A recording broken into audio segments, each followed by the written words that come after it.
Hello, everyone. Welcome to Tonebase Live, but it's not on Tonebase. It is on YouTube. This is a new little series that we're doing called Violin Happy Hour. I'm here with Eric Silberger, the head of violin at Tonebase. How you doing, man? Very good. How are you doing? I'm good. I got my Tonebase merch today. You see? Awesome.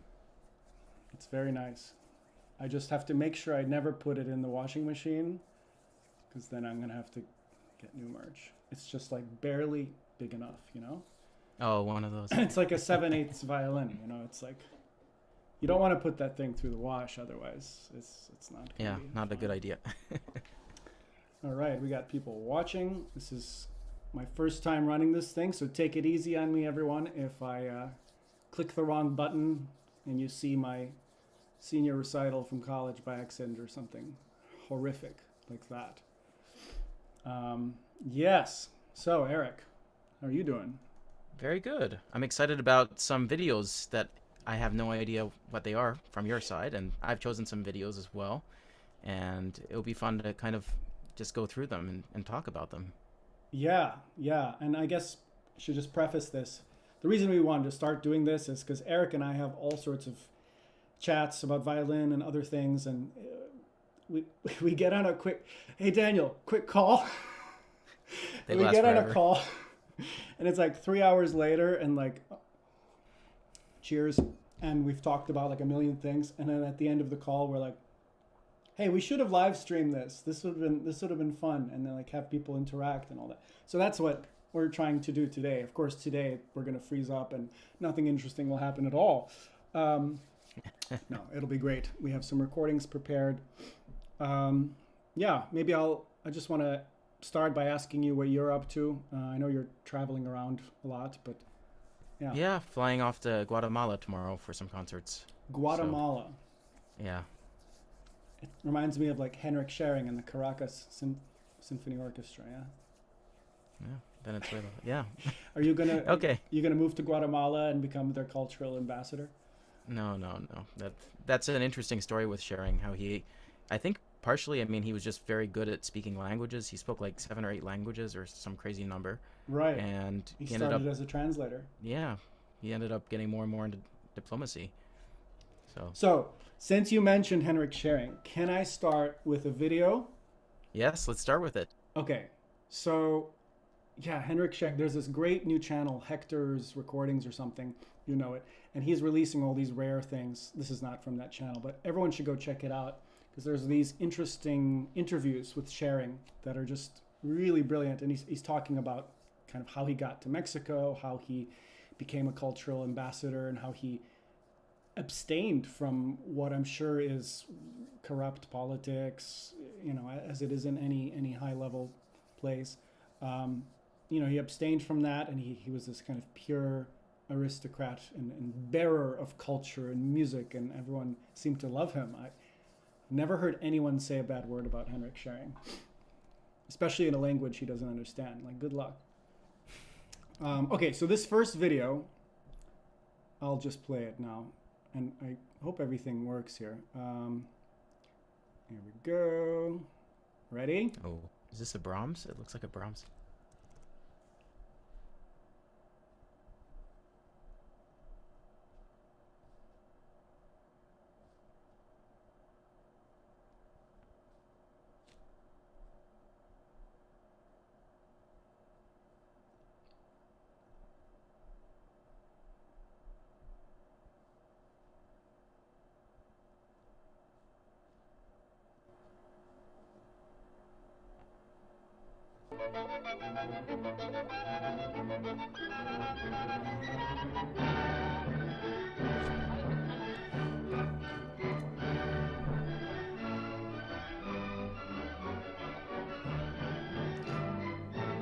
Clearly a rehearsal.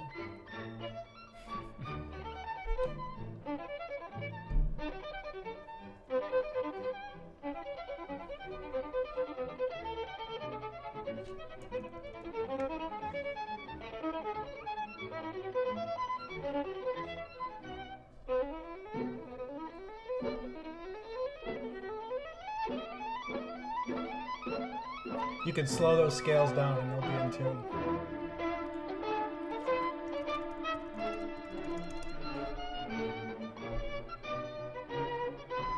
I think Glenn got his fashion style from Henrik Schering, maybe. Oh yeah, the vests. He always wears those That's vests right. too. He was the concertmaster of New York Philharmonic and a former teacher. Anthony says that Augustin Heidelich has that violin now. Yeah, that's right. That's right. I was just at a production with him and heard it up close. It sounds amazing. You can still hear the same sound of the violin, but they both play in quite a different way in some ways. So you think you can hear the style of a violin? Like, do you hear the old person that played it, or is it an illusion? I think there's an aspect of, but it's not set up exactly the same way as it was when Schering played on it. Right. So there are some differences. Yeah, you can see by the windings, those are gut strings. I think he used a Goldberg-Cott E string, right? Right. Everyone used that cheap Yeah, thing. you can get those for very little now. Okay, now you have to hear this passage.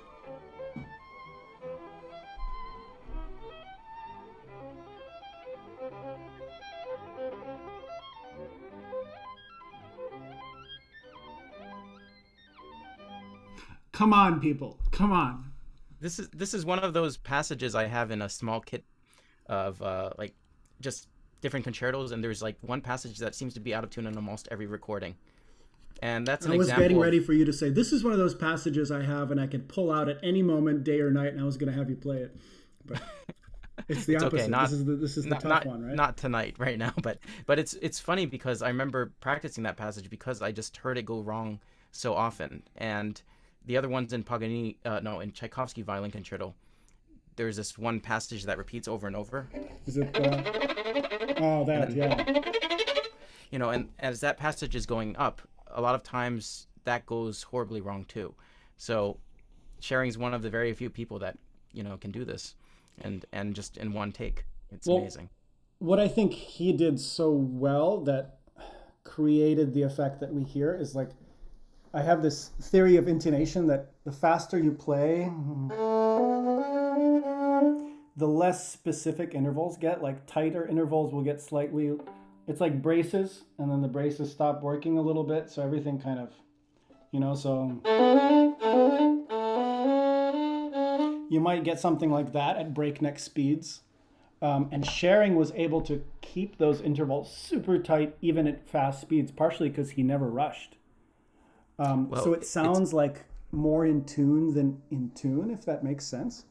Well, it's also, I think, another two things. One is he maintained a great resonance on the instrument, but also if you listen to how he practiced. So Glenn I was fortunate to study with for 8 years, and he's still a dear friend. And he actually lived with Schering for a bit because when Schering came to the United States, he lived in LA, and Glenn Dictorow's mother actually was helping with Sol Hurok. And so Schering, Kogan, a lot of these great artists came over. And he ended up playing the first movement of Tchaikovsky Violin Concerto for Henrik Schering. And I think it lasted something like an hour or just very, very long time because he just made him play it really, really slowly. Yeah. And, I think about that sometimes. We'll be looking at a few memes later in the call, but just playing slowly. How many of us actually do it really, really slowly and just spend like a straight hour playing through something really slowly versus how many of us talk about practicing slowly? It's very difficult to play slow, though. It's very, like, there are certain things that seem easier that the older I get, I realize they're more difficult. Like an obvious example, like Mozart, which I think is very easy for beginners. But the better you get at violin, the more difficult Mozart becomes to play because you hear more, you expect things, and what seemed simple is no longer simple. And like the same thing with practicing slow. It's like, okay, slow is easier, so we do the easier thing first. Okay, that makes sense. But actually, slow is very difficult because it requires such attention. Because now you've zoomed in and you have everything in front of you, so now you have to like listen if you're not tired after practicing slow, it's not a meditation thing. I don't know how you feel about this, but everyone who thinks slow is just like, It's intense focus. And actually another person was talking about Jascha Heifetz practicing at Avery Fisher Hall. Now it's David Geffen Hall. Hmm. And apparently he was playing so slowly, no one could tell what piece he was playing. Perfect. So there's like these really interesting stories I just pick up from different places. Somebody talked to somebody, 20 years ago, and they remember practicing backstage. And it's just absolutely incredible. And by the way, thanks in the comment section. Yeah, Rubinstein was very impressed with Henrik Schering. That's why he actually helped him immensely in his career. Yeah, And Schering didn't really start his career until much later than most violinists actually do. that's right. So, And Rubinstein was one of his kind of inspirations, and Rubinstein was a big supporter of his, and he said, let's record together. And Schering was, he didn't have much of a career at that point, and then came Saul Harak, and everything came to him in the 50s, like mid 50s. He Yeah. around the time of this video, like a few years before this video is really when his career just started to take off, and he was at the height of his powers, one could say. well, you could say even to the end of his career, I mean, that precision that he had in the sound Amazing. just seemed to stay there. It's amazing. Okay, a little more.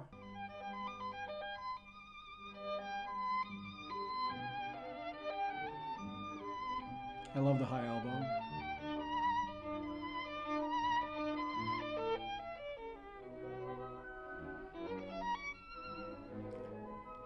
Sense of rhythm, too. The orchestra is like, what's going on here?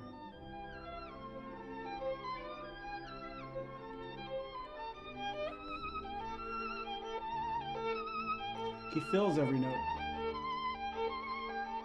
It's what Ricci used to talk about, cantilena. Mm. Really sing everything. Yeah.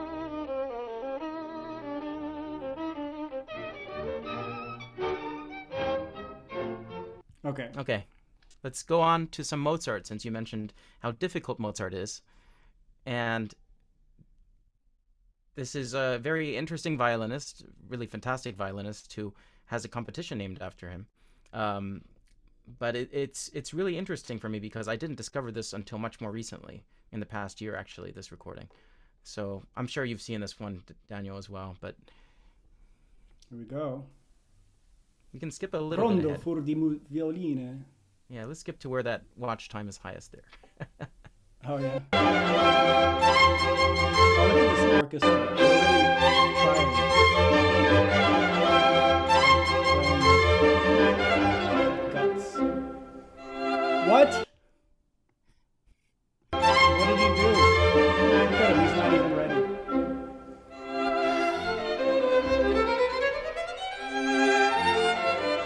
Perfection.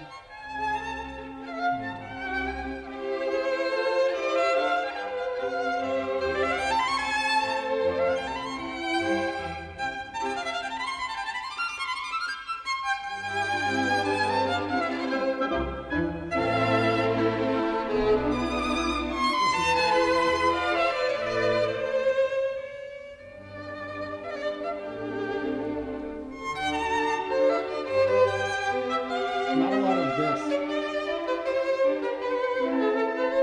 It's like the minimal right hand. Fingers, not too much activity.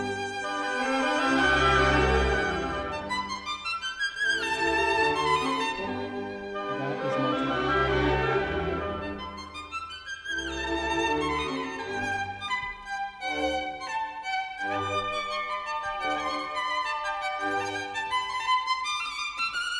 It's faster than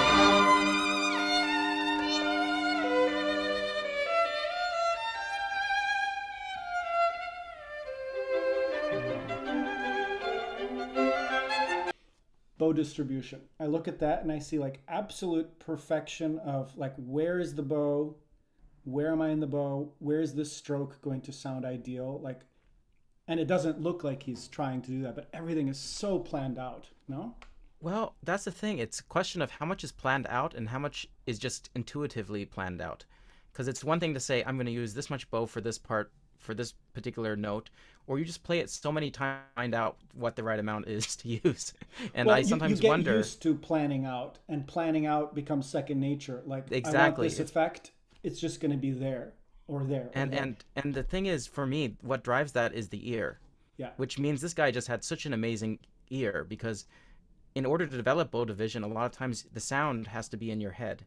Like, you can plan it out and work on it definitely as a part of the process, but at the end of the process, like, just the subtlety and the charm he gets is just so. Well, I love this stuff, and this is like not many modern players do this kind of stuff at the tip. Yeah.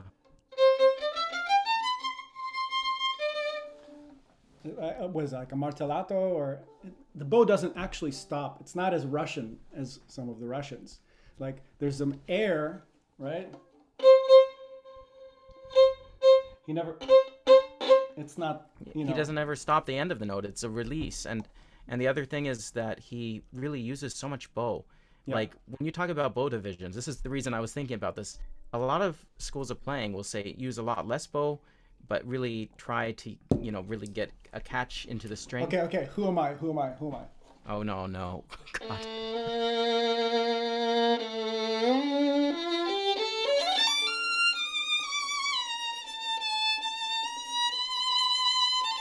It's a really bad impression, but I tried to hunch over and use no bow at all. I don't think I should answer that. Good. Even Let's if I move think on. I know. Let's move on. Move on. Um, But yeah, no, I mean, this is what's so amazing.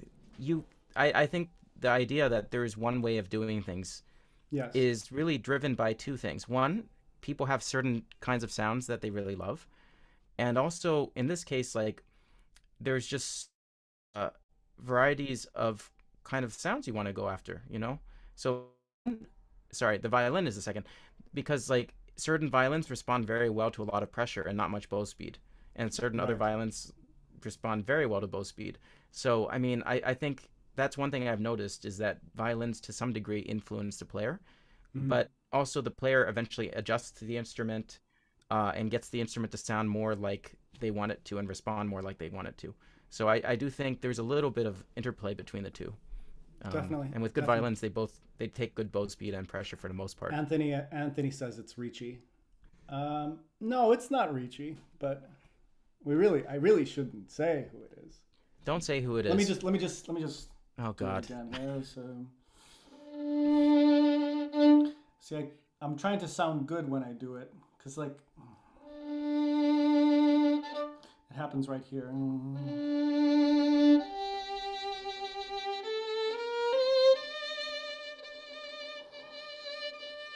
Oh, I think I know who you're going after. No, we're not doing that. No, no talking. Sorry, in the comments you can play with it, but we're not going to. No, I'm not going to answer that. It's fantastic. This is a family-friendly program. Yeah, but this high elbow thing, like, there's this carrying. There isn't this Galamian thing where you have, this, and then you get to right angle, and then it's upper arm. With Varga, it's right away upper arm. And same thing with sharing. I think this high elbow is because the elbow starts going up earlier. Yeah, that's at least what I mean. Here, I think it's. See, even on the fast bows, right away. There's no forearm only. Well, I think you have to look at the bow arm also, because some bow arms are very flexible in this way on the fingers, and some bow arms are a little bit more firm. There's still a little bit of flexibility, but it's not a full Russian, but it's somewhere in between, like what you would call this kind of Heifetzian bow grip. And there are actually in-betweens. You don't have to say it's one goes to complete Franco-Belgian and one is completely Heifetzian. There's a lot in between. Well, look, I mean, this is not so Russian, right? Do you think his point That's what of I'm saying. contact is past the knuckle? I don't think so. It looks like it's, because I used to play like this. I think it's a little bit. The right there. side is the hair. The right side is the bow, and the left side is the hair. Yeah, I just think there's a little bit of it's not as far back this way that you sometimes see in the Franco-Belgian. I mean, there's different variations of a Franco-Belgian. No two bow grips are exactly the same. Everyone's hands are different sizes, of course. So. I mean, he just like spins the sound. Like the elbow's low there. Yeah, but whenever he does a big up bow. Yeah, it's the bow speed. the arm starts the stroke. See, the arm's already going. There's no forearm alone kind of thing, which is like what Zuckerman would do, or like a real Galamian student. I studied with him too. I mean, he does. I know you did, Eric. He talks, well, for other people who don't know, he does talk about, having the flexibility in the upper arm too, but it's very different kind of concepts of approaches. Very different. He never he never does that. It's everything's kind of like low to the ground. It's with the weight. Like the concept is the weight. And then he'll do it in the lower half, of course, but different. This is like lighter European, a little bit playing. Well, it's also Mozart. And it's Mozart.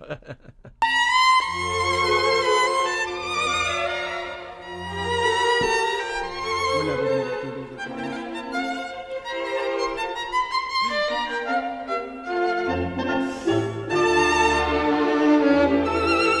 So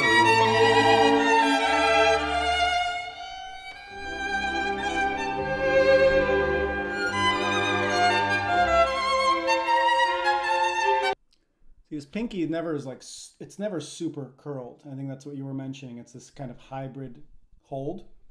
Yeah. Yeah. I think that it lets him change the sound rapidly because the shape of his hand isn't changing much. It's just the balance is changing. Well, it's an interesting question because I do think that when you have a lot of flexibility in the fingers, it is harder in a lot of cases to really change as fast as just letting the bow bounce by itself. Exactly. So if you try to control every bounce in a very, very fast kind of spiccato, you can to some degree, but if you're trying to control it in a staccato, there is a certain limit generally that you want to just at a certain point just say the bow's going to take care of it for me. Even with the slower spiccato, you want the bow to take care of as much as possible for you. So I think the concepts are similar. The bow is a spring, the fingers, hand, and arm are a spring, but it's just the applications are slightly different in terms of the approach. We could go on about this for 5 hours. Right? So let's keep going a little bit more, and then let's maybe switch to something else. Yeah, let's hear a little more.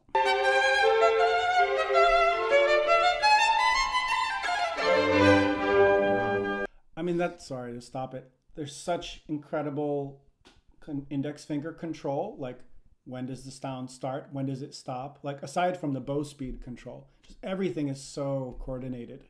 And it's just so organized in terms of the bow division. Totally.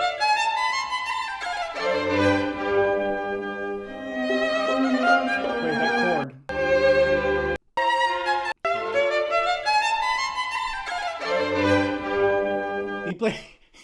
He played the chord at the tip. The octave? Right? I think he might have even done an octave there. Just yum, done.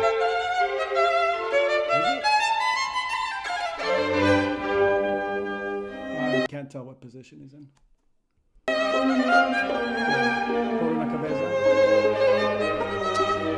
Actually.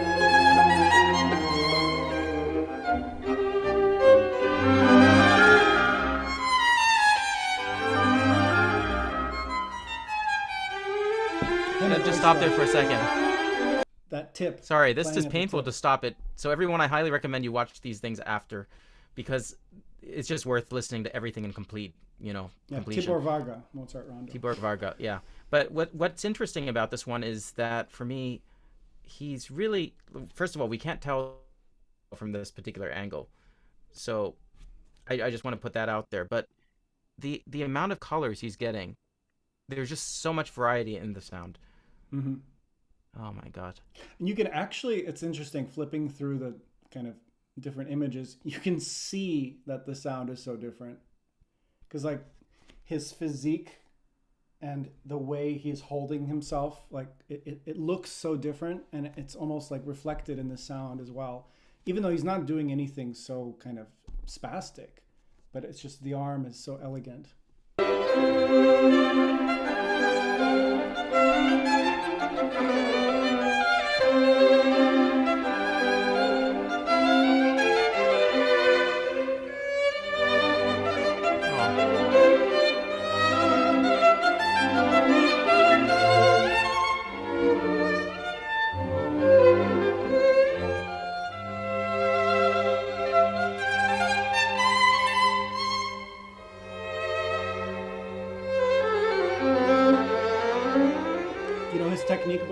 8 volumes. Is it good? Amazing. The first book is open string exercises. There's a whole book on open string exercises. He was incredibly intellectual, like super analytical dissection of how technique works.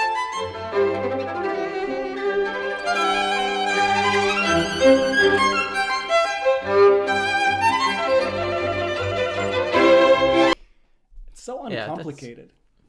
Well, that's the thing. It's like when you know so much, things start getting simpler. Like, Totally. based on what you're telling me about this guy and how intellectual he was, the reason I said I don't think he's thinking about it is because he probably worked it out for so long that it's so natural. Totally. He's not really forced to really say, okay, in this one bar I'm going to do this, in this bar I'm going to do this. We have hello from Vasily Zhurkin. Yeah. Привет из Москвы. Привет, Москва. Привет из Моskvы. Yeah. Yes. And Anthony Okay. says loose wrist like Zigeti. Yeah, there's a lot happening here and less happening here, for sure. Yeah. All right, let's move on. Okay. What I have You want to for go with one of today- yours? Yeah, maybe I'll show you something. Okay. Ready? Yeah.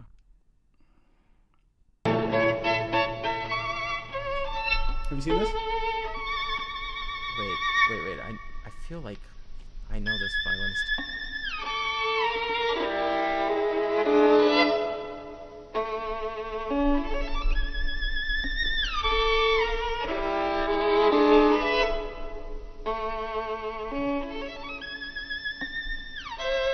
Hear that left hand?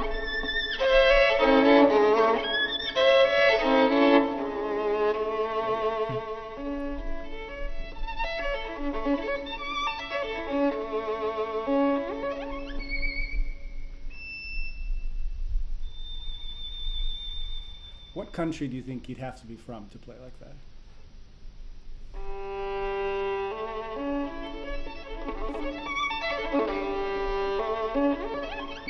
That looks a little Oystrackian, but I don't know why I say that.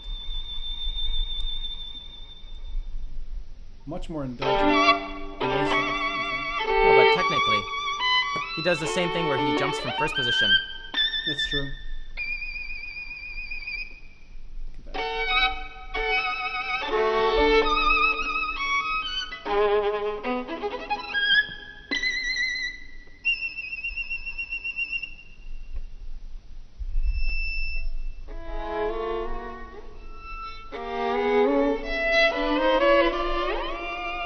For anyone who doesn't know, this is Tchaikovsky Violin Concerto, first movement, cadenza. Does anyone know who the violinist is? Write in the chat. Put it in the comments if you got it. Come on, chat.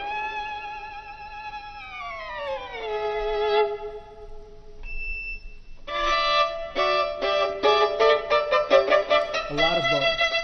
That's another similarity with Oistrakh. Everything, a lot of bow. Yeah, this is so much fun. And you hear the left hand, strong fingers.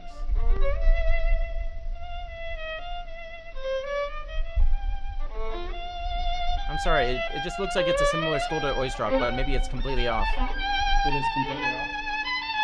That's amazing.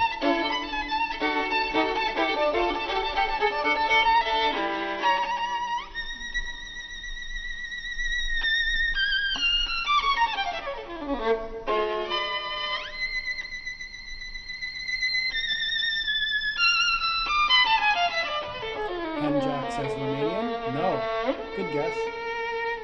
Not Romanian.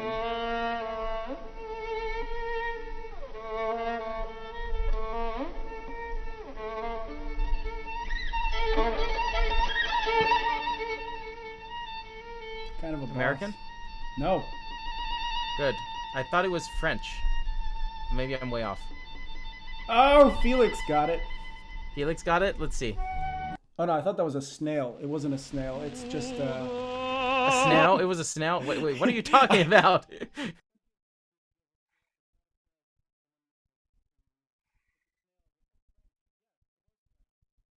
It was French. Well, no, the bow arm looked a little bit more Ferocian in a way. That didn't look like Oistrakh.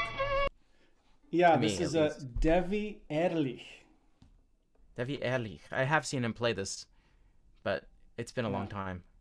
Yeah. Let's see. Bam. So tell us a little bit about him. Devi Ehrlich. I mean, he's not as old as the video suggests. Like he lived in, I believe, into the 90s, and he died not so old. And he was performing his Debussy Sonata. Unbelievable recording. Just so much bow and kind of very rich vibrato, very self-indulgent in some ways, kind of, but very virtuosic, very French. I don't know. Very good French. Playing. Very good playing. What do you got for me? Okay, why don't we go into something a little bit Hollywood-esque with a Dvorak and a Misha Elman. Misha. Who had moved to the United States, and this, I believe, was 1954. Yeah, 54 at the Colgate Comedy Hour, where you brush your teeth and then... But I'm they used sure to sponsor a none lot more of things. distinguished than those Those are the punches days, given huh? here by Misha Elman. Just a toothpaste company. And in this Interesting premier classical television show music. from the Like, bowl, good luck. it's an honor and a privilege to present You can't even get Wait, Colgate. I want to One of the stop. world's I want to greatest- things here. Guys, so in the comments, please write, something goes wrong in this performance, but it's still one of my favorite things ever. So just see if you hear a conductor talking at some point, because there's a reason why. Okay, violinist let's go. in one of his rare TV appearances, only his second, in fact. Mr. Elman is going to play for us Slavonic Fantasy Just the second by Dvorak by Chrysler. 1954. I guess Mr. Misha Elman.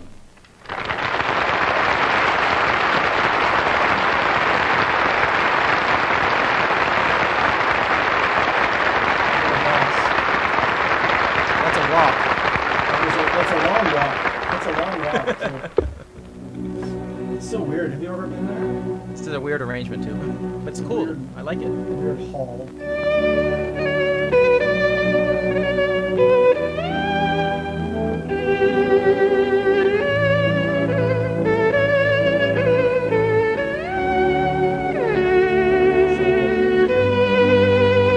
That's a Hollywood tempo.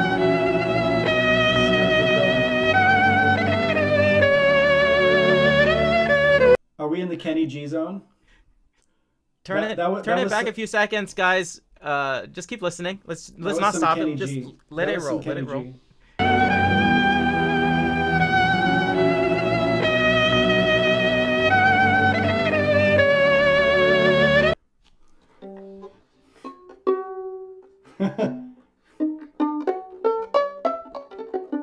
Right, we have like some major seventh chord there for some reason. No, just go back, but don't stop it. Let's keep going.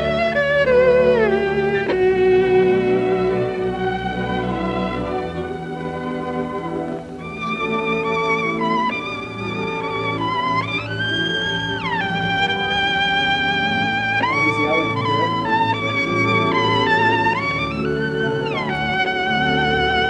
it? What is that, Mike? That is an RCA pill. You don't see many of those. The equivalent these is days. now 84. R84 AEA makes one of those mics Oh yeah, too. the 84 is amazing, but I don't see many of the RCA variant of the pill these days. It's all like 44s. I think that's the 77. 77. Yeah, that's an RCA 77 microphone. Eric, what are the sonic differences between the RCA 77 and the RCA 44? RCA 44 sounds a little bit thicker, bigger, wider. Different Ruben? The recording, that's a microphone Heifetz did a lot of his recordings on, Perlman as well. But you get completely different sound. So the microphone, as important as it is, and it makes a huge difference, of course, the violinist and the violin and the way they play makes a much bigger difference, which is why Samuel Applebaum wrote an entire series of books called The Way They Play. Featured in my latest YouTube video, by the way. Shout out. Yeah, shout out to me. Wearing a different shirt though. When I'm wearing this shirt, I'm Daniel Kurganov, the tone bass administrator. Okay. Yeah, what I like about Elman, and it's interesting in such a space to hear the violin sound like that, they loved the microphone close to the instrument. Elman, Heifetz, it was always very close. And that's because this is a ribbon microphone. And those types of microphone you can play really close and it sounds good. If you play with certain condenser microphones really close, it starts sounding really scratchy, really unpleasant to the ear. And the reason is because ribbon microphones cut off frequencies above, let's say, 12,000 hertz. There's a roll off.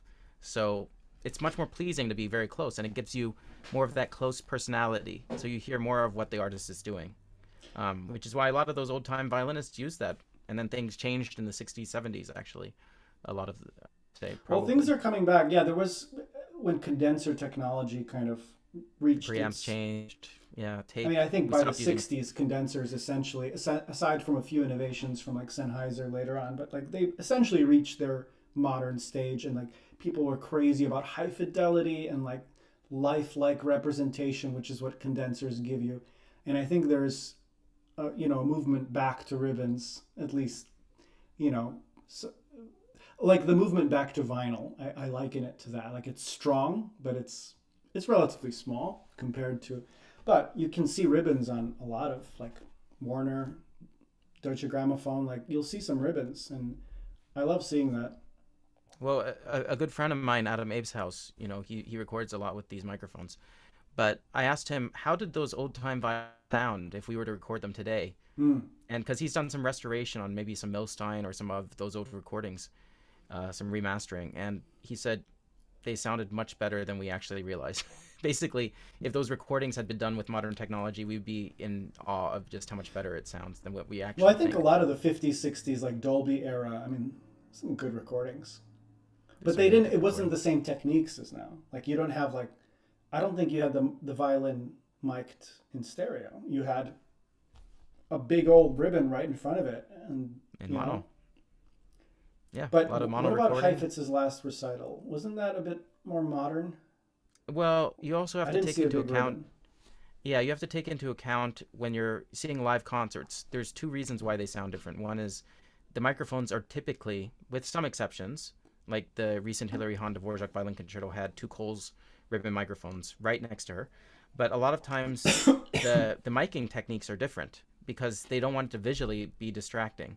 Right. So a lot of times with like those really great commercial recordings, they'll just put microphones in front of every stand of instruments or just everywhere. Right. And that creates a different sound because the engineer also can hear, okay, there was an out of tune note there in the violas on fifth stand. Okay, now we can you know who to let's you turn know on who the to mic cut. there. No. You know who to mute and then who to fire. Hilary Hahn sounds the same regardless of the microphones. Prove me wrong. I think that the She sounds most like Hilary important Hahn. thing is the violinist. The second most is the violin. Then, of course, the bow and the rosin plays a big factor in the The strings. rosin, yes. Everyone, go out and spend $100 on rosin because it makes such a difference. Well, the bigger difference is to not use enough rosin. Then you have no This sound. is true. You're better off just rubbing a tree with your bow than using no rosin. I think that's a scientifically provable Okay, fact. I wanted to keep going. There's this really interesting thing that Elman does shortly after this. For everybody.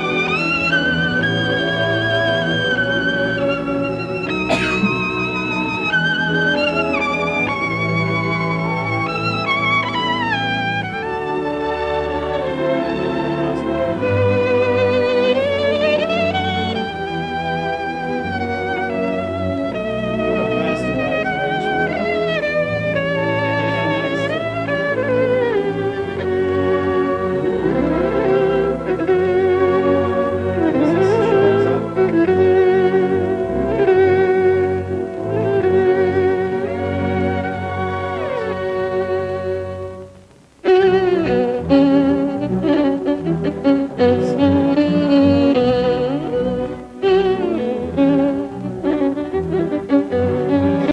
What I really love is the way he's doing these articulated notes. It's like a perfect example of the difference between old school technique and new school. Like, like we'd do it here, something like that. But it's all about like fast, brisk motion, good control of like starting, stopping the sound. Where It's more so spoken. different. It's more spoken. There's more. There's a little bit more of a kind of concentration into the string Mm-hmm, in a mm-hmm. different way. And even if you see his left hand as he's going up really high, like he's a little bit more over the top of the string. You know, a lot of violinists, we don't shift enough with the thumb. And so we're kind of like this, which works in some cases very well. But Mm-hmm. this, having it directly over makes it so that he can articulate on the G string even a little bit more clearly, you know, a certain way. Well, I think you see it in his posture too. It's not exactly like it doesn't look comfortable, but And oh, by the way, I want to say this is one of the greatest amounts of bow division and catch of the string that I yeah. anywhere. I mean, it's just amazing all the sounds he's creating here. Well, this was the our school. I think it goes back to Viotti essentially, like that kind of bow technique of like very clear divisions, upper half focused, right? The Russian bow hold is more suitable for just upper half playing, and so But his so bow much arm action happens there. looks different than Heifetz. I mean, It they're does for very sure. different arms. He was a much shorter guy. Yeah, yeah, And it's all kind of out there. Good shift.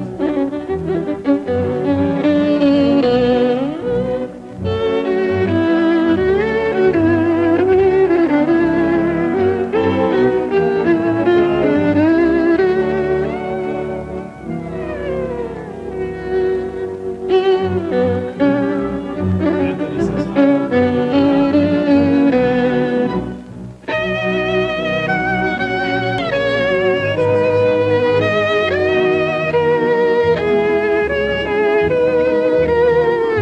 Dvorakiana. What do they call this?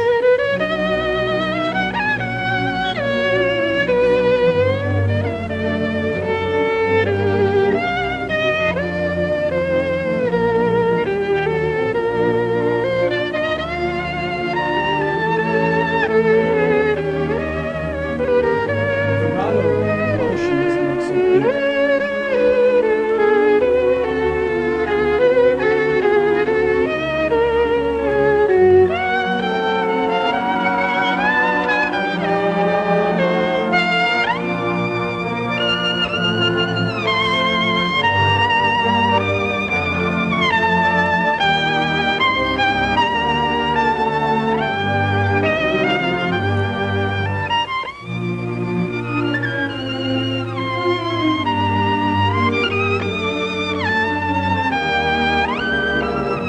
He's like 60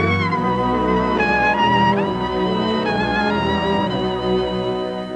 Almost 60.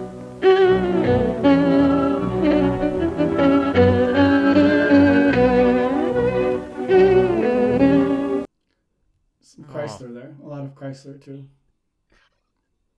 Chrysler was born whatever 1875, and 75. I Michelman's think 1899? No. no, he's a little bit older than that, I think. But anyway, it's Yeah. what's really is just they come from a different approach, and Yeah. it's at the same time Misha Elman. You can't just say that everyone in that era played like that. You can't. Not a, well, I think he was very unique. I mean, um, I have to You know, show my, you my great this. grandfather on my dad's side, his favorite violinist was Misha Elman. A lot of people, I mean, people were crazy about Elman. It's interesting, like, people were crazy about Elman, but people were crazy about Heifetz at the same time. And I think Heifetz probably stole a lot of the thunder because he did come later. Yeah. Well, you have to take into account that studio at that time was just crazy. I mean, they had so many great violinists, um, and Misha Elman, actually a female violinist named Kathleen Parlow. Yeah, I think she was amazing. Canadian, fantastic. From Zimbabwe before, and then like you had Yasha Heifetz, Natan Milstein a bit later, I think. Hmm. But Listen to They this. arranged to have him join us at the symphony orchestra. Like, he was very different. He was ahead of his time in some ways. Paul Paray. well, he was one of the first violinists who really was the recording era violin.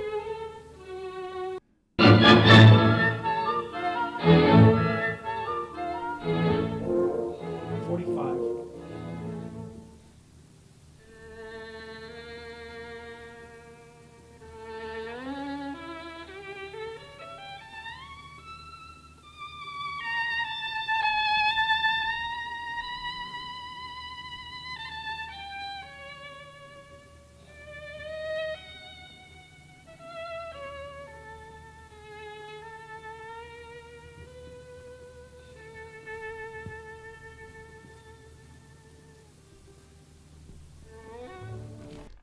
Like That is every one of the single most piece of beautiful advice things. that every teacher today and every conservatory gives is against what he just did to that piece.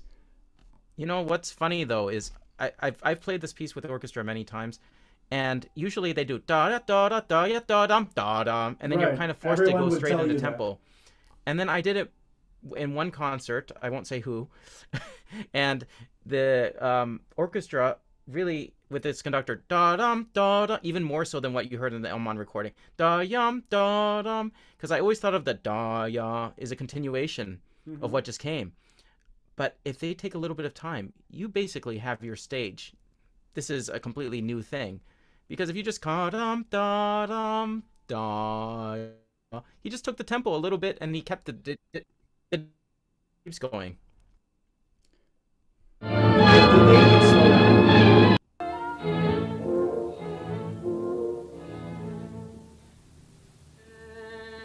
I mean, they didn't slow down enough for that to seem like No, a no. smooth My point. transition. It was really like he really wanted a pause there. Well, I think he basically wanted to say, "Here I am." But I mean, Exactly. what I'm getting at is kind of that a second where sometimes orchestras take even more time than what he did. Right. It kind of basically says, "Okay, orchestra introduction. It gives you a lot of the material that's to come, but here is the violinist." Yeah. With those first two notes. And he basically was like, I'm just going to make beautiful love to this music. It's such great Absolutely. music. And you know what? I'm glad we have that version.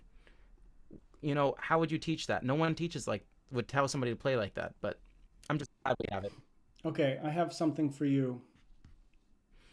I think, by the way, Misha Elman, another violinist, Tosha Seidel, and him, and like some of the greatest sounds ever, actually. Oh Just yeah, amazing. Tosha's Idol, of course. Okay, well, your turn. Yeah, maybe we keep it to the theme. I have where is he? I have some more Elman, but let's go from Elman. There's a piece by Korngold.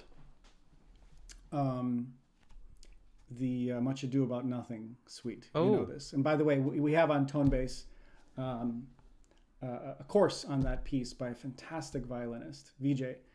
Vijay Gupta. Vijay Gupta, yeah, he's MacArthur just Genius Grant fellow. fantastic. Yeah. How many violinists win the MacArthur, by the way? Has anyone else done that?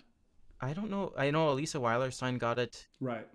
Vijay Gupta, a few composers, I think. But basically, no, this is a no strings attached award with about $500,000. I mean, it's a great gift, basically, to say you're doing the right thing, just keep doing it, and we're going to make your life a little bit Do you easier. know did he buy did he buy something with that money? Did he buy a fiddle? I think mean, you he can't really get a left- fiddle with that money. I think he left the LA Phils shortly after and pursued more of his outreach events. He has like this street symphony, so he goes to a lot of those the prisons. He goes to outreach in very difficult communities and really helps a lot of people. Amazing. And so that actually enabled him to do more of those activities and really try to reach people as much as possible in places where it's really difficult. He's such a good communicator too. I mean, his He's really playing good. is just fantastic, especially his Baroque play. I love his Bach. Okay, so are we about to hear him, or No, where are we going? no, you can go hear him on Tone Bass, where you can start your free trial. People, start your free trial. Gosh dang it, we need it, please. No, but actually, there's so much. This shirt was the end of the Tone Bass budget. No, sorry. No. That's actually a joke. A meme we can do later. But anyway, right.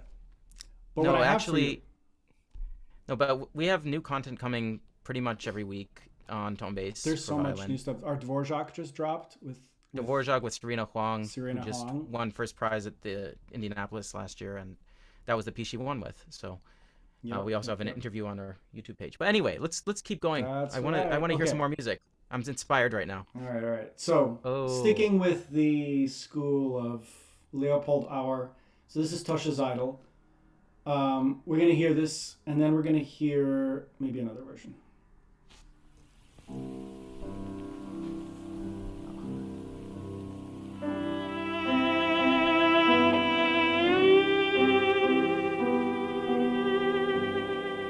With the composer at the piano.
it's ending.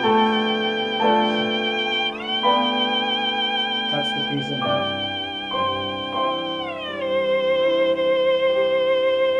Quick, think of an ending.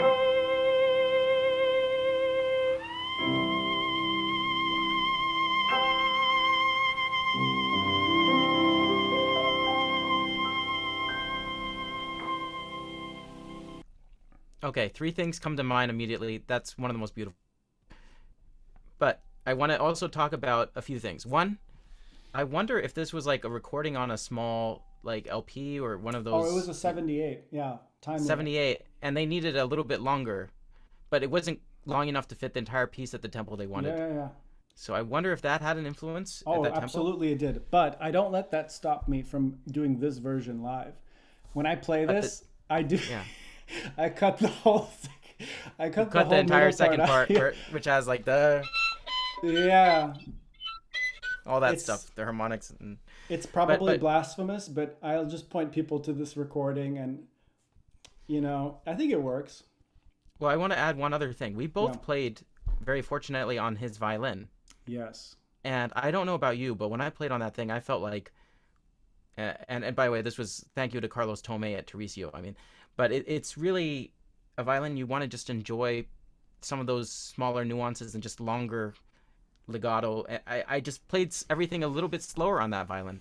It just felt good. I don't know if you feel that way too. Well, again, what you mentioned before about how fiddles are set up differently from 100 years ago.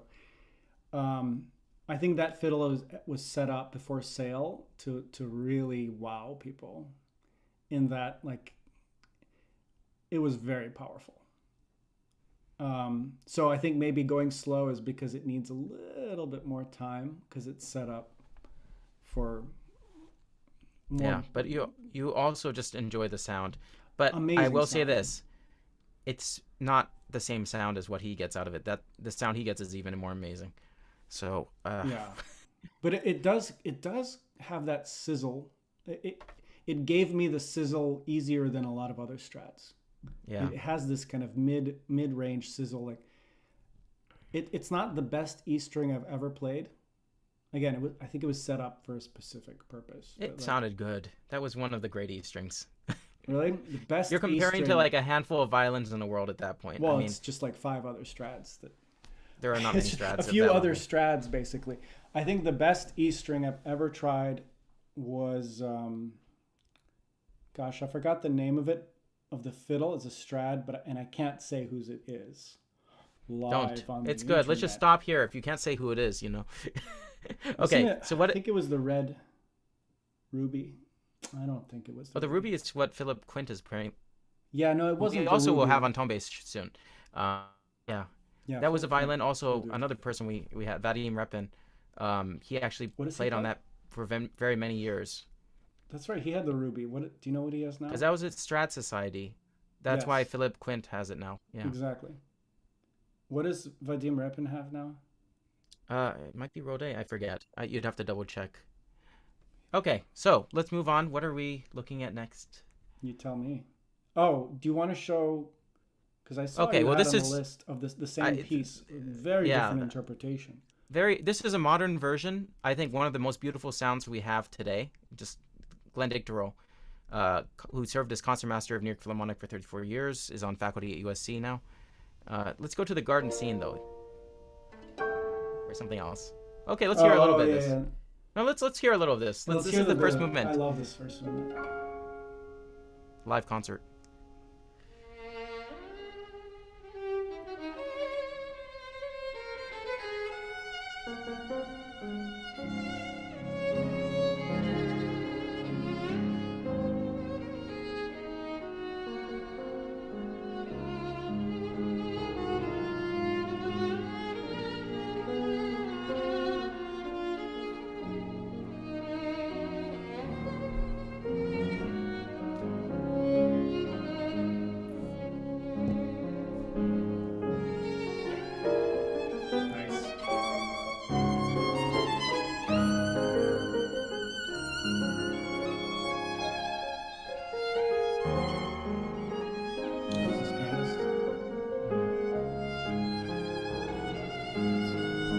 Mikhail Korshev.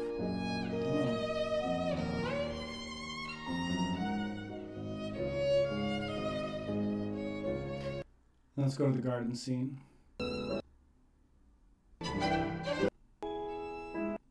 That's the second part. Yeah. I never learned it.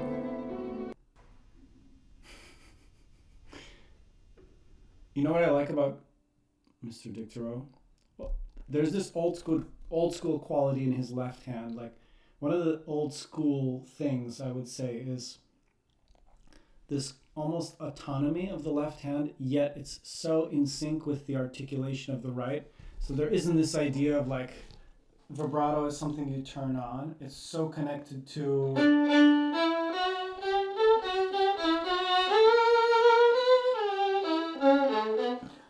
everything is connected, but the hand just has a life of its own. I find that to be a definitive old school thing that he has.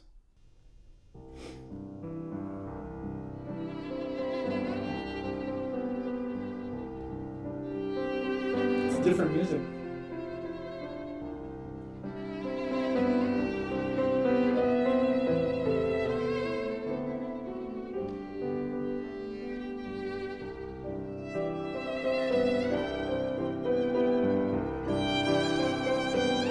Those fingerings are hard to pull off at this tempo when he does it.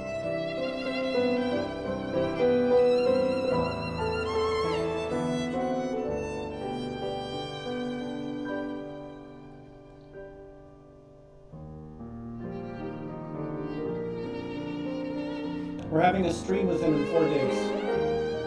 Everybody. Yeah. On tone bass. On tone bass.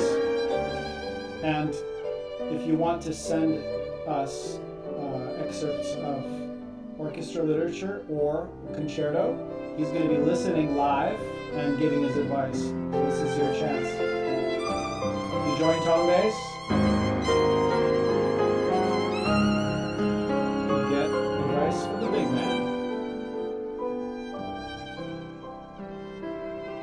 And then the piece ends. Except there's a second and third part. Anyway. No! But no, no, but he's just such a nice guy. I actually, he's like family. I mean, he's just wonderful human. And Yeah. I was fortunate to study with him for 8 years. And I got to say, like, I learned stuff from him every day, still to this day. And even the same pieces, you sometimes think about what he said, and then you think 10 years later, I see that in a different light, and you learn something from that too. So that's what's so fun He's about one of these these things. violin Yodas, I think. Like, there's wisdom. Like, he doesn't just say things offhand. Like, everything he says has been thought through, and it has some like deep experience behind it. Well, we did this recent production with him in Scheherazade, and he was talking about, I tried this fingering for 12 years, then I switched it to this fingering for the next 12 years. Like, he's lived with these fingerings, and then he hasn't played as concertmaster with that piece in a while, and everything was just like still exactly in place. Even the fingerings, the different combinations of fingerings were still like just right there, one take. I mean, it's just amazing. Wow. So, okay, now let's go to something very different. Yeah, can I? Yes, please. So, a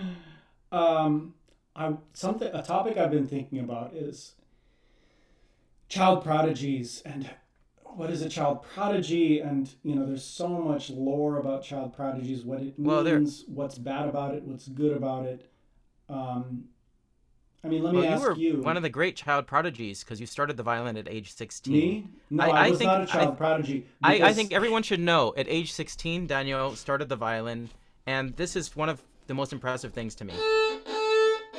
Well, okay, wait. I want to just tell you a joke, guys. For everybody joining, these are some personal anecdotes. I'm not done. That's exactly why you sound so good now. But there was this Ivry Gitlis. I hung out with him a little bit at his house. I was very lucky. And at age 94, did he show you all the crazy crap on the walls? There's a lot more to talk about with him. We'll get to him. But just want to share one thing, which is that, I said, can I hear you play? I've never heard you play live. I've only heard recordings. And, and he had taken out his Strat and was letting me try it out. And it was just, it's Sansé, I think, Strat. Amazing. so much colors on that violin, but you know what? It was him too. And what's interesting is, so he takes his Strad, puts it in his hand, and goes like.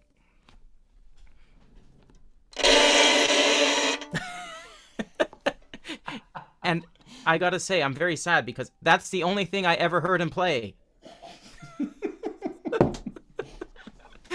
I got to hear him play a few of his pieces that he would play.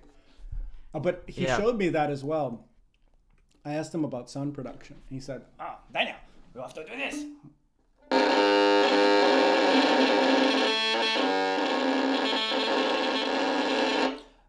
And it sounds bad, but you have to feel like it sounds good and just be so loose and in this. And then you take 20% off of that, and it's the best sound you've ever made in your life. I think that was his point. I heard Kavakos talked about that for Scottish Fantasy once in a masterclass, and basically playing really, really close to bridge with a little bit too much scratch, and the chords came out great in the bigger hall. So I mean, it's interesting, but that's an approach to sound. Yeah, it's an approach to sound. Okay, let's hear something. Let's hear something. Yes. Okay. So I've been thinking about child prodigies, and I mean, what when child prodigy comes to mind, what do you like? Who are your top like true child prodigies? Who do you think in history? For me. Yeah, for you. Well, and for anyone watching, I'm curious because like everyone defines it their own way. Like, okay, someone who can play fast and like in tune at a young age. Okay. I don't want to call that a child prodigy. Like, I reserve it for people who are strikingly fully formed artists at a weird age. Like, I think it has to be something very exceptional. Vexi? So anyway, Vexi, who premiered, I think, did he premiere Sibelius, or it was rededicated to him when he was 13? That's one of them. Menuhin, of course. Menuhin. He played Elgar Concerto with the composer at age 15. It's one of the greatest recordings ever, but that guy at age 11, 12, I mean, it's ridiculous. Ruggero Ricci, I don't know if you call him a child prodigy, because like if he just worked really, really hard when he was a kid and then sounded amazing by age 12, like the way most people hope to play their entire lives, is that a child prodigy? I don't know. That's the question. It's how much is just somebody just sits down one day and just can play, and somebody just works ridiculously hard. Yeah, but the point of the child prodigy is that you're too young to have had the time to work. You haven't had enough time. Like, it doesn't make sense. So the only child prodigies can exist at age 3 or 5, right? Well, no, I mean, but artistically speaking, like, where does a child get the kind of understanding of the human condition? Like, it doesn't make sense. So my theory is that it's like, it could be this intense ability to copy that then takes its own sort of life. But it is this way of, because some, like Menuhin, very particular, like he just mastered all of this, like Enescu, old school, like playing at age 11, 12. Like, he didn't invent it. I mean, he invented his own sound, but he understood that style at such a young age. And so he was probably able to just, he hears something, like he hears Enescu, or, I mean, this was before Enescu, like Pressinger, but he probably heard things, and then he can immediately reproduce it, or like he can understand the motions required to make that kind of sound. Anyway, I wanted to start with something kind of funny about child prodigies. By the way, thanks for the comments, guys. Yeah. Oh, Zachar Brown. Вот. Там парадат на ре нет акцента. On the D, there's no accent. No accent, yeah. Там парада. Еще раз. Просто. На ре нет акцента, Ленечка. На ре не дергай, нет акцента. Don't jerk it on the D. Меньше смычка на ре. Less no. Еще раз. Okay, let's stop. So this is one kind of like child prodigy. Well, he's not a child prodigy, but like one kind of situation of teaching kids that just makes me cringe. And like, God bless Zachar Brown, he's produced so many great violinists, but like situations like that, I don't know, is that productive? Is that what? Is it productive? I mean, what's the point? The point? Here's what I got to say about this. Yeah. There are made child prodigies, Uh-huh. and then there are the rare few that naturally just have a predisposition to be able to play very, very well. But you do need a certain amount of either good teachers or very good examples at a very early age. As you said, some people copy, but they don't copy everything. They copy specific things from specific people they see. And they may just happen to have the right bone structure or the right kind of disposition so that it's a little bit easier and faster. And somebody says, oh, try this, and they just imitate 5 things automatically. So I do think there's an aspect of, but I really have a hard time saying what a child prodigy is unless it's so extreme. You Can know, I show because a you an lot of extreme? let's see it. Let's see So, it. well, forgetting the humorous introduction, I mean, I don't know who this boy is, but he's an adult now. And I guarantee you he's not a violinist. after a lesson like You never probably know. had 10 years of This could be lessons like one of the this. great violinists of our It's time. probably like someone really famous. Yeah, they could be Shit. concertmaster of a major orchestra or something. Daniel, you gotta think. I need more. I'm out. Okay. Media training. No, I'm joking. Tell me if you know this. That looks like David Garrett. Nope. Nope. No?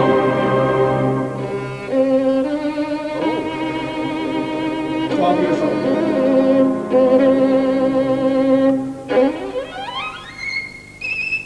12? 12.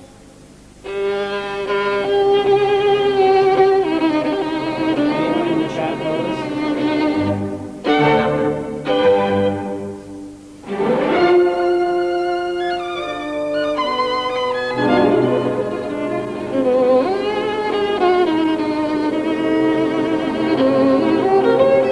Reminds me of what I just said.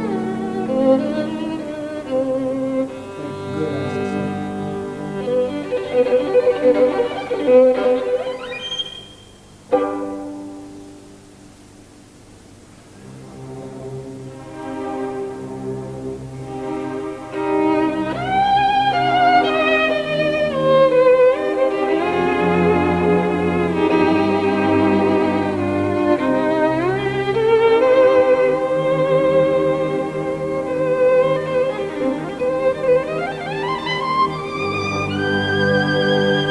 You go to many one competitions, see 12-year-olds, they don't play like this. Okay, let's stop it here. Let's stop here. Okay, so tell us a little bit about him. Ready? Werner von Schnitzler. Oh, this guy. Isn't he like, no, he's still playing a lot today. Is No, he? he's still, I mean, he he's is. in a I think- quartet and he plays the Yeah. viola. Let's be honest here. No, I've He's seen in a his name quartet around, and though. plays the viola. Like, I love the viola and I love quartet, but like, do you hear this? It sounds like Isaac Stern at his peak or something like that. It's And this is fantastic an playing. interesting child prodigy. Like, You said 12. He looks much bigger than 12. Are you sure? He would. You know, they used to do that thing. Like, all the young violinists used to always change their year by 1 year or 2. he might have been 13 at most.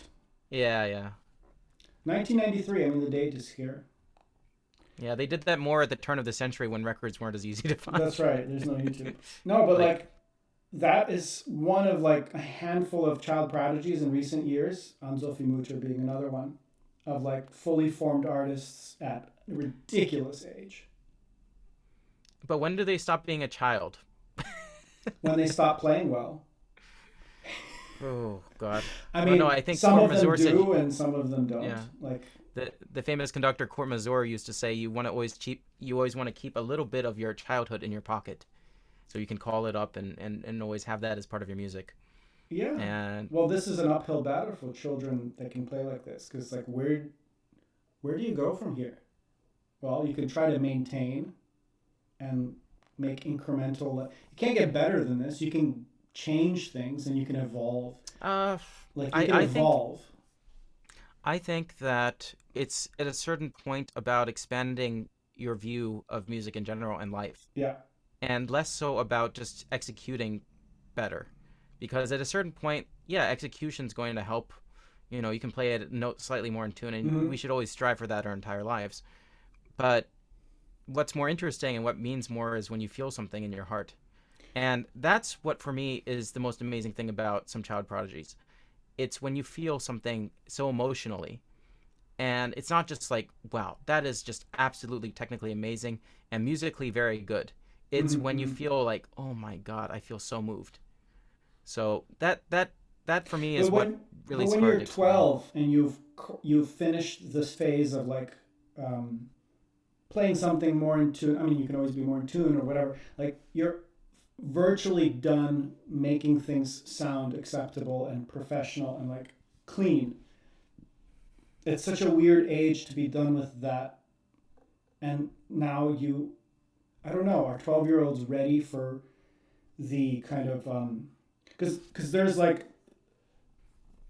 there's a prodigy that can create a moment of genius, and then there's like, can you do that over time? It's like I'm gonna use a chess analogy because I know you'll get it.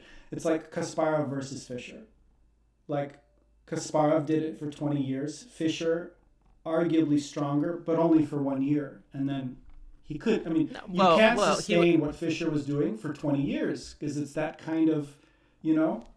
Well, you have to look in, first of all, Fischer was kind of a one-man team, whereas Right. Kasparov had an entire team behind him at all times. But it that was were helping. self-inflicted. I mean, Fischer he couldn't. I mean, the guy couldn't have a team. He had to. He be couldn't able- have a team. But that's Yeah. the thing about this entire thing I'm making a point of. Mhm. The fact is, life is more important than just trying to play well, because the life feeds your ability on the instrument over time. If you have no life and all you do is in the practice room just try to play perfectly, and you hit a certain point where you're like, that was very good, where do I go from here? You Yeah. need to go outside for a walk, do something else, Read some experience some literature, life, maybe. and reset your brain. Yeah. Otherwise, you end up just going down a certain path and you get tunnel vision, narrower and Yes. narrower. In my opinion, I mean, everyone probably has a different view on this, but I think this is so important, is that anyone who decides they want to do something and get obsessed with it, that obsession lasts, but it has to come from a point of love.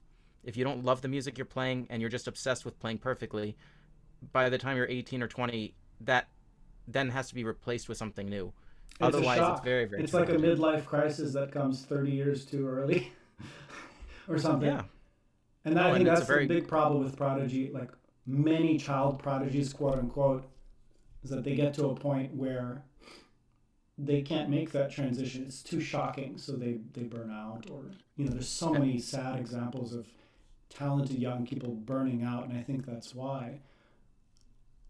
Well, and it's, by the way, I want to just say it's really hard playing at that age, because every year your hands are changing sizes. Yeah, I remember I that's used crazy. to play, and then all of a sudden, like, wait, that was in tune, last week. Why is it now not as in tune? Because I was growing a lot during that age. I remember, and so I mean, it's amazing when somebody reaches that level at a young age. But I've seen it so many times. I've seen some very, very people who might be called prodigies in my life, and I really think that what's interesting is, do you feel something in your heart? That's what it comes down to. Yeah.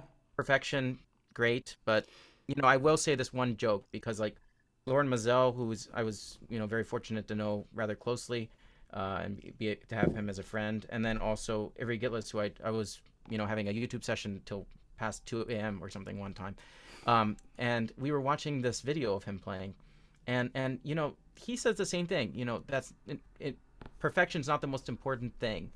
Mazel said that too.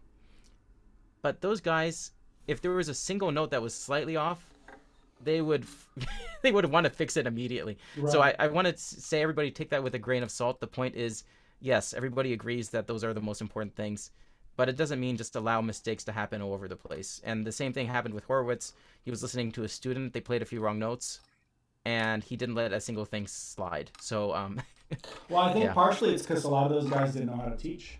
Sad to say, like they didn't know how to transmit their genius, like because you probably can't, and so you have to cling on to something that like creates order in a classroom, in a lesson.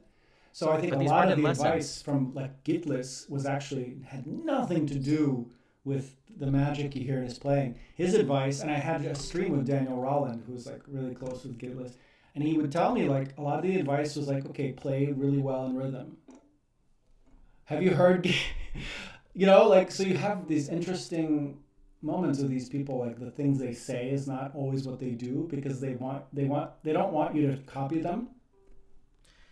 But there's also the caveat that at different stages of development, people often say different things. It's like physics Right. courses. Okay, now we're Absolutely. not going to take into account air pressure or different vectors of, transmission of this force or that other force. And so what ends up happening is that you basically, okay, now you can play in rhythm. Now you add rubato to that.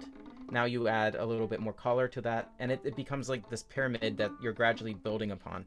And some people say you shouldn't do that. Other people say you need your good solid foundations. Mhm. And I really think it's an individual case.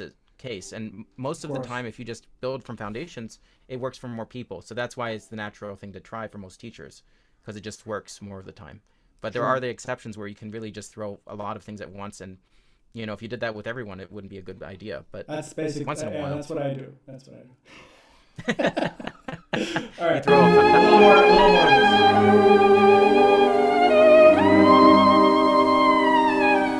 He also has a great rumble capricioso for this stage. Like, there's nothing 12-year-old about this. That's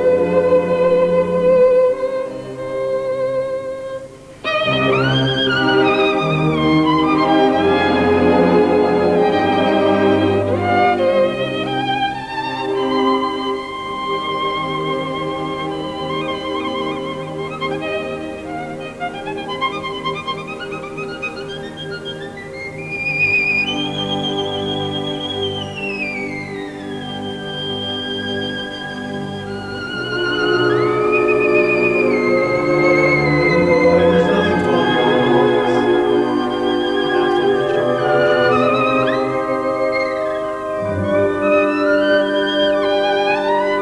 is. There's no red flags at all. It's like this is an immature.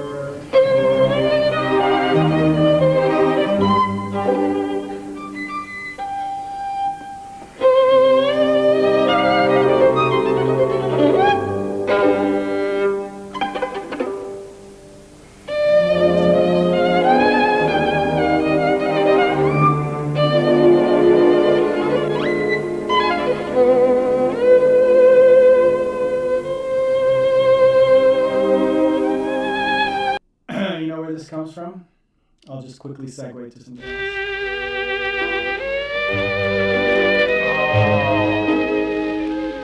Calme a palo. Calma a palo. Write that in the comments. So these are all Hungarian folk songs. Right? Oh, it definitely tried to spell check me.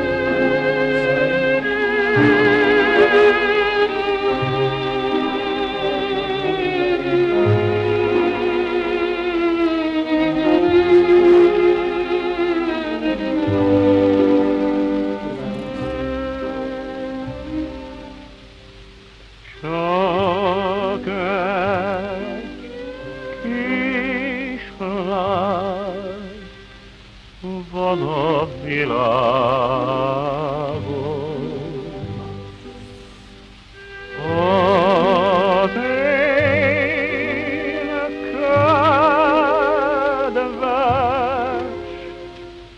rózsám galambol. Violinists should A jó Isten, helyden nagyon plays like that. szerelem, Weird timing. Oh. hogy én nékem adott tégedet. Kind of nice, huh? This is new for me. I love this. Thank you. This Yeah. night, just even this is worth it for me. Like, this is awesome. Yeah, I wish I could. Oh. I'm gonna quickly translate this. So you haven't heard this before? This is my first time hearing this. I mean, I've seen some of the text for it. I just haven't actually heard it sung for real. Okay, so here's a translation. Go into Yeah, let's English. go into Russian, please. Yeah, for There's only one Okay. little girl in the world. That's my rose too, my dove. The good God loves me very much that he gave you to me. Burning love is a beautiful flower, red like your lips, honey. Hey, but it, hey, but it doesn't produce that much honey, like your little mouth, dear. Okay, well, I lost in translation there a little, but This is, well, everyone plays it like it's like the most tragic there. You know, like they it's play it like actually they're not very crying. sad. It's just Hungarian happy. Similar to Russian, like everything just sounds sad, right? Well, But it's here, not. I want to, yeah, this is just incredible. Okay, So, you got something for me? breaking new ground. I want to go actually to something, the two guitars, Oh from yeah, here. great segue. because I'm feeling very Hungarian at the moment. I'm actually partially Hungarian, in addition to many other things. So yeah, that's very this interesting. is making me think about that too. Where okay, so- is two guitars? There it is. Yeah, Robbie Rakakosh is, of course, one of our great heroes, popularizing the Hungarian style, mixing it with jazz. And I heard him at Carnegie. Amazing. I'll have to share a story later. I asked him about this piece, actually. there's an older video of this. That's, I know, but the quality isn't quite as good for the stream, so is the playing good here? it's quite good. I love this guy. He's always this.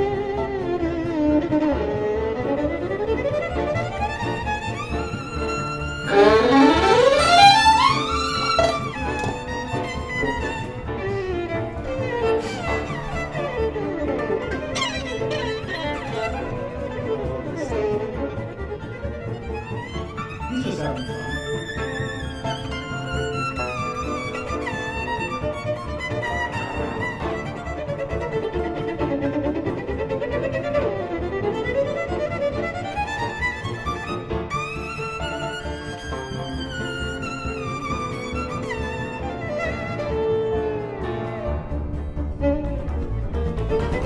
Anthony says he met him in Budapest. I've never met him.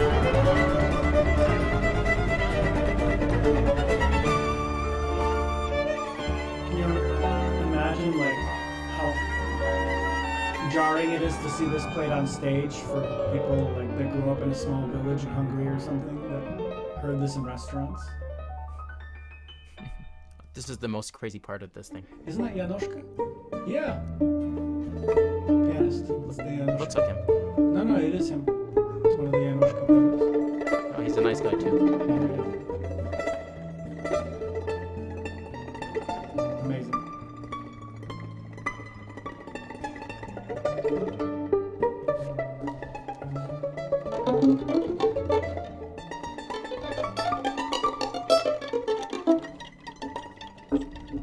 Good stuff.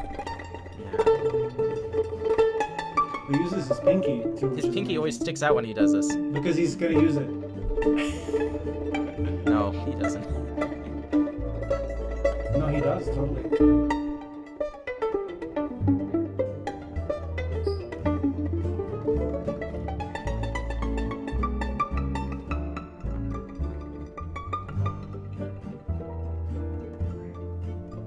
So gentle.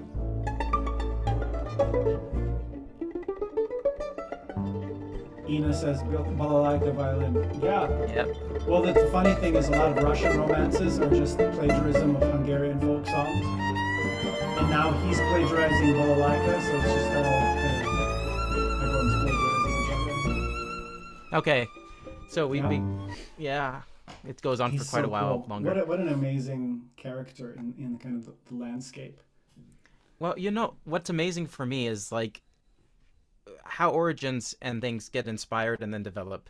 Mm-hmm. So Brahms, you know, in the 19th century, listening to Hungarian music and getting inspired to write some Hungarian dances. So I actually have a set of a lot of different Hungarian dances from different people. And I suggest we go in a progression. We start with maybe the oldest. Can I give you one short thing before that? Let's do it. Let's do it. Boros Lajos lassúbb tempóval, megnyújtott félhangjaival szerelmi álmokat idéz.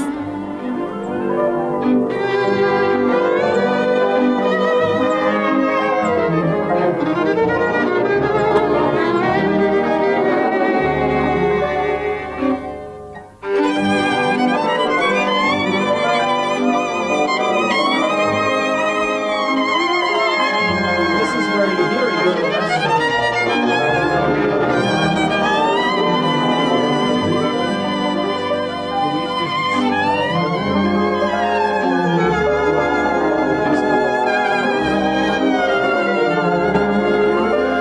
She's about to find it.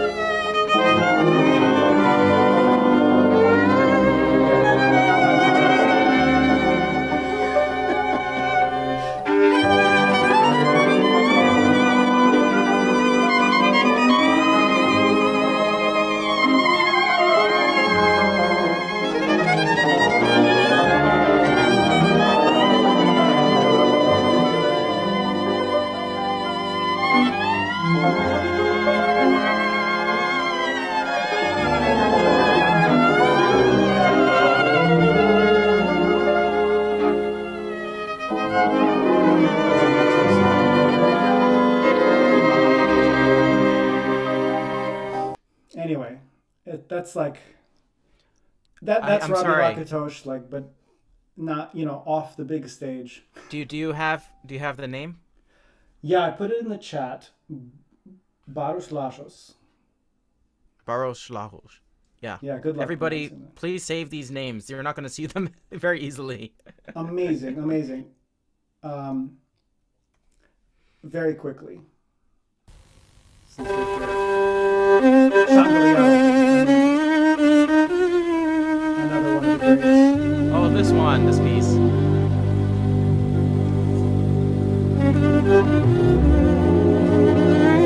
Where does Yiddish Shema come from? Hungarian folks. Hungarian Jews.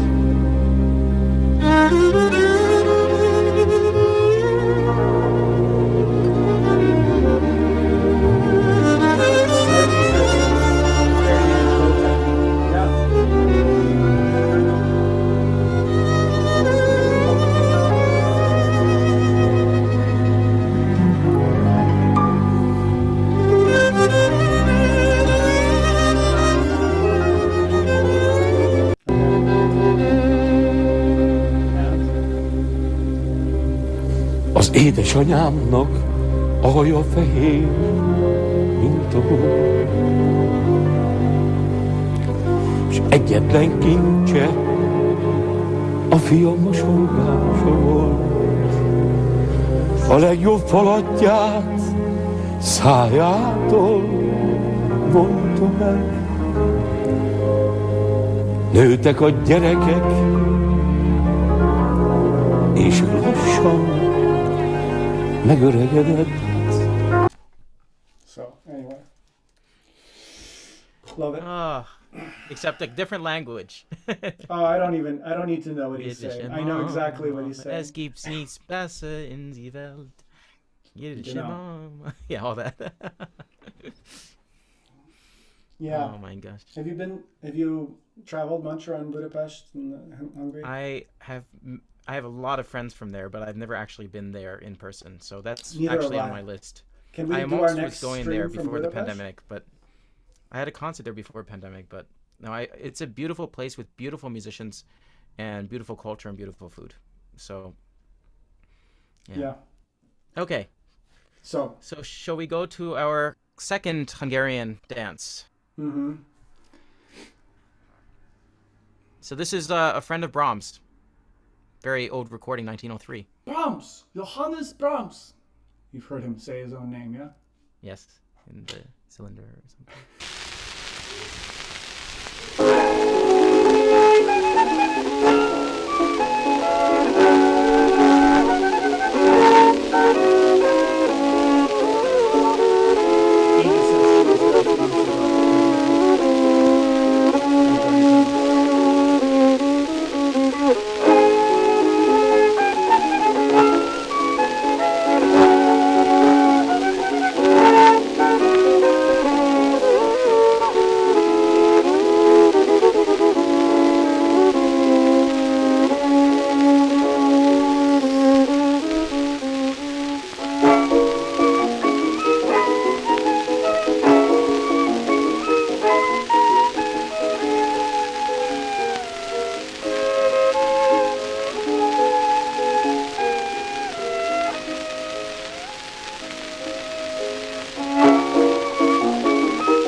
Okay. His master's voice, by the way, for anyone who's does anyone know why it's called His Master's Voice? And the dog... Oh, I have a video for you after this then. Okay. Ooh, God. I actually know the answer to this. I just want to give a chance for everybody in the comments to answer that first. So it's His Master's Voice for a reason. And what is that box that both the dog and the recording needle are on? Speaking of His Master's Voice. Have you seen this? No. Phonographic? What does that mean? This is the place they make records here. Oh. Quiet. It's a good way to mess up a recording session, exactly as he says. Recording is finished. Quiet. But listen here, up. Oh, perhaps we'd better go, Mr. Spike. No, kid, it's all set. You know this? You go on. I'll take care of everything. I'm so You happy to see go on. this. Oh, I just hope he doesn't hurt you. Suppose he fell on you. Don't worry, kid. He's just another hunk of rhubarb pie to me. Listen, you go right down to the rooster and tell Susie everything is going to be all right. I hope.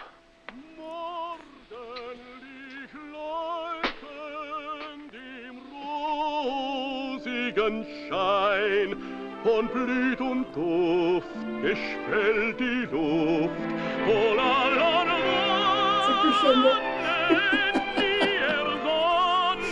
ein Gabel lud mich ein und unter einem Wunderbaum von Früchten reich behangen zu schauen im selgen Liebestraum auf höchstem Lob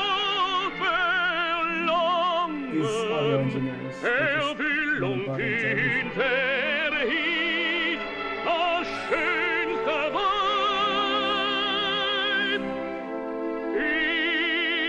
Eva im Paradies. Tutu.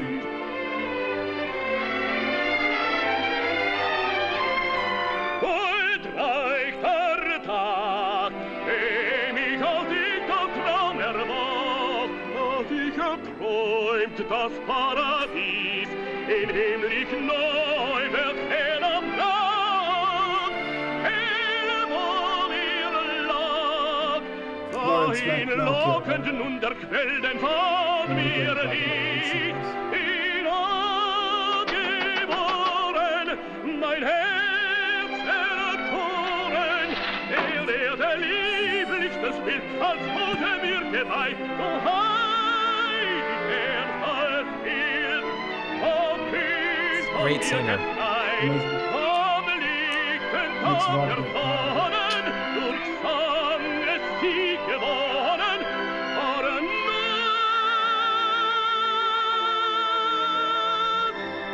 und Paradies. I do not want to be pushed physically. I wasn't pushing you physically, Mr. Olstrom, only artistically. A couple of minutes in acid, Mr. Olstrom, and it will be ready for you to hear. You wasn't loud enough. People don't want records they have to listen to. But it is the right rendition of the aria, Mr. Dibson. Who cares Okay, about okay, the okay, song? okay. Well, It's a but you have to phenomenon. see That's what why the I people put want, this the noise that comes out of a for bomb. His I Master's can't Voice. believe that when the needle scratches that thing that my voice will come back out. It usually does. How interesting. Of course, it is one of the few.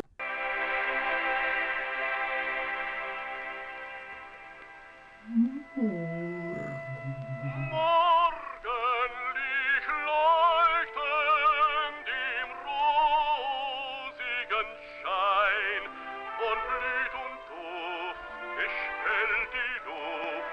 Oh la la la, nie ersonnen, ein Gabe lud mich ein, His Master's Voice. Wunderbaum. This is the PG-13 version. Okay, I'm gonna reveal it. I'm sorry. Anybody, cover your ears if you don't want to hear what it's actually. It's a little bit morbid. So his Don't master's say any voice. and- buzzwords that'll get us banned on YouTube. yeah. So typically, there's a wooden box underneath, and the record player's on top, and then the dog's listening, and it's called His Master's Voice. Well, in this situation, his master's voice refers to the guy who's, in the coffin. And the dog is listening from beyond the grave. Thus, the dog is on top of a coffin as well as the record player, and the idea of the recordings lasting generations later. But in this case, a much shorter period of time, within years, because it's a dog. But yeah, that's a very morbid thing I learned from somebody who's obsessed with phonographs. Wow, So, I didn't know that. I love very interesting. That makes it even more fun. The spin they gave it here. It's just that's his a nice spin dog they get. and his listening to his voice. Okay, So- why don't we go next? Do Yeah. we have which Hungarian do we have? Oh God. Let's see. We just went from Joachim. I think. Why don't we go? I have a couple of more Hungarians, but you tell me. I just want to go through a few of the Hungarian dances. Yeah, let's do it. Number 5 by Arnold Rose. Oh, so good. By the way, if this guy showed up in a Corvette at 8 p.m. to pick you up for a date, I mean. And I want to Not add, too if shabby. it were not for this guy, we would have never heard of Fritz Kreisler. So we should be grateful for this man for not accepting Kreisler to the Vienna Philharmonic. Very He was true. concertmaster there. Yes.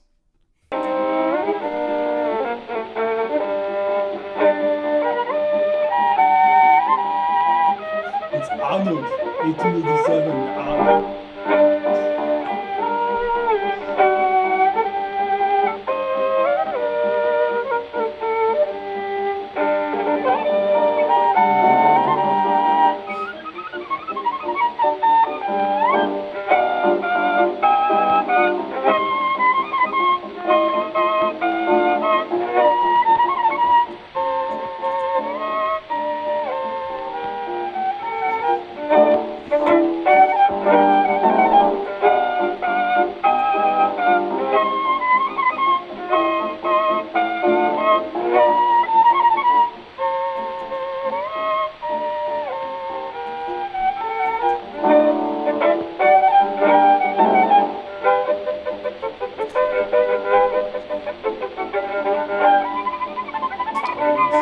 Oh, his daughter. That's a sad story.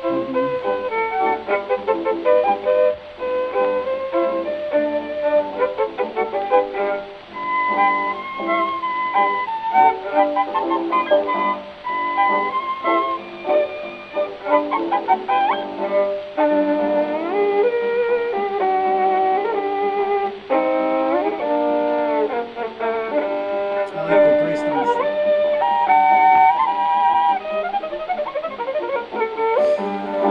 Yeah, the date on Alma Rose's death is quite telling. I think Zachar Brown has her violin.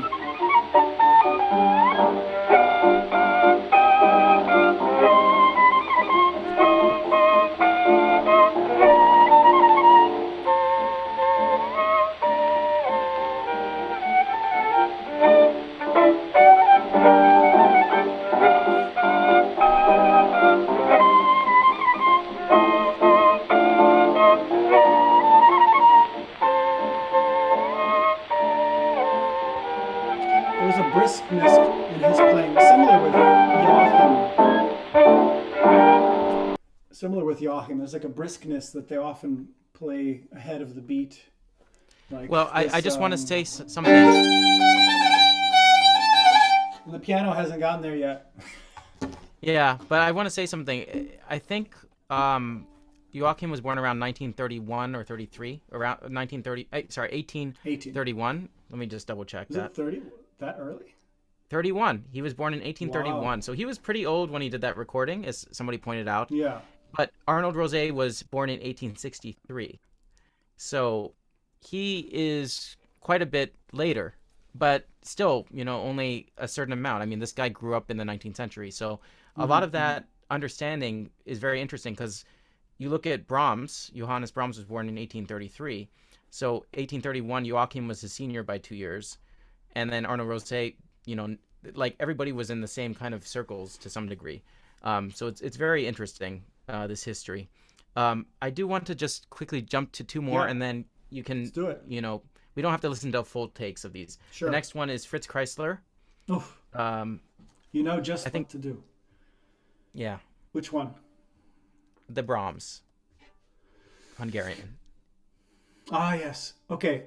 I'm going to quickly go to the restroom while you take our audience through this recording, eh? Okay. He was born in 1875. This is a great one.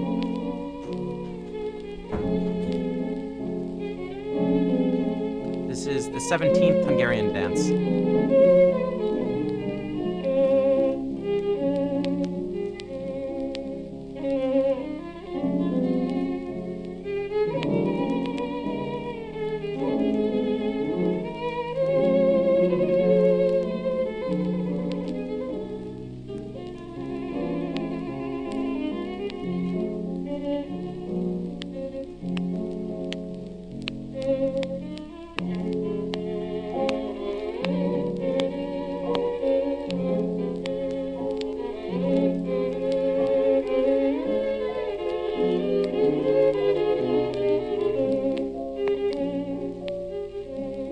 Timing.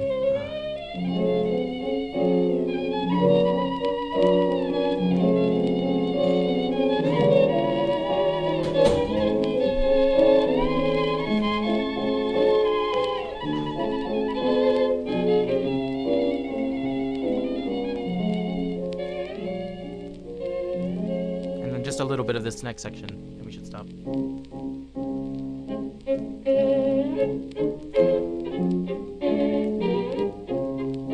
So poised.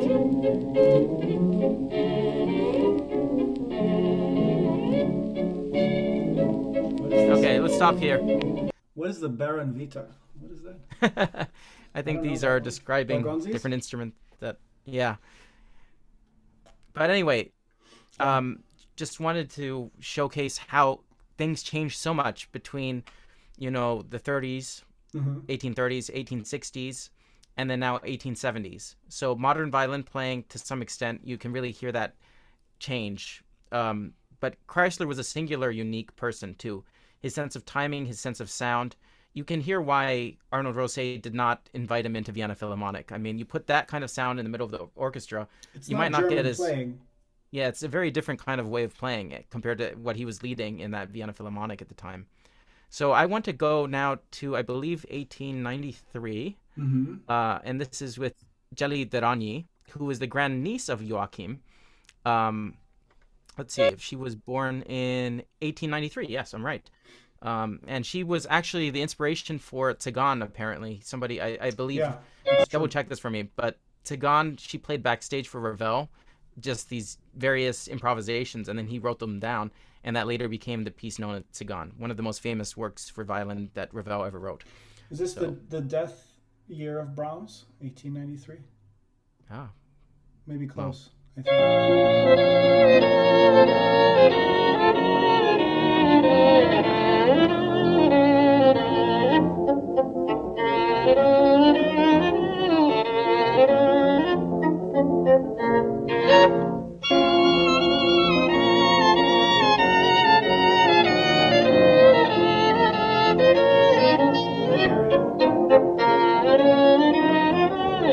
Student of Hubai.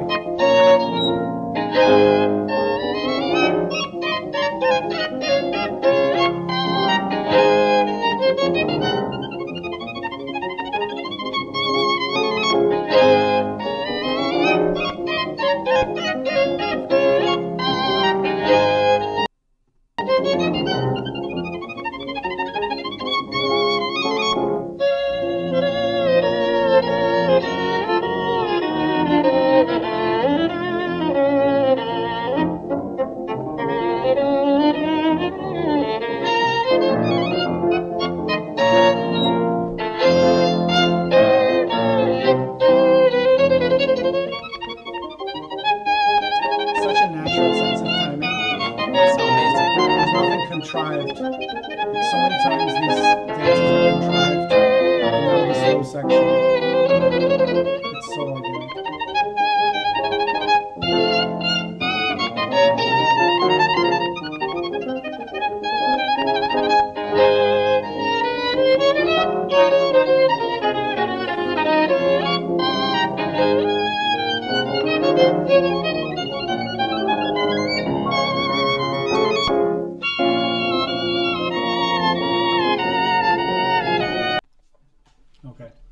mean, compared to beautiful. Maud Powell.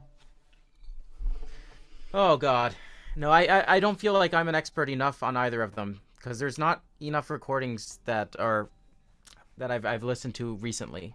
But I will say this is the one thing I wanted to make a point of, which is that we have some amazing women that were playing at the turn of the century. Totally. And I think we should never forget about them because they were famous at the time. They were well known, and they're just amazing. I mean, this Jelly Durrani, I didn't discover until much later in life, and it's just really shocking to me because you hear this kind of playing and you're just like, I have so much I can imagine from her playing, like about her as a person, about the kind of world she grew up in. I mean, there's just so much you can take from that. The sense of timing, the freedom, the kind of expressivity, and the articulation, coordination, everything about her. Very underrated player, and I have seen a lot more of her come to light these days. There's a lot more reissues, I think, of on CD and on Spotify even. But I hear one of the things I notice is just the approach to glissando and how that's changed. Like when you go from Joachim, and I think Durrani is kind of more of an extension of that school, as is Maud Powell. This like non-vibrated glissando kind of.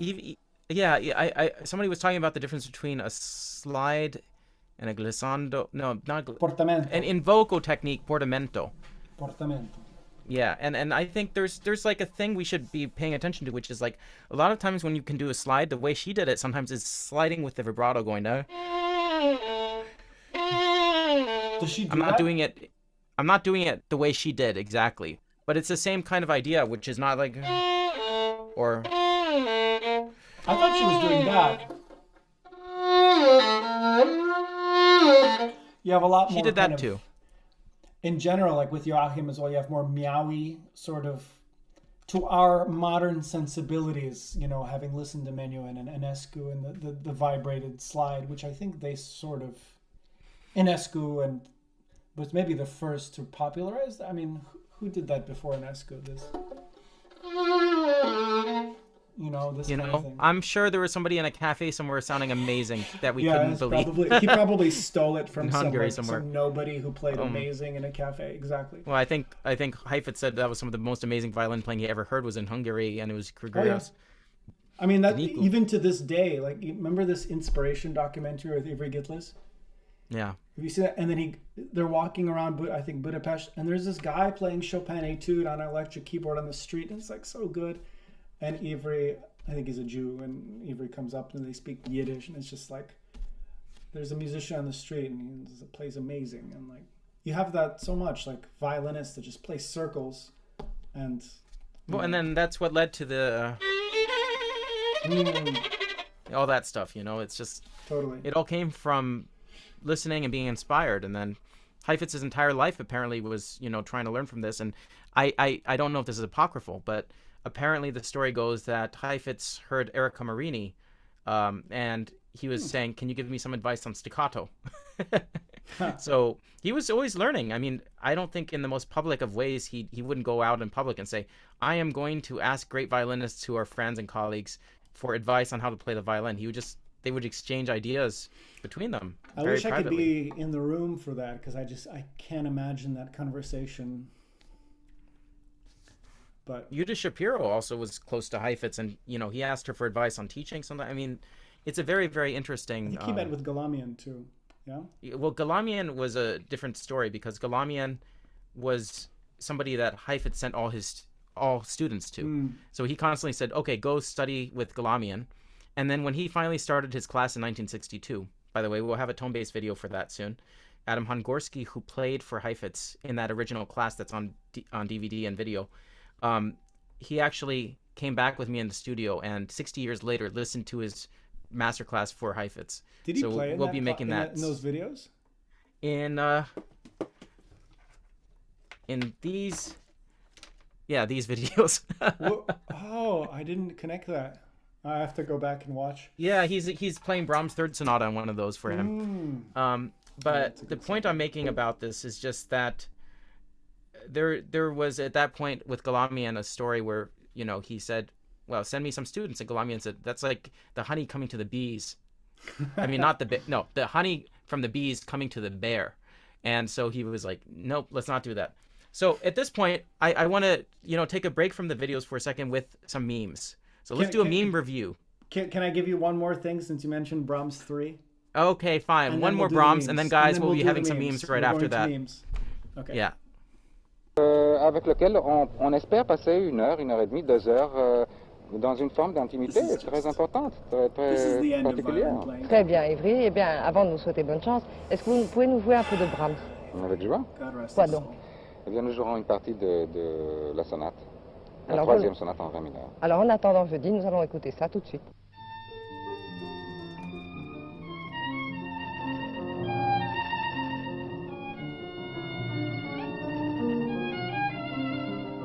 Where's the bar line?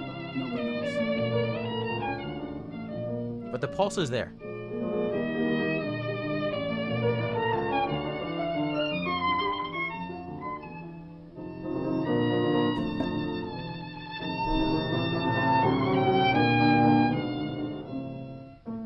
Open E, no problem.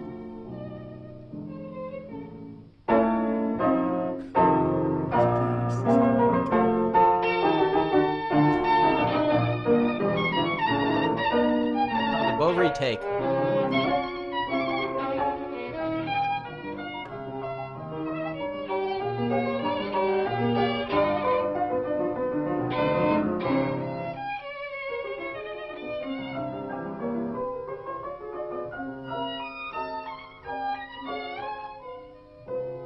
Why not? Pludemacher, I think his name is pianist. Pludemacher. This is his big moment. And he spoiled it. No. He's nervous. It's okay. Gitless is actually staying pretty much in time, actually, compared to some other times.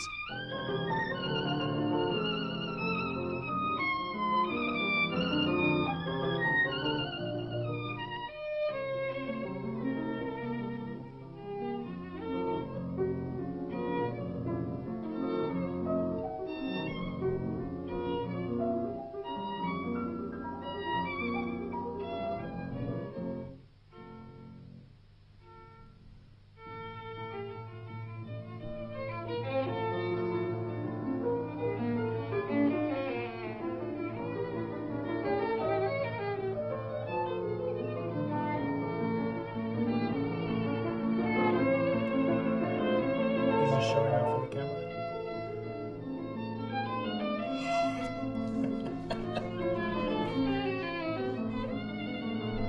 So good. It's great. Great playing. I actually have to play this in a day.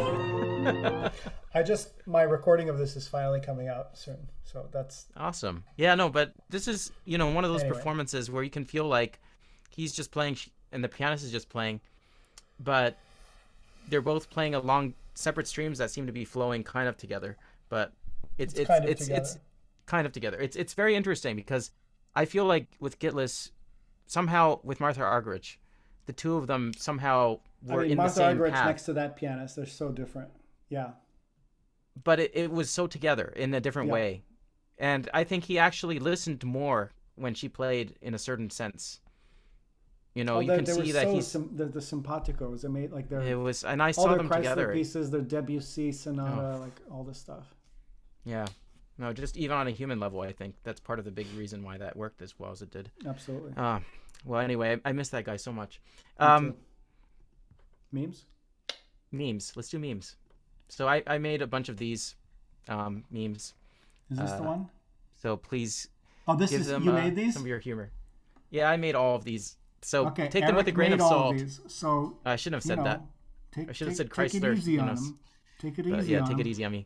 Okay, so this first one, I'm just going to see if everyone gets what these mean. Some of these are more pop culture, and some of them require some advanced knowledge. So, okay, here we go. Free food already before the intermission. Is this Free just, food already before the intermission. It's so bad that you get free food before you even get halfway, right? Yeah, I mean... Have you ever seen... When was the last time that someone threw tomatoes during a performance. Like that tradition died clearly at some point. I actually, there was a violinist in the 60s or 70s that happened to, and I will not repeat the name, but it still happened as late as the 60s or 70s. But how many tomatoes are we talking? Like a lone tomato? I don't know, but they got very upset apparently, and I've actually met them once. When was the last time 2 or more tomatoes got thrown in a concert? I think this was more than 2 tomatoes. The thing is, like, no shit. Who carries around tomatoes to concerts now? I mean, it's like, oh, I'm going to go grocery shopping. Now I'm going to go to Carnegie or wherever the concert was. It's not a coincidence. It was not. It was a political, display with the tomatoes. But anyway, I think we should bring that back.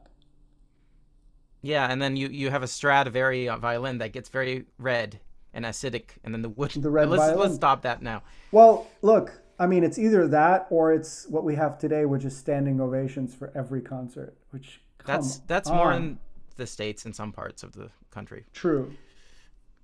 Next.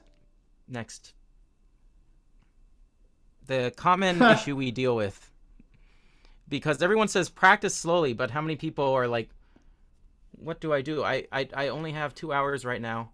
If I play through this piece slowly, I'm not going to be able to do anything else. So they end up just playing fast.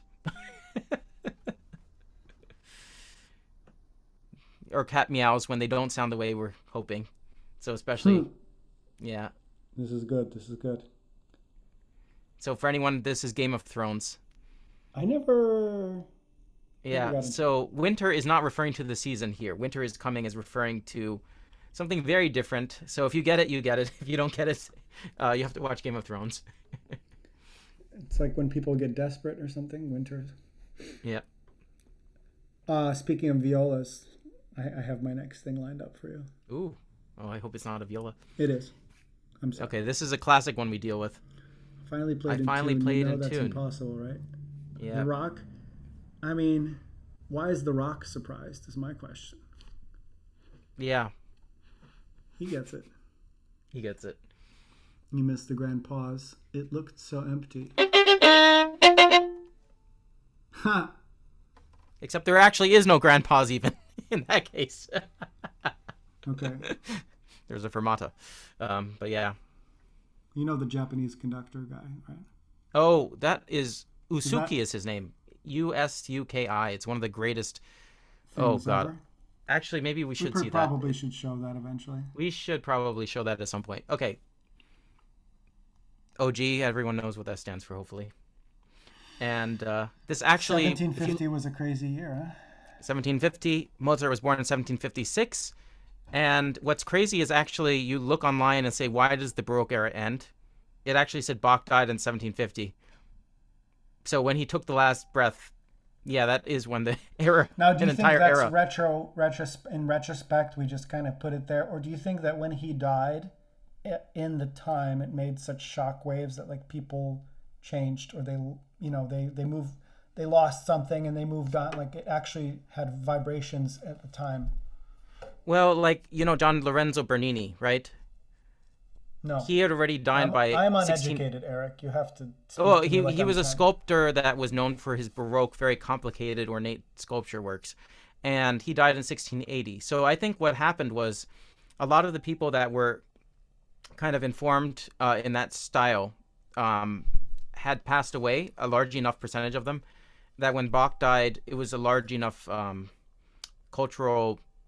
a big enough part of the culture that basically people said, okay, we see a transition here, even though Haydn lived during both of their eras, during Bach and Mozart. So it's very interesting to just think about how we say, oh, that was a Baroque composer, or that was a classical composer. But there were composers like Haydn that overlapped. Do we know about Bach's funeral? Oh, I haven't looked at his funeral. I mean, it was either. I've seen his coffin. It's at the ever. museum, but like was everyone at the church. Was there like a kilometer long line, or was it? Like I'm wondering what kind of funeral was it, which kind of gives you a signal of how it was taken at the time. Well, how many kids was it? 21, 23? Somewhere? They were all there, I'm sure. Yeah. So I mean, at least he had a large family there. That's like 1,000 people. Yeah, so, I mean, yeah. Okay, this is terrible Star Wars. Sorry, guys. I don't Let's get just go this. I don't. Oh, because she's like. This is just caught in the act, right? She's trying to clean it out, or is she actually? No. This is Darth Vader. No. And then the first she's clarinet. She's holding a clarinet up, and I don't want to say too much on this one. Convenient Let's just move photography, or do you think they were trying to? Okay. Let's just move on from there. That's a great idea. Two things I wanted to show you. One was the viola thing, and then the second thing I forget, but it was very intelligent. I'll just say that on record. Okay, tell me about this. You've never heard this.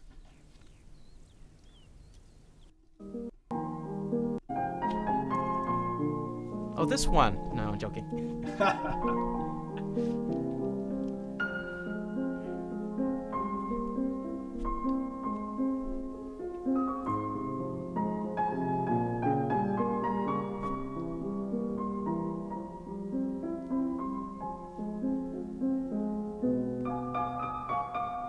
This is her big moment.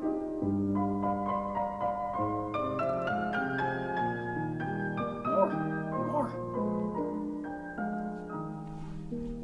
I wonder how that engineer recorded this.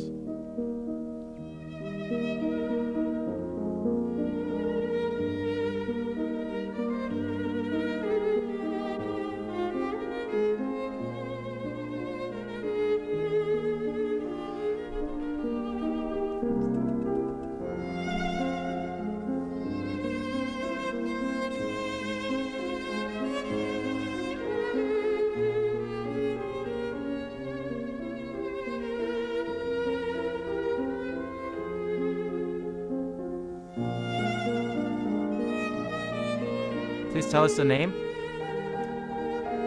Mikhail Kugel. Definitely not Jewish. Of course he's Jewish.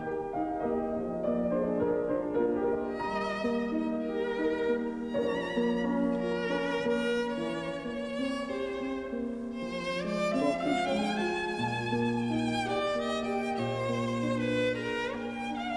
It's a lot of A string. Time on the A string for a violist.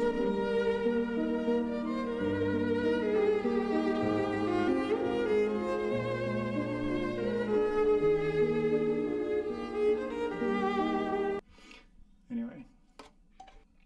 He's still around. He's 75 or so now, right? He was born in the 40s. Yeah, and this is like Russian school viola. You don't see a lot of it, and I think he carries a lot of the Russian school principles of sound production onto the viola. Well, mostly very fine violist.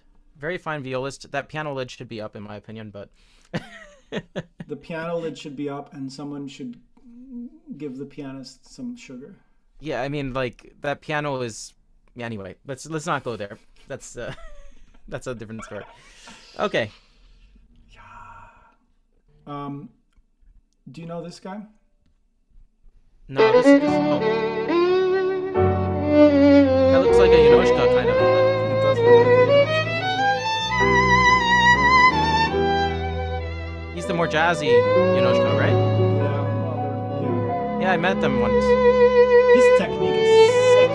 It must be that Rolex watch. They're very talented. František, Yonoshka, all of them. They live in. I think they still live in Vienna. I'm so glad.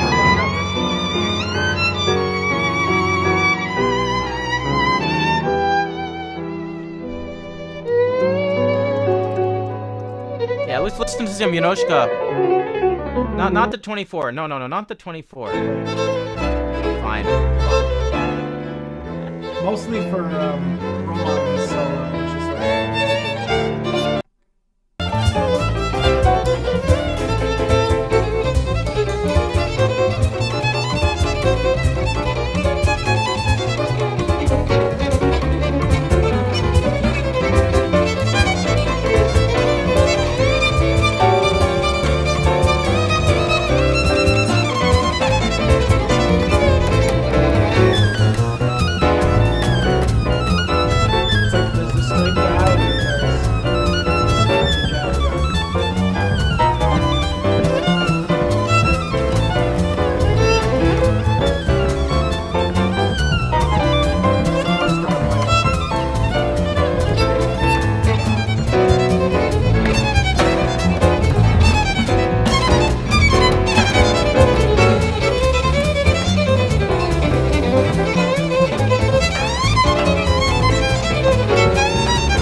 yours.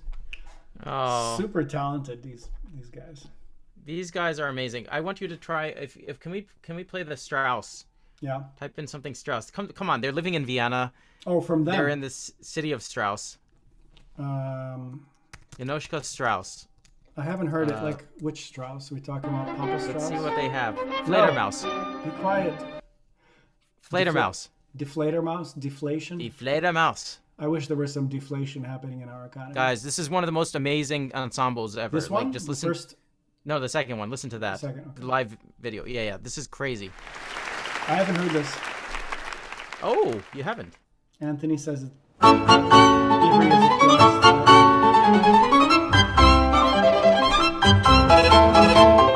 I played this once in the orchestra.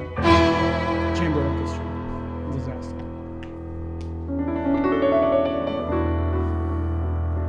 I think he does the arrangements, the pianist.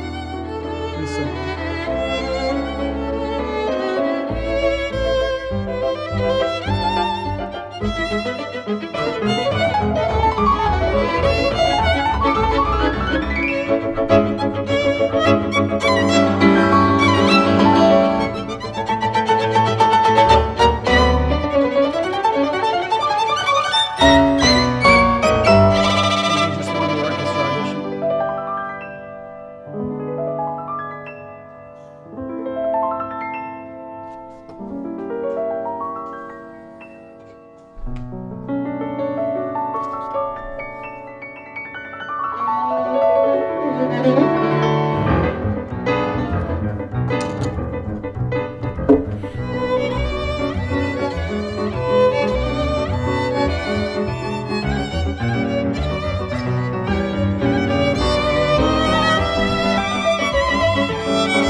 Or Carmen.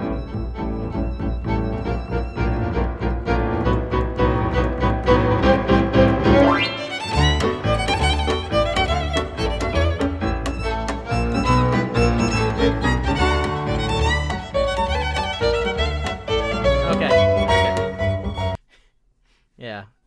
This is great stuff, guys. This is the Janoschka Ensemble.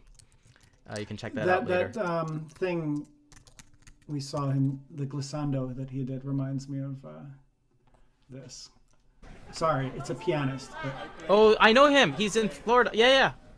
I want him on tone bass. I want him on tone bass. Okay, we have a tone bass piano too, guys. So check that out too later. and Jorge Prats is not on it, and that's a crime. Have you seen? I posted like that. He does this masterclass like interview where he just goes through so much repertoire and like describe it. He's such a good teacher. We have to. Get I know him personally. Actually, amazing piano. Like one of the most underrated living pianists. Masterful in like so many different. Yeah, this is one of the most crazy things ever.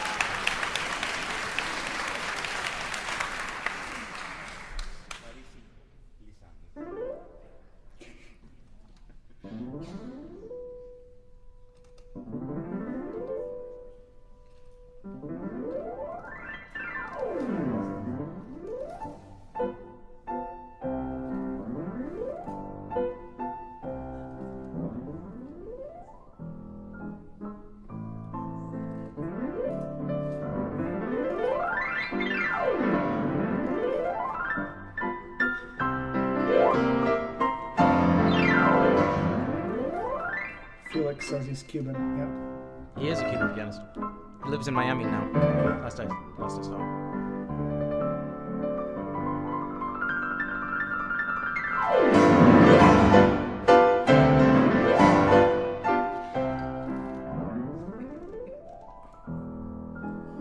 Too good.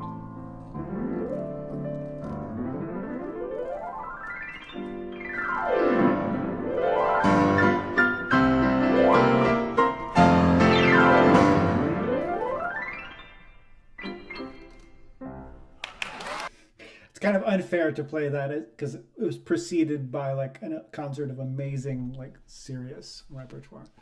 Okay, wait. I wanna give it. Yeah. Okay, let's do this. Give it. I ran let's out. go of, off the beaten path. I ran out of beverage a while ago, by the way, but that's okay. Oh, guys. Neither here nor there. But anyway, yeah, please, if you guys need a refill for a drink, grab one. Okay, so I think let's go to one of the inspirations for why Daniel Heifetz, who founded the Heifetz Institute. Who? Daniel Heifetz. He founded the Heifetz Institute, and one of his inspirations for why he started the violin was this guy named Florian Zabach. And if you guys have ever heard of Bird, we're about to show one of the most crazy recordings. This guy was an amazing violinist. He actually even had a TV show called The Florian Zabach Show, I think, or something like that. So here we go.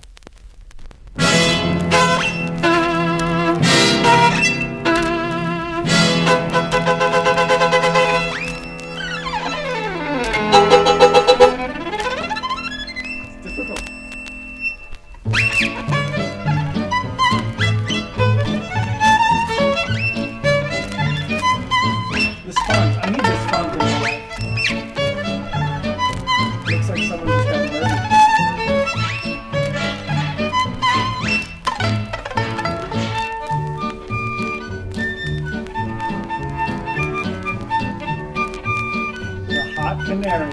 Oh, yeah. Is that him? That's him?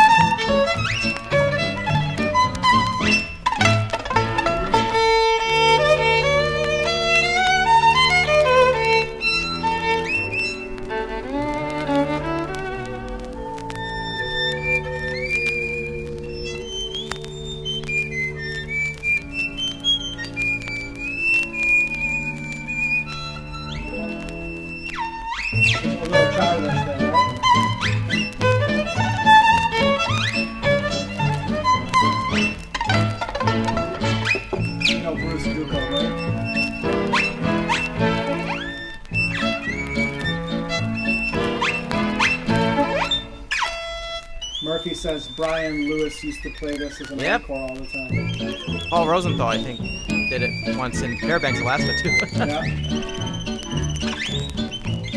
Oh man, I want to hear the Jalousie.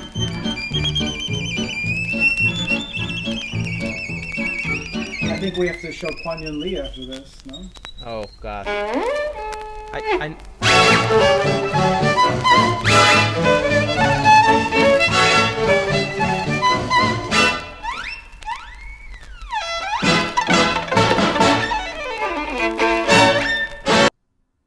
Too good. Yeah.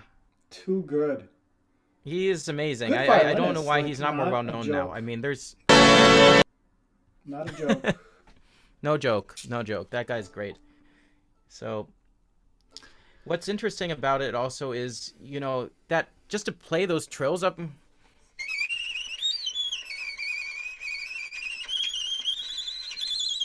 If you do a vibrato trill, you can sound like a bird, but it ends up sounding like a distressed bird.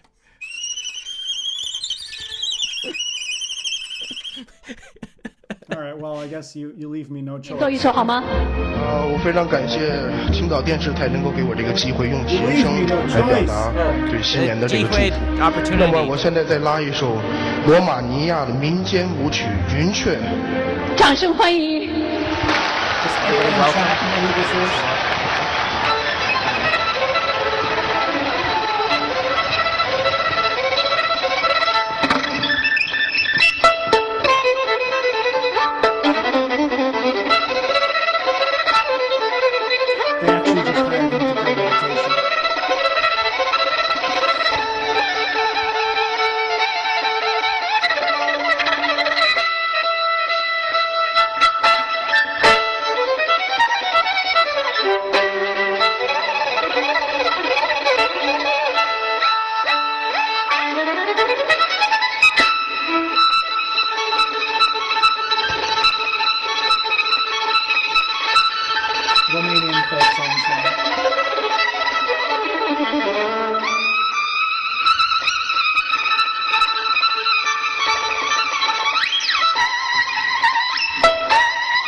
clapping. They want him to stop.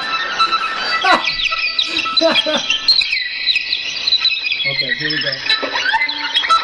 The bird sounds.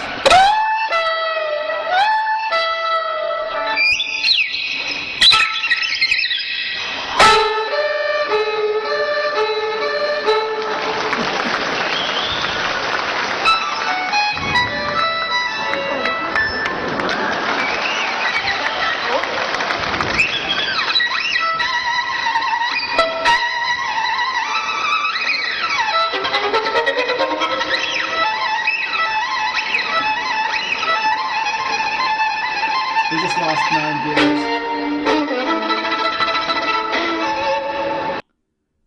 Yeah, we just lost 9 viewers. No. They've been gone for a while. Kwan Yoon Lee is the name. No, he was a classmate of mine. I actually learned from him when I was growing up. I took scales with him, and he was a very interesting guy. He studied with Dorothy DeLay back in the day, and then he went to Kurt Sussman's house in Cincinnati for a while. And Ricci actually coached him as well because he had a relationship with Strad Society, and there's some very interesting master classes where Lee Chanran is playing for Rogero Ricci. It looks like he's just sight reading the hardest Paganini, basically. Well, this guy he worked very hard, but he also was just a natural violinist. If you actually, why don't you pull this up? You talk about prodigies. Well, I don't know if he was a prodigy, but his Vinyavsky competition, he was one of the early ones, and I think he was like 13, or how old was he? Is that where he played the 16th Caprice, Paganini also? He probably played, what he did, No, it was, yeah. No, but the first piece was Preludio by Bach. This one? Yeah, that's it. Yeah. Okay, skip ahead.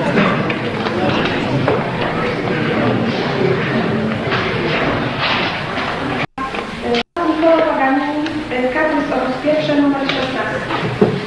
Wisła jest reprezentantem Chin i uczy się profesora Białowina. What language is this? I think Polish.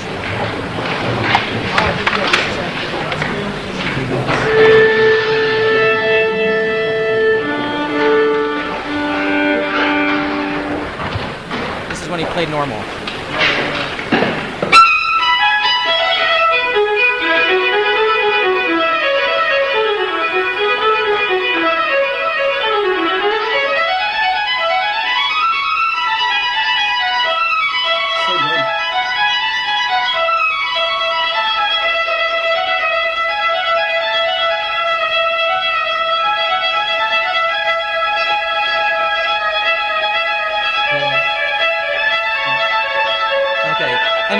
We get the idea. I mean, look at a little bit of the Caprice, though. That's like even more impressive, I think. We probably plays it fast. No. And then higher E major partita. Okay.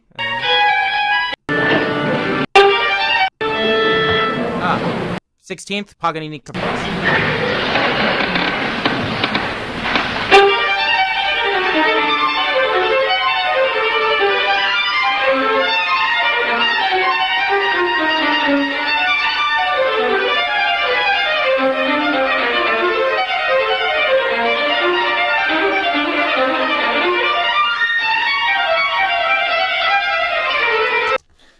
Yeah, I mean, amazing.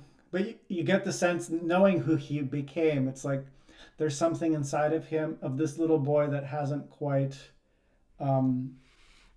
flourished yet. And when it flourishes, it's going to be pretty off the wall. Well, he was, think about this. This is 1991, and the industry hadn't changed in music yet.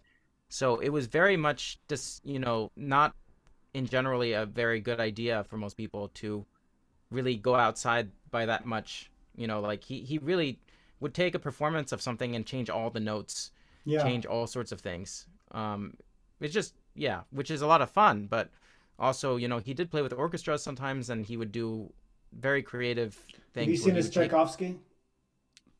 Yeah, I have. But let's move on from there. Let's move on from there. Good idea. I want to show you something. Okay. you talk about child prodigies, and I want to just go to a violinist named let's go to Franz von Vexy, the guy who rededicated the Sibelius. It must be 11 here or something.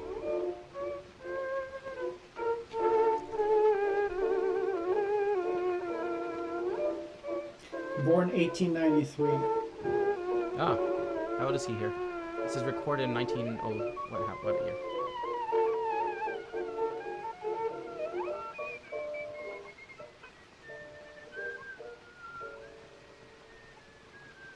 He was 12 years old when he became the rededicatee of Sibelius's concerto. Wow. This is 1904 recorded, July 15th. He was 11. Right. This is the Carmen Fantasy by Zheno Hubai.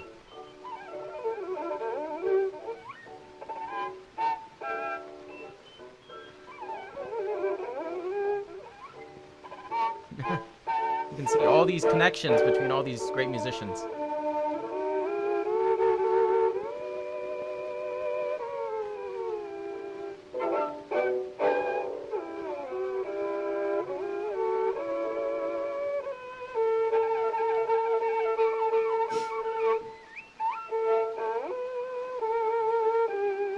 This is mixing different folk traditions together right there.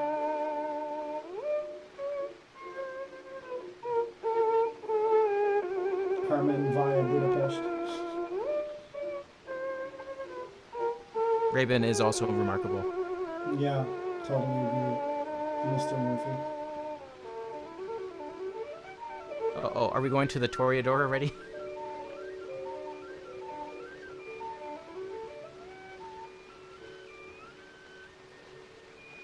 Or did they cut it out? Let's find out. Yeah.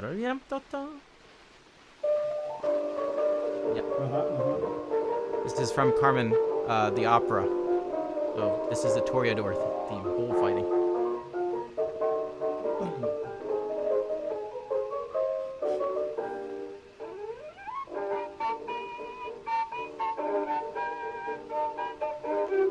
Quite the gusto for an 11-year-old.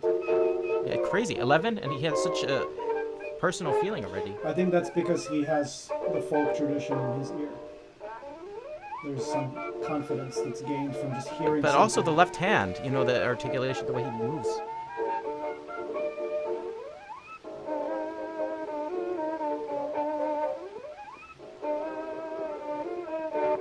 Do you play this? Yeah. The Hubai. It's been a while, but it's a nice piece. Who had you do that? I did. Oh. Because I knew the Waxman, the Sarasate, all the other ones.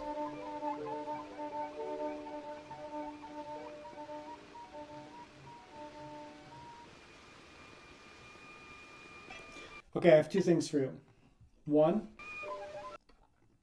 it's not Kuan Yin. So, do you call that a child prodigy? Please vote in the comments. I don't know. What do you say? I would say 100%. Okay, you say 100%. No, not sharing. So here's what I have for you. Speaking of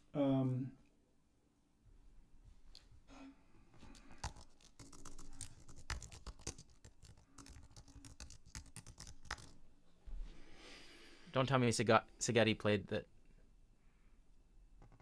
Oh, you have a video of Hubai playing? No, it's Oh, the Zephyr. By the way, everyone, you should learn this piece. The Zephyr. I love that.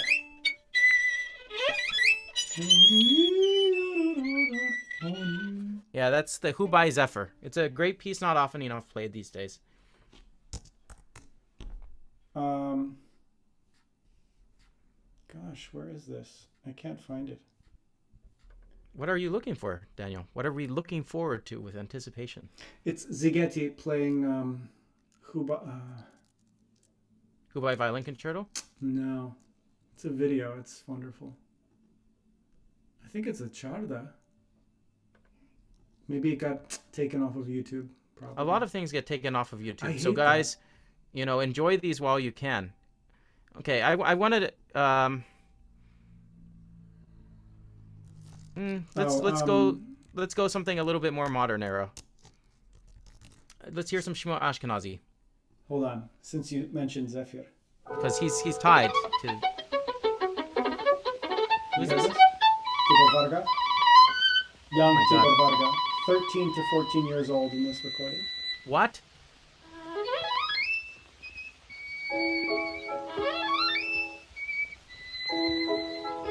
He already has the sound, don't you guys think?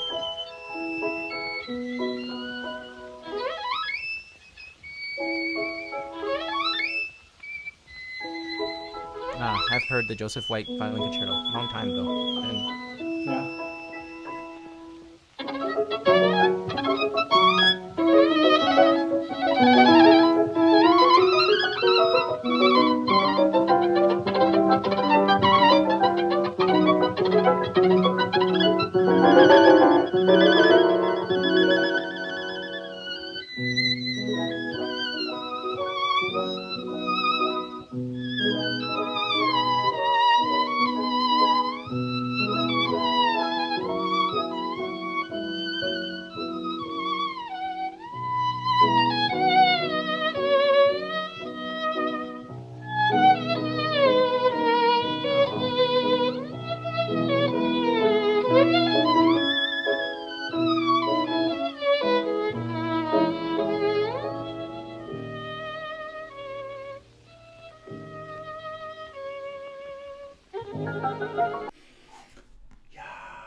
Varga. Beautiful. So underrated. You know, that's the biggest thing I'm coming from tonight with, in a way, is like we need to just all listen to more Tibor Varga.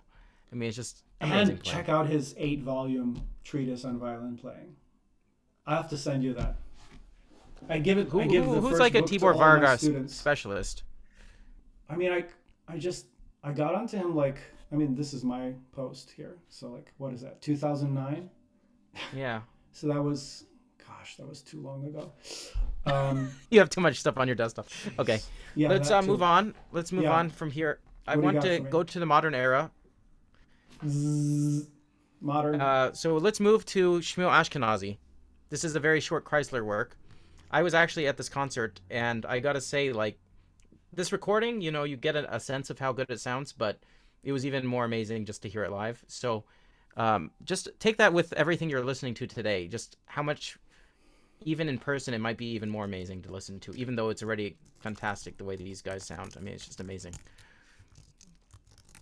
I have it on my playlist for this one. Yeah, I know, but there. Anyway, you found it fast.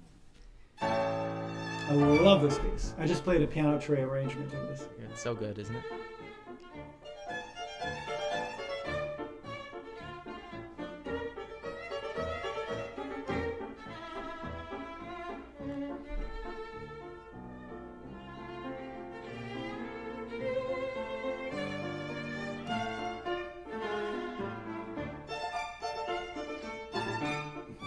He holds the violin very high.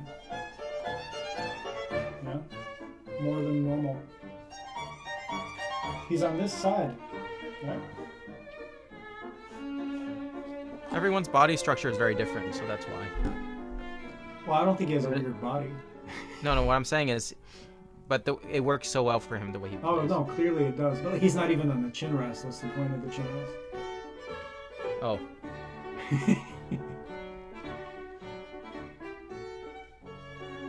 But where did you get this? Oh, this is not Ilona Ferrer. Ilona Ferrer student. I know, but this holding the fiddle like that's not Ferrer, is it? He studied with Zimbalist, I think, too. So good. But most of the stuff he's gotten, I think, you know, a lot of it he figured himself out. But a lot in Marlborough and some other places, you know. Jack says Vasha Pehoder. Yeah. We should put something on. I have a few on my list actually for him. Oh, so do I. Okay, let's move from here. Okay, but since you did this,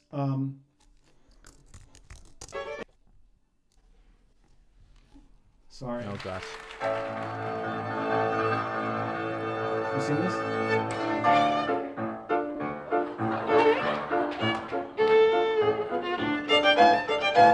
Happiest violinist I've ever seen. Well, when you have no career, you can be happy.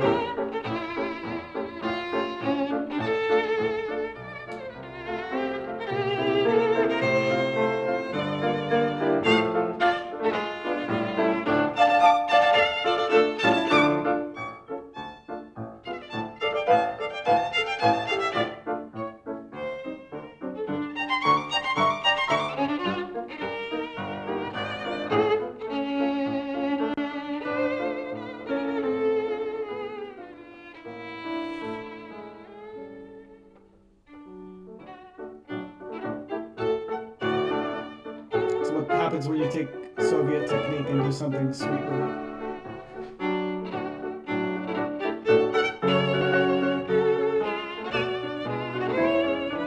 What's his story?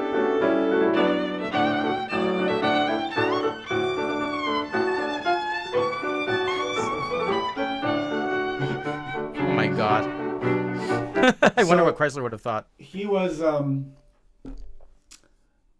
concertmaster, so he kind of got excommunicated out of Russia, basically. I think he didn't play nice with the Soviet establishment, you know. Yeah, so he defected forced you or something. to do so many things, like one of the reasons Hirschhorn, his career went down after winning Queen Elizabeth, like you'd think you're set. Well, the Soviet regime forced him to like do other competitions that he just didn't do so well at, because he wasn't a competition machine. And so then he got like 4th, 5th, 6th prize somewhere else, and it's like, oh, you're nobody now. So, you know, this kind of stuff was forced on musicians at the time, and he was just Lapko. Alexander Lapko is his name. Amazing violinist. Yeah. He was having none of it. So yeah, he defected to Berlin. He was the concertmaster of the Berlin, the other one, Radio Symphony, or what? Yeah. He was the concertmaster there for a while, and just he lived out his years there. I was trying to meet up with him. I think he lived until like 2012. And he was playing till the end, till late 80s. He was playing Viola d'Amore. He was a composer. He was just such a brilliant, creative guy, an amazing violinist. Can you write his name down in the chat for everybody to have access to that? And he recorded the complete works of Mettner for violin, piano. Oh, Mettner fairy tales, or fairy tales, the sonatas, the canzonetas, amazing, with some of it with Ashkenazi, I think, at the piano. Svetlanov was the pianist for him for a lot of his recordings. Oh my gosh! Amazing violinist. His I'll just show you one quick thing.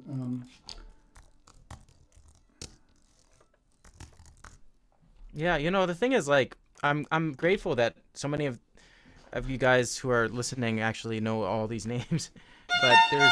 Yeah, Anthony knows Lapko. Amazing. It's fantastic. Oh, the Zimbalist arrangement.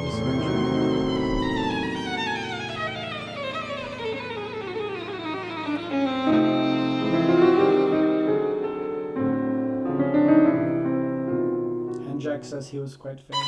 I don't think he was. Maybe in certain countries. In certain circles.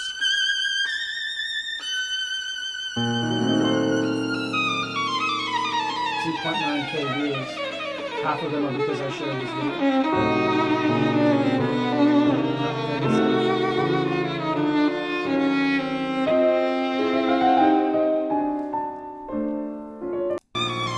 I want to stop for a second. You know, this is one of the main things I'm hearing from a lot of these older violinists, is they don't do this thing with like the bow where they go, but they do a little bit, but it's with the left hand as a result. Mm-hmm. You mean in fast passages? Even in fast passages, but it's like the left hand articulation leads into the bow by such a tiny amount that you don't actually hear a break or a portato in the sound. You just hear a little more articulation. And that's something that's really a very difficult art to really find. It's a hallmark of Chrysler also, which I think... Listen to this.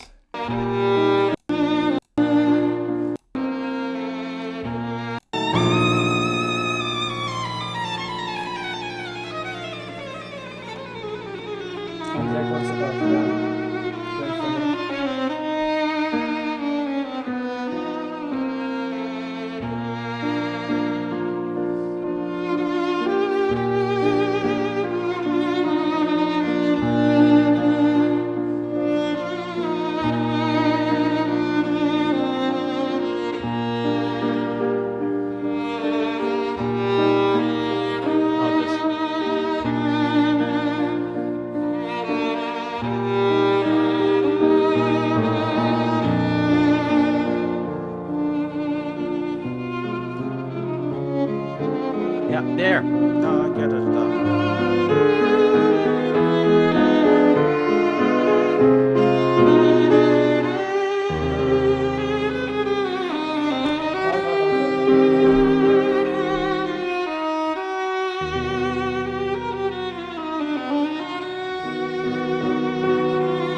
I'm just such a fan of his playing. It's just amazing. You know, this is just making me think. I want to hear a little bit of Nadian playing Roth Cavatina. I thought you'd never ask. I have him on playing Habanera on my list. You know this? I know, but let's just do some Cavatina because, guys, this is just such beautiful, beautiful playing, and just makes me happy. Oh, look who posted that one. Oh, you posted that one, didn't you? I got copyright strikes back when people didn't realize they could make money off of it. Yeah. The guy who produced all these recordings, I forgot, some Jew from the Bronx. He copyright struck me on everything. I'm like, come on! And now he just makes money off of it. So good. I'm glad he's making money off everyone of it right wins. now. I want everyone Good. to win. Good. Let's just go. Let's go.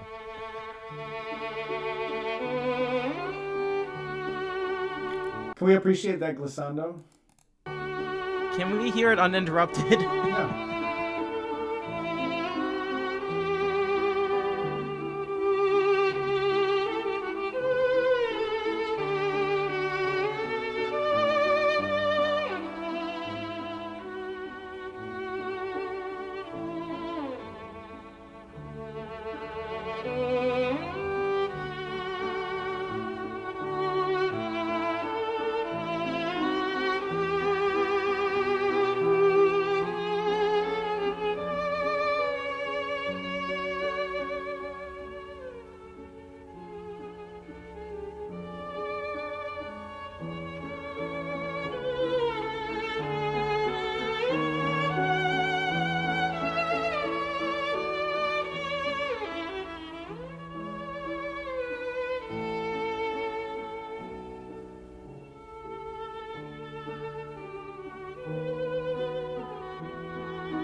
Such an organic manipulation of time.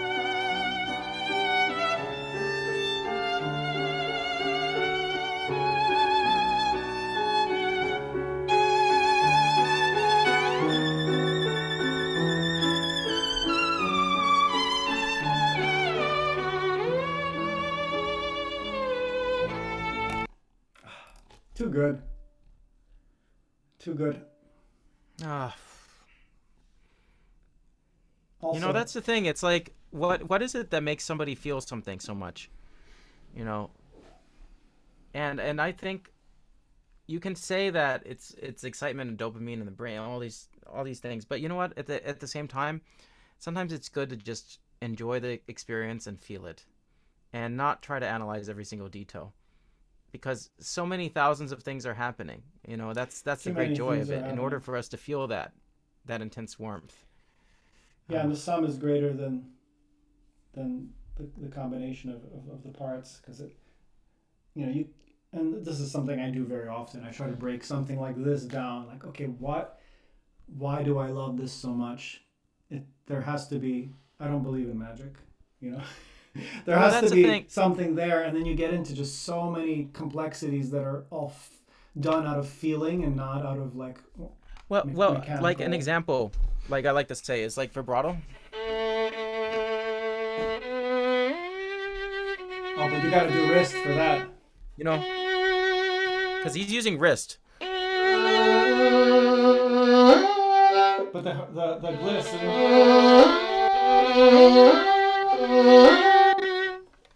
He does this.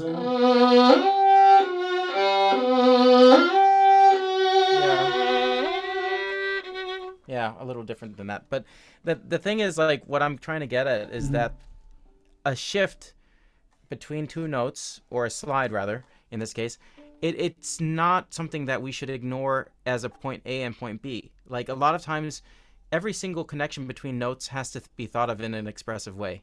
Totally. And I think that's one of the things that just makes it so fantastic. you know, when you hear that connection between all these notes, because there's so much more in between notes than sometimes even the notes themselves. You know, like you hear, you know, or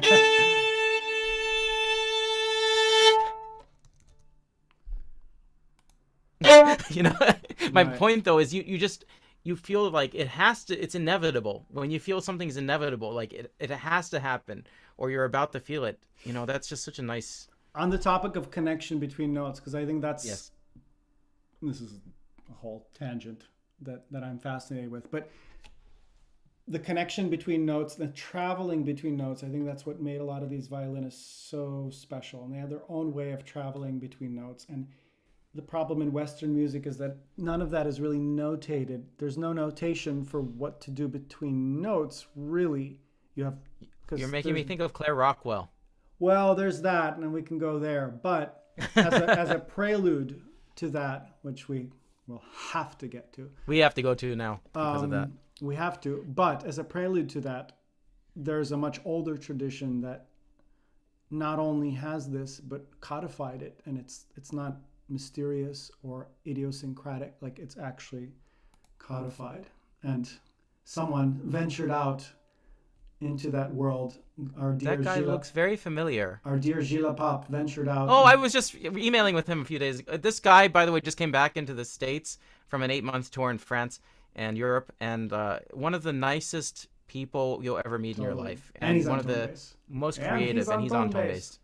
He's on home base if you want to. This is an excerpt from a documentary called, I think, Renegade Fiddler, where he went to India because he lived there for a number of years and he studied the Hindustani classical music. And so this, to me, this is at the heart of Indian music. And you know what's hilarious? The connection is between these great violinists that traveled between notes. Is this the Apap Masala? Yeah. He gave me this. This is my first time seeing it actually because I didn't have a DVD player. I think it's the alternate title, Renegade Fiddler. Same awesome. film. Awesome. Yeah. When you're like, you have to sing within yourself as you play it. So like if you're playing Kalavati, it goes as sa ga pa da ni sa ni da pa ga sa. All right, and then you want to denote something. So you have a lot of graces. We don't jump from one note to the other note. We always have a bridge between a note to the other note. Sa, no. So that's how it goes. The essence of every music is love in a way, right, sir? If you want to call someone, call him through various ways. One way is...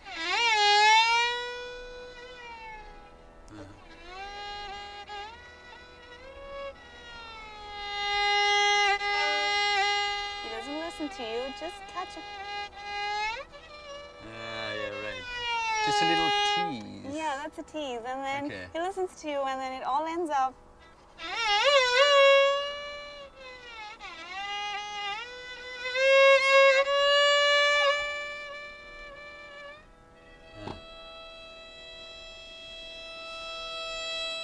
It's an ocean of time. Right. I've never really listened to an Indian player doing what we would call a wrong note. Right. You know? I mean, the way you were trained, like, tell me a little bit about, like, Dr. N. Raja. Well, she's an incredible lady. And you should listen to her playing, sir. I mean, you have already listened to it, right? You know, I wound up the tape that I had. I had this fabulous tape, you know, Raga Kalavati. You remember when I went to see you the first time? I do. So you listen. I've been listening to it, but then you teach me how to do all this alap. I cannot write that down. You cannot. So I do it. I don't, you know, but the actual composition, I had to write it down. That's easy. Yeah, I mean, I see the connection there between, like, the normal way of shifting and then something that has a little more nuance. Or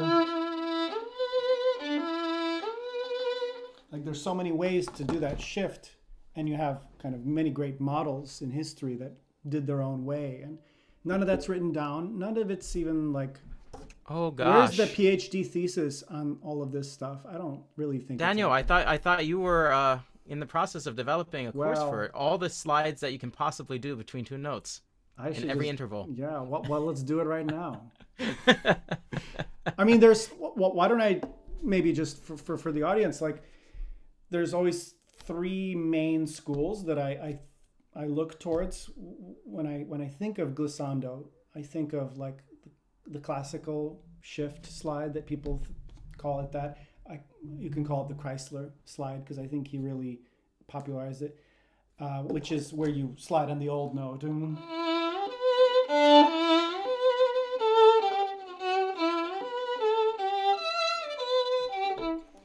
And it's up and down. He would slide on the old note.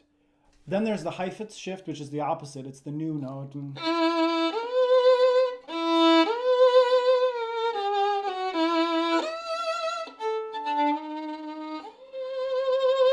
Right, it's not Chrysler would do, but Heifetz.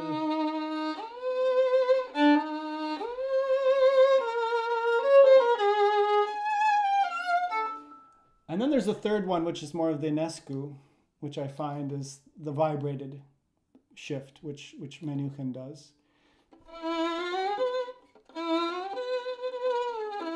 It's a little closer to the Chrysler. A lot of singers, they'll call that portamento versus, just I mean, there's so many different ways of going to different notes, but like the degree, this is why there are infinite shifts. That how fast do you do each one? So like, yeah.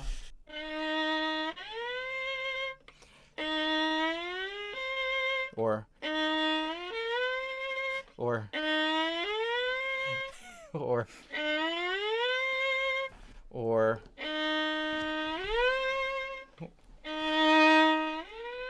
I mean, there's just so many variations. You can just go all day long. Examples of, I mean, the reason we know any of this is because people did it. I don't think, like, I don't know about you, but I have not invented any way of portamento. Like, invented? Like, I haven't invented my own portamento. My ideal portamento is like, I can map it onto someone who's from the past, like Heifetz or Chrysler, like some of these giants. And there's many of them. They all have their own. Here's the question, though. Where does the root of the idea of portamento come from? Is it a technical thing, or is it actually a musical thing? Because, like, if you're saying you have these ideal portamento, I feel like they got it from singers.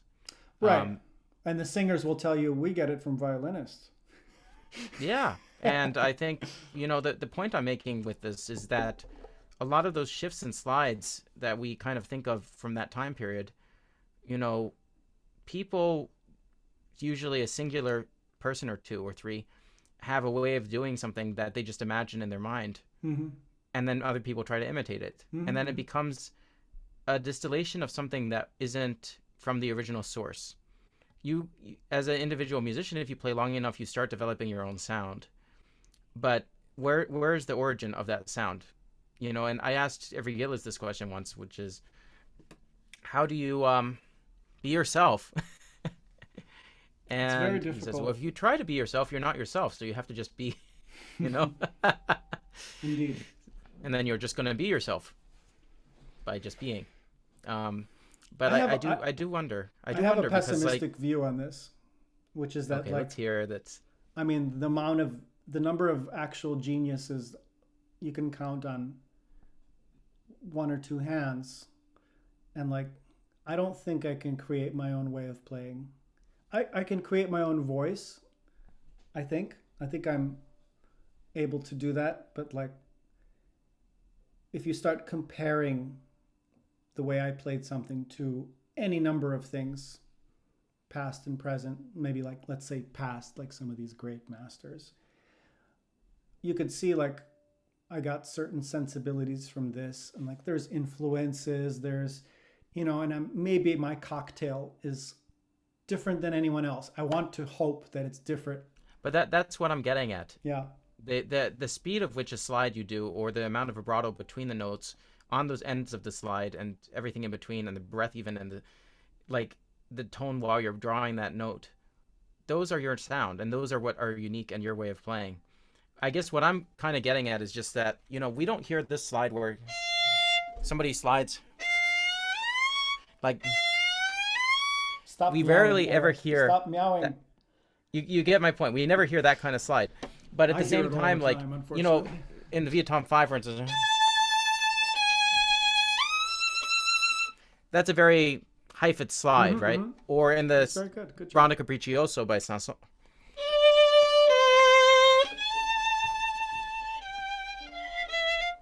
Yeah. You can see all those different kinds of slides happening in all these different places. But at the same time, it's like when you do the same slide for 100 times, you start saying, why am I doing it that way? And then you start thinking, oh. Or yeah, but did Heifetz tell that to himself? I don't think he did. Or, you know, I mean, there's just right. Of course.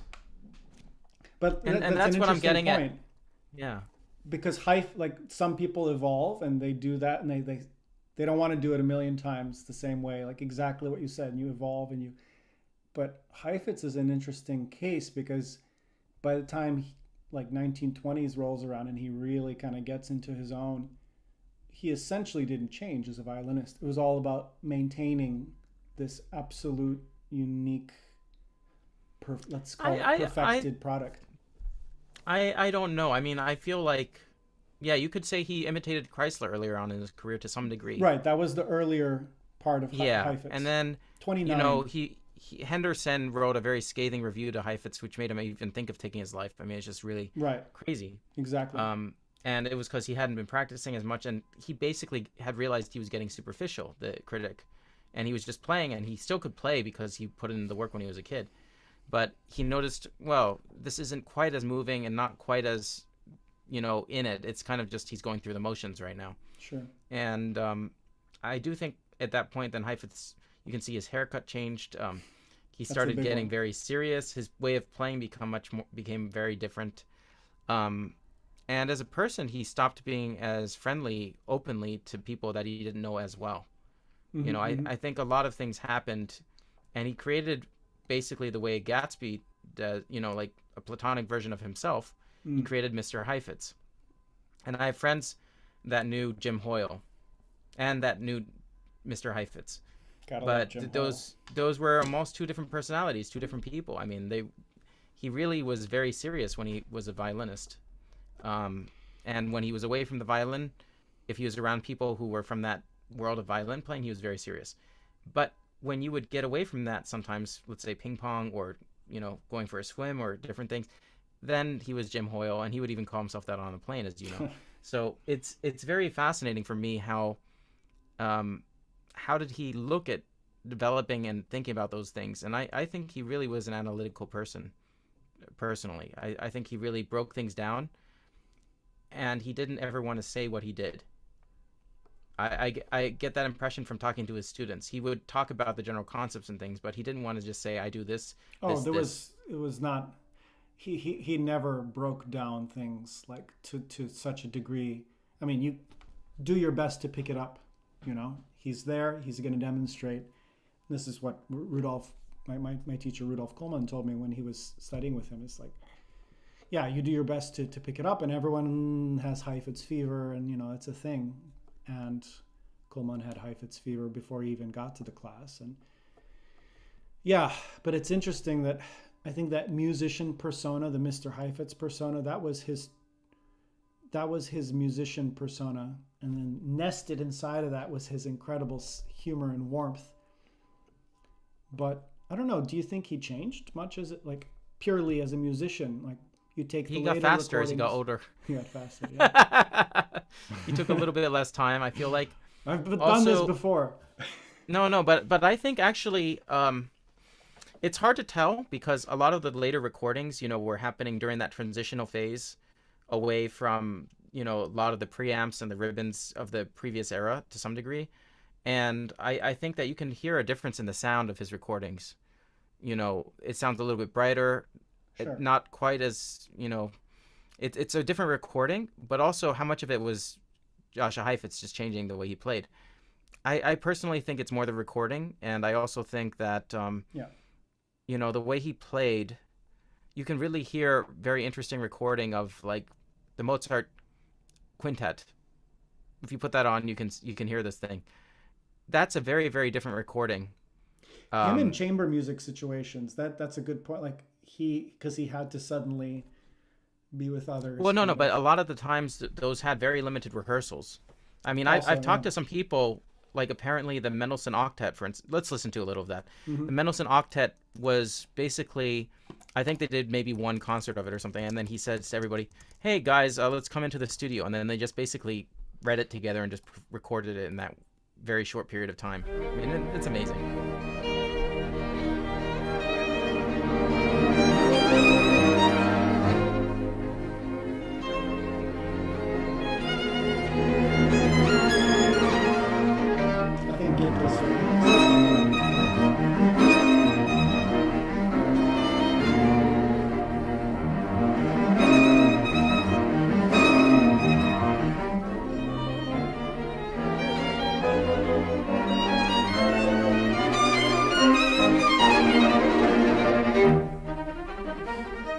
Follow me, please. They're pretty together, actually. They're just keeping up with him. I just love to push. Yeah, but some of those, Israel Baker, his student, you know, he was friendly to them, so I think he wasn't pushing too hard. I'm sure he was giving them faces. There it is. Oh, well, Adam Gorski told us. Anyway. What year was this? Must have been the 60s, I think. I might be off a little bit.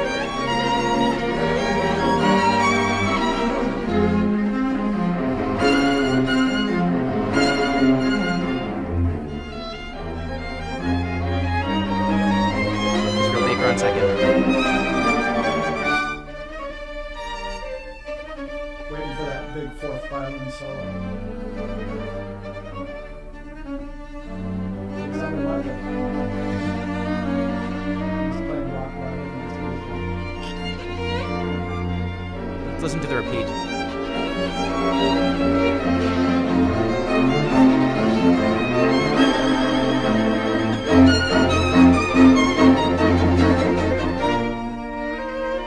This piece written by Mendelssohn when he was 16 years old. Amazing. Old man already. Some people say his best writing was 16, 17, right?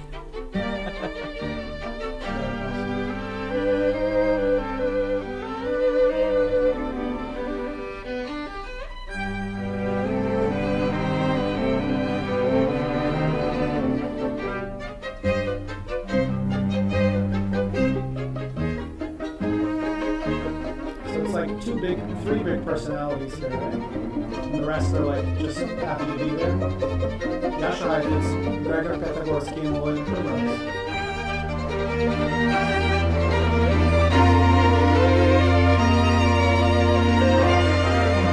Here it comes.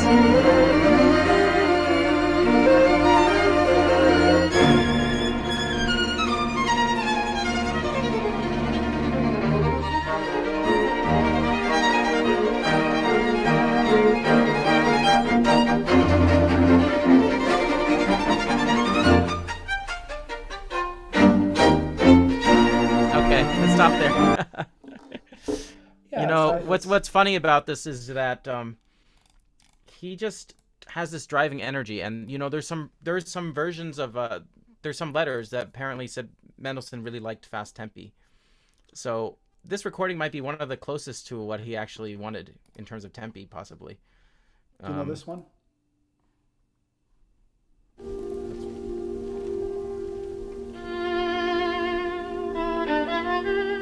Yes, but I forget what it's called.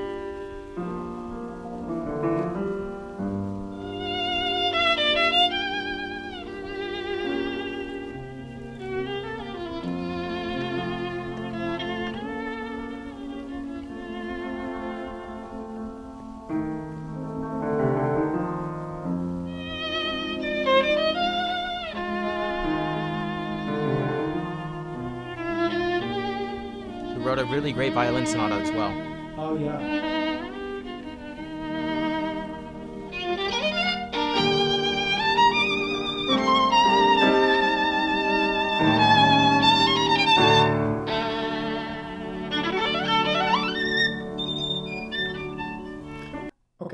something for you.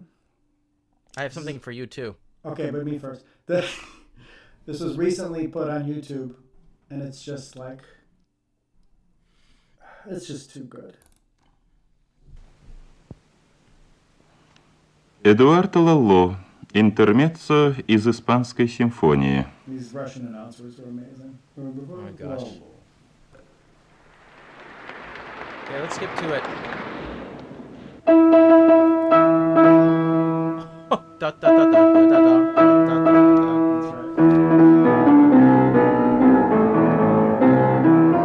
Lalo Symphony Español.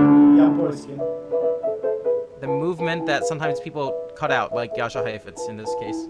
Cut this movement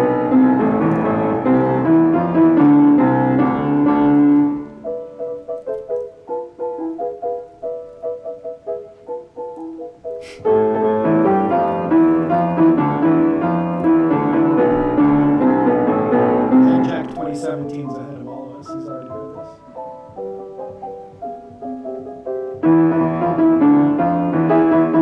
Okay, we can stop it now. That's a great. No, I'm joking. I'm joking. It's great piano playing, actually. Who's the pianist? Yamporsky. Yeah. It's in 5. Hey, there's a video of this piece.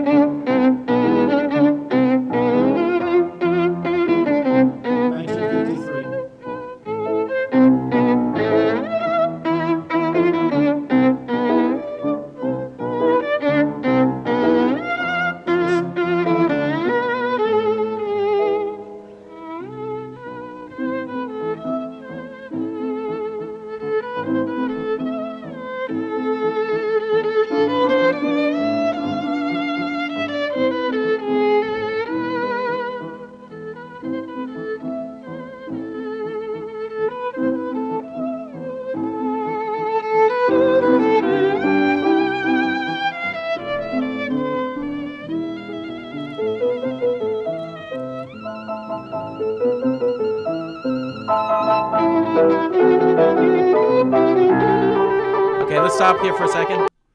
You know what for me is amazing is just the kind of way he brings each note forward with such great power without so much force behind each note at the beginning of the attack. It's not like it's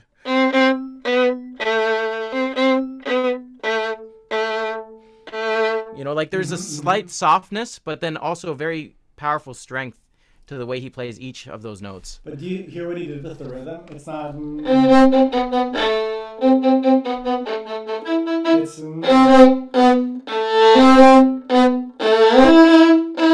It's in 5 bass. Like it's crazy what he does to the rhythm. That was typical of some Russian interpretations of this piece. Like, it's very interesting actually. They pushed. No, I don't. I would not say that. I would say it's more typical of Spanish.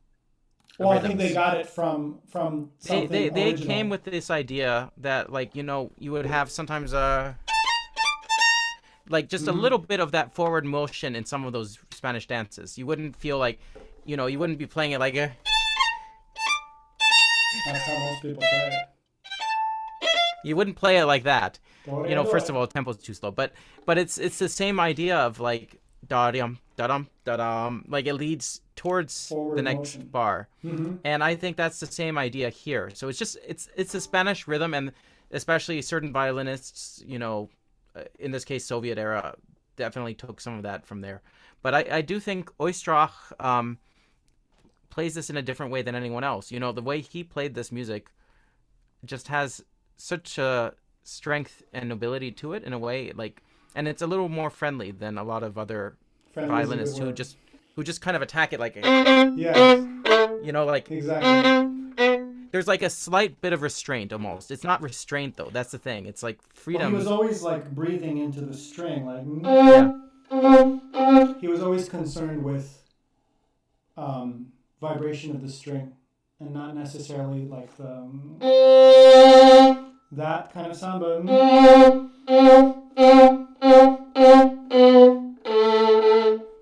and I think he also does it here.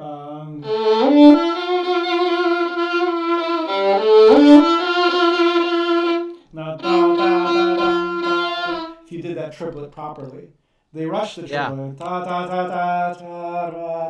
But that's the entire idea of rubato. That's natural, yeah. It's the entire idea of rubato, and I know Ricci, I remember, used to talk about it a little bit.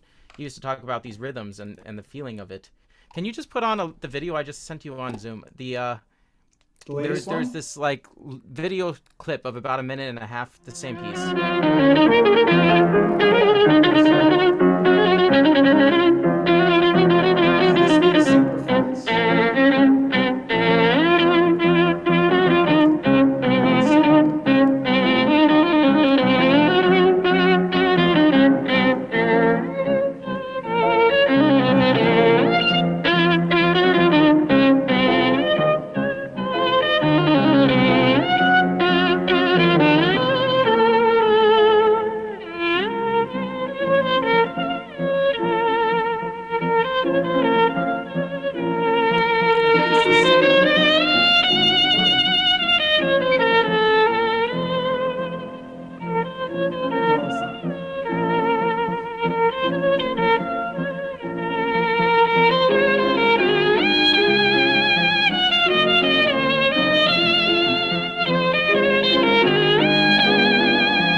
See, for moments like that, like he had me until that very top, like I want Heifetz there. Yeah, well, it's a slide. That intensity he gets on that vibrato on those high notes, it's just, yeah. You know what for me is the most satisfying octaves of all time? Who? Let's hear the old folks at home with Heifetz. Oh, not on Wings of Song? No. It's just you'll hear what I'm talking about. And we want to skip a little bit. Proman does a good one of that too, but let's skip a little bit. Actually, I just want to say a story. This pianist is Milton Kay. In this particular recording during the war, I met him at age 95, and he played with Jascha Heifetz and Oskar Shumsky a lot. At the end of the war, basically, he said, Heifetz said, I want you to stay with me and keep working with me. And he basically was like, no. And, he had a really rough time. It was a really difficult tour. Heifetz put so much energy into, playing for the troops, and just also everything he did during that period. He gave 300% of himself. And most artists at that time were not playing on the front lines. He was playing very close, to the point. One time a person, said there were bombs falling, and then, somebody came and took his violin and just stole it, basically. And he's like, oh my God, somebody took my violin. What's going on? And so what ended up happening is he found out later the person came back with the violin, said nothing must happen to the violin, is what he had been saying as he ran away. And Heifetz said, what am I, chopped liver? Like he was thinking that probably.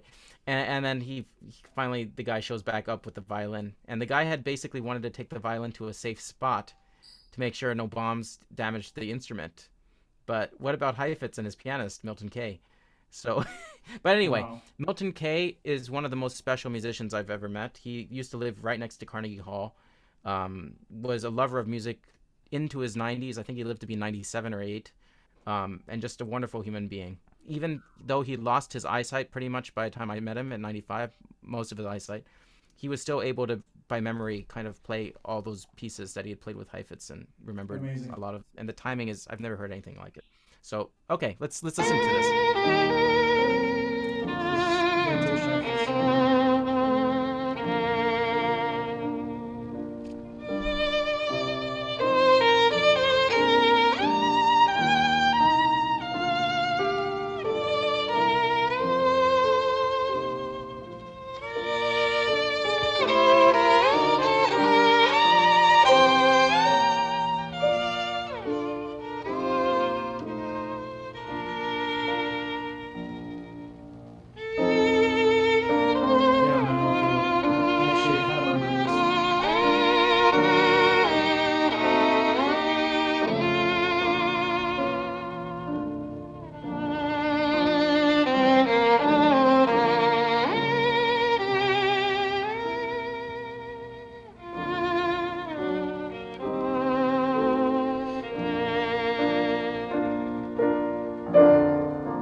octaves. Okay, just let it play the rest of this. I mean, it's worth it.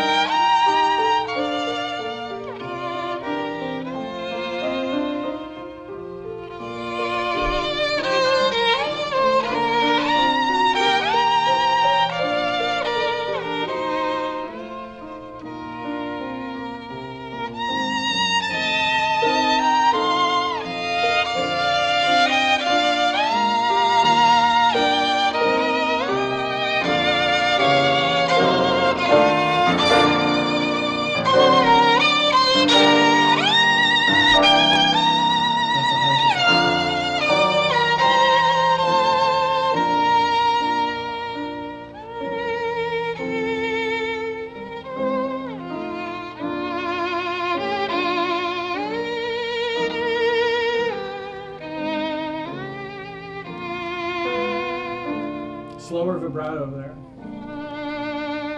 Sometimes he did it for us.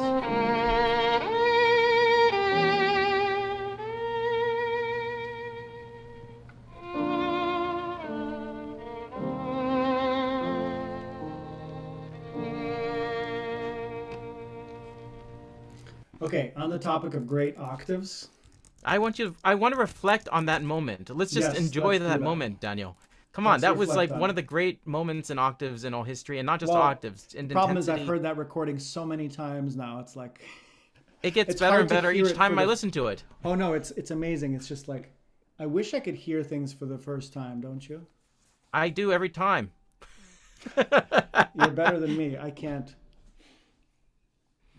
The thing is, like, out when I was a kid. I do too. But the thing is, like, I feel like you change enough as a person every time you come back to some of these recordings that you're listening with fresh ears each time. The Mona Lisa stays the same, but your perspective changes so much that it's a new painting. And so for me, that's how it feels. I'm not saying that's what it actually is. It's the same painting. It's the same recording. Mm-hmm. But also, sometimes you might be listening with headphones. Sometimes you might be listening with a computer speaker. You might be listening with different situations. True. And that, for me, also changes the experience. In this context, listening to it with you, this is me discovering new pieces for the first time every time we're listening. Yeah. The journey I've had, let's say, with Heifetz, what you said just rings true, because like he was one of my first violin heroes. And then at some point, I think when I moved to Europe and I lived in Switzerland for a while, like nobody cares about Heifetz there. And it kind of influenced me. Like I started doing all this other stuff and like.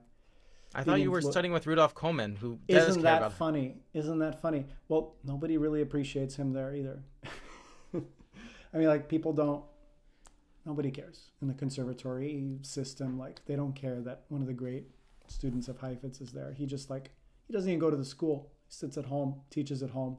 Like it's kind of nice actually, but great violinist, by the way. Amazing. But Rudolf Kollmann. Yeah, I got so many other influences like period performance and like more European style and like some great things there, but the complete opposite of Heifetz in so many ways.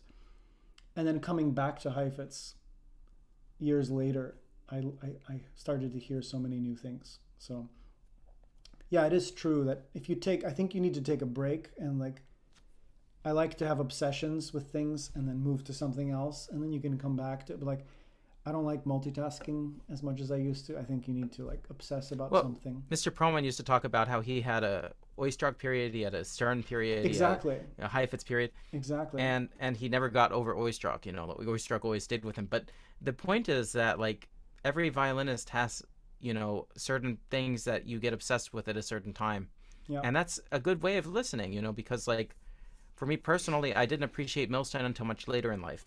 Me too. Exactly. And it's been really interesting just observing a lot more about his playing and the art of it. And, I do think a lot of times you need to have the right encounter at the right time in order to really appreciate it. So that's why I always, I like to say fresh ears, because even if you've heard something 100 times, if you've changed enough in your views of things over time, which I know you have a lot, it can be very fresh. Absolutely. In a certain sense. In that light, Listen to these octaves.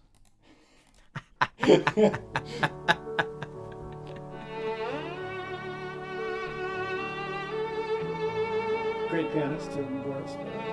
Beautiful pianist. Don't know what he's doing with company. Oh. We're glad he is. Oh.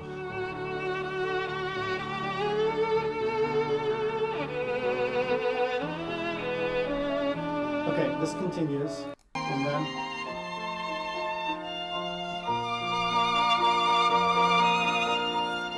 this is David Median.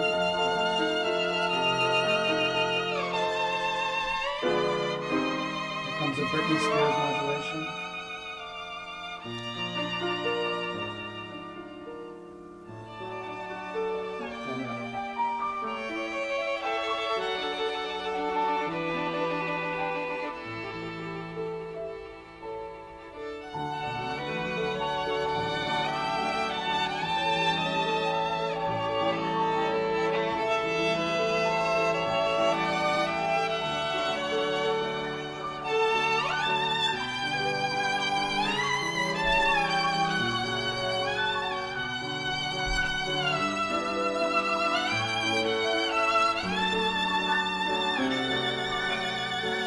Nobody can play like that today, period, the end.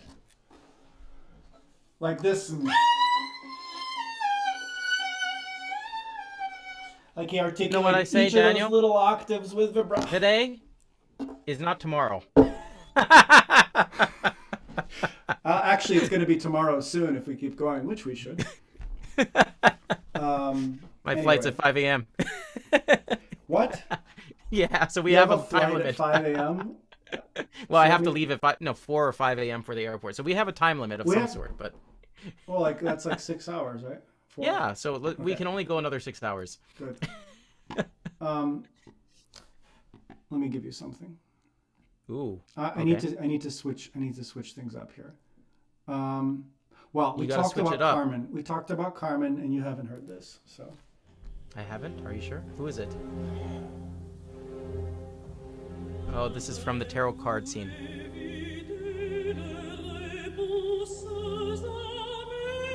Who knows this singer? Chat. Anyone? Hemjack? You gotta know this singer. Come on, chat. We're relying on you.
Violinists don't do this slow build up. They just.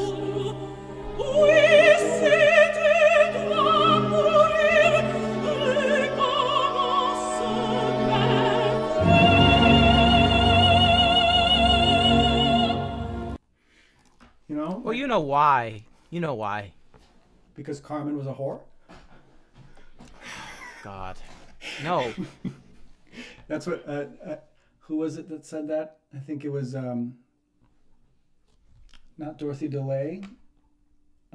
It was not Dorothy DeLay. One of the Cavafians. One of the Cavafians. Okay, anyway. She was like, honey, Carmen wasn't a whore. You know, I have not played this piece in so many years because I overplayed it. I was just playing it, you know. But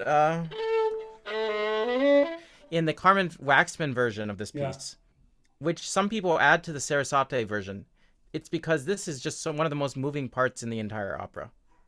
I just think it's such a special moment. And when you add it in, you know, depending on where you add it in, contextually it may make sense or may not make sense, but it's just such great music. And I do think a lot of times when you play this passage, you have to ask the pianist to help you, because that harmonic change, if the pianist just goes like... It has to have some weight to it. It has to have, you know... You got my point. Exactly. Exactly. Nobody does that. It's like it's so violinistic. Well, I mean, the thing is, you have a long build up to do. You know, if you're going...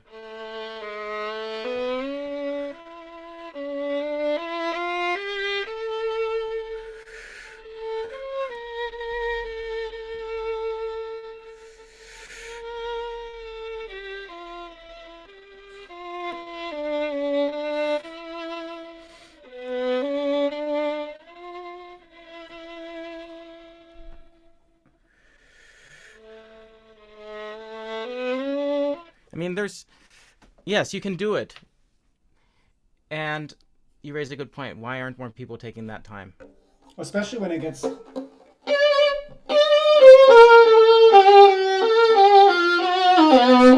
You know, people play it so fast, yeah. But...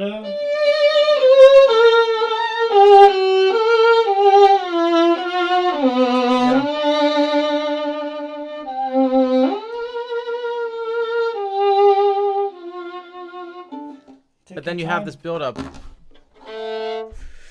You know,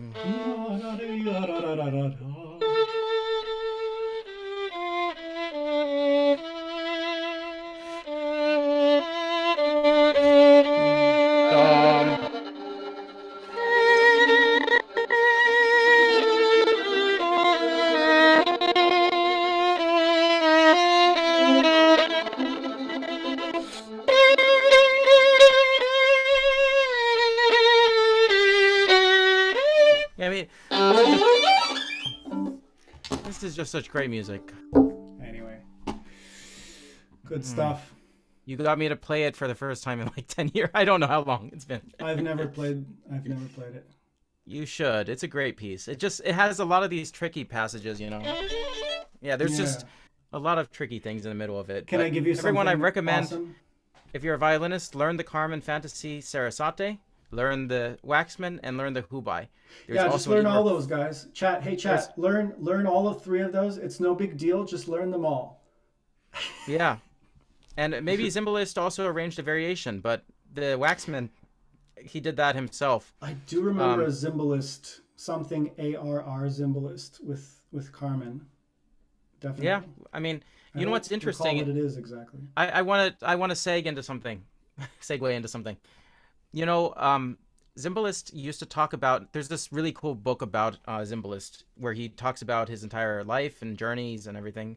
It's written about him, and there's like very interesting things. Like for instance, in Scottish Fantasy by Max Bruch, apparently he played it for Bruch when he was what he thought would be his deathbed, and he did a cut. And apparently it was sanctioned by Max Bruch. But then Bruch never changed it in the edition, even though he got better. This was probably, I don't know, I might be off in the years 1911, then 1921, or whatever. He had a few more years. That's a great book, From Zimbalist to Life. I highly recommend it. Everybody read it if you can. There's a lot of interesting stories from around this time period and so much more. And one other thing that happened, highly recommend it. I just added it to my cart. That's all. You have to push the button purchase. Push the button. Push the button. Yeah.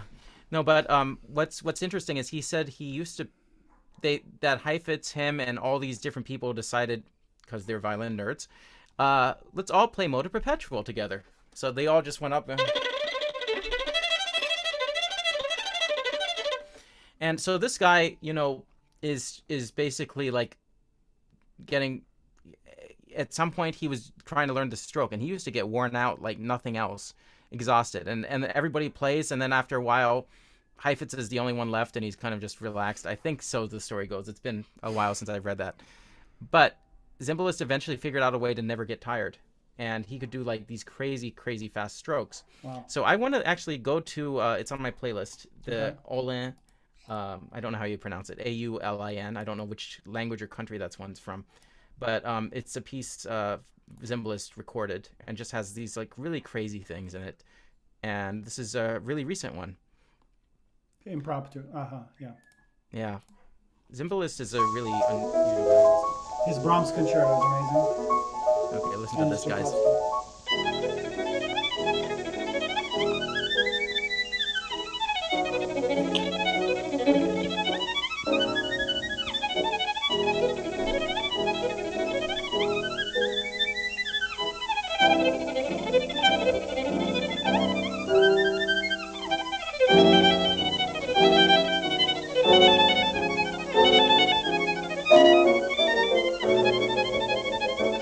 Was he accompanying himself at the same time?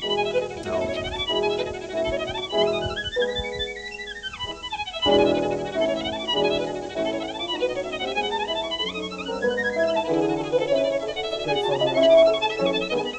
I thought that was a stereo pair, but it's just a sconce.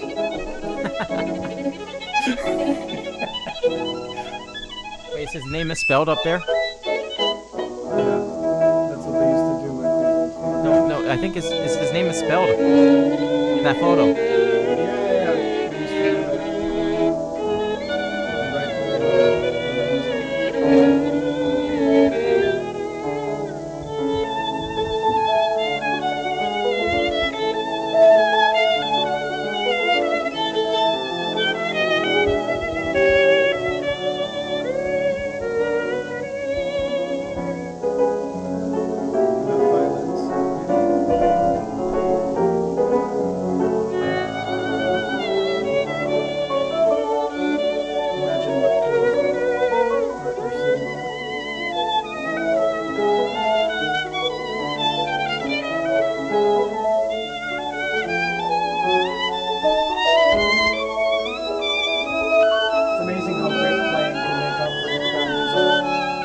I looked at the music. This is slightly different. He changed a few things, actually.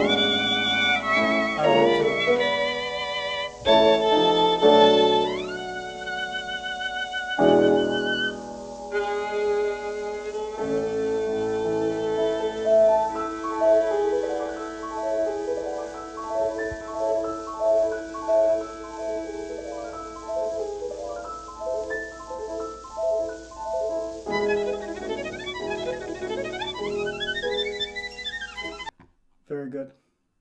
It's amazing. You know, I mean, I think he's not known as much as he should be today.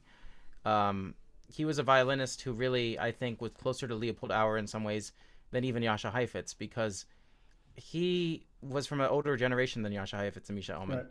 And so I think he understood things in a slightly different way. I remember there's one story in the book where he's talking about listening to Jan Kubelik, and they were calling him the second Paganini at that time.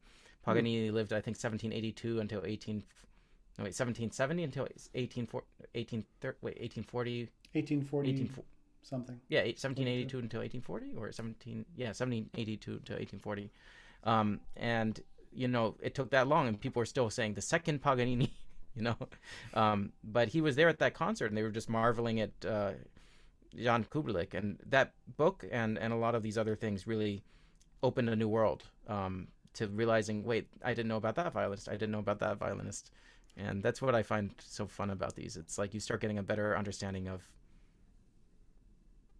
Well, also his involvement in, you know, everything that happened in Palestine and starting the orchestra, and just he was so he was a man of the world, I think, and he wasn't just in his silo of music, and he was very active, you know. Well, with Curtis Institute of Music, Curtis, I think yeah, absolutely. didn't he marry Alma first, and then I think later on Alma Gluck, was it? And then later on marry Curtis Bach. I'm not sure if they had a relationship or were married. I forget that part of the story.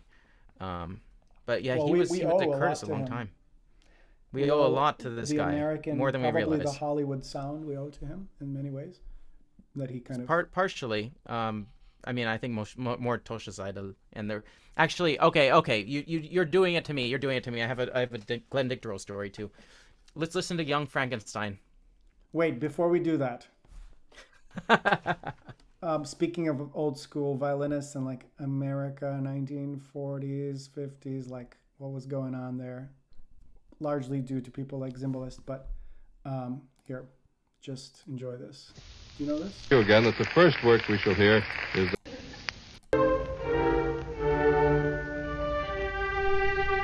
It's a big introduction.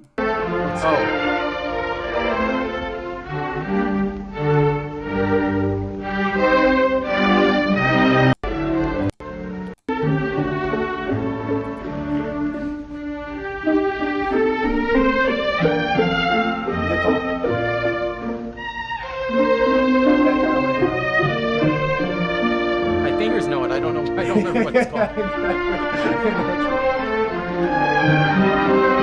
a very, very unique recording. So this recording, you can hear Misha Mishakov, you can hear Oscar Shumsky, who knows who else, Sorry, Daniel, stop for a second. I can't hear you. Can you say that again? I said the kind of people you'd find in this orchestra are none other than Oscar Shumsky, Misha Mishakov, and who else, God knows, in 1940. This is the NBC orchestra under Arturo Toscanini. And this is what happens when you have an entire orchestra of soloists, but it's directed well.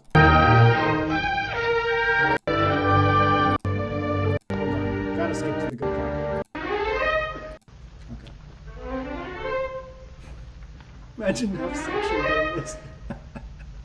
Disaster. And you're going to rehearse this for like 7 hours probably. Insane.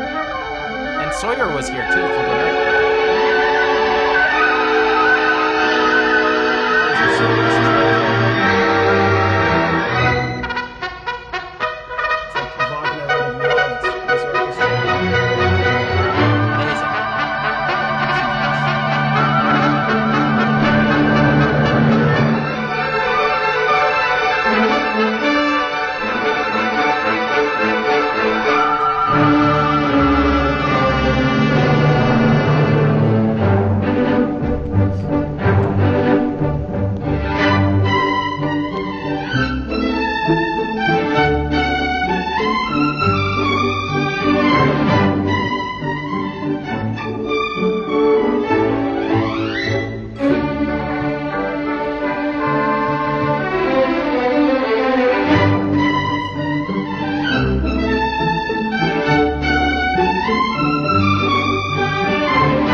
amazing. If orchestras all sounded like this, we'd go all to concerts every day.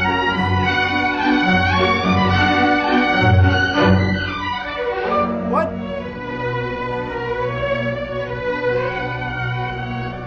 I think everyone hit that one. Because everyone's playing full out.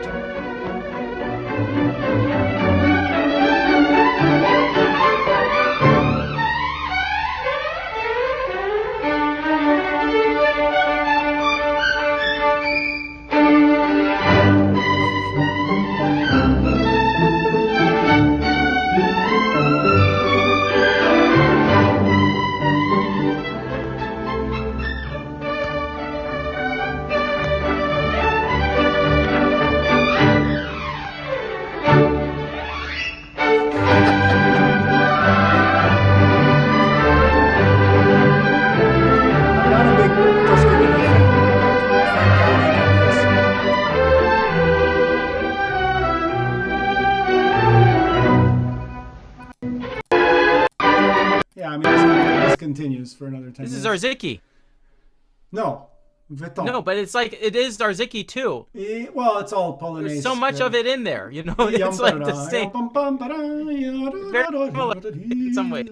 By the way, that's like in some ways the best oyster. Oh my god. No, but the NBC Orchestra was just one of the greatest orchestras ever. I mean, it's the Forza del Destino video. Come on, let's just show the end of that. You're talking about this?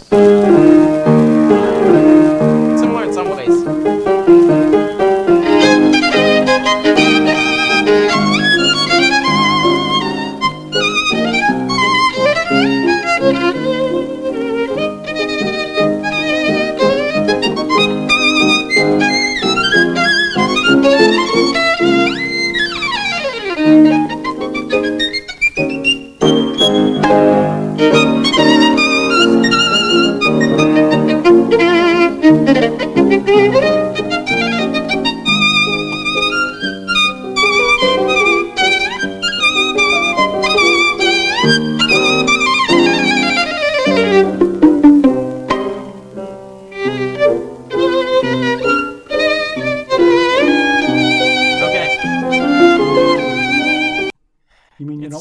I don't want to stop it, but you know that's the thing.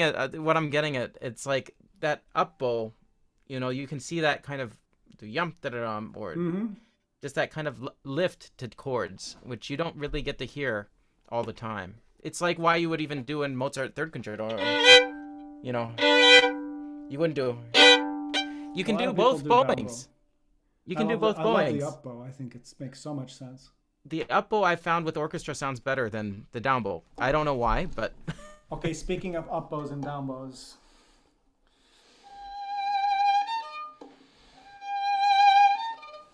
Up or down with Sibelius? Depends. Does it? So if you're going to shake, then start with an up bow. Right. No, I mean, look, this is a classic Aaron Rosan thing. He used to say, up bow is breathing in, down bow is breathing out. And then, of course, the tension, because you're in D minor, right? So I am. I don't know about you.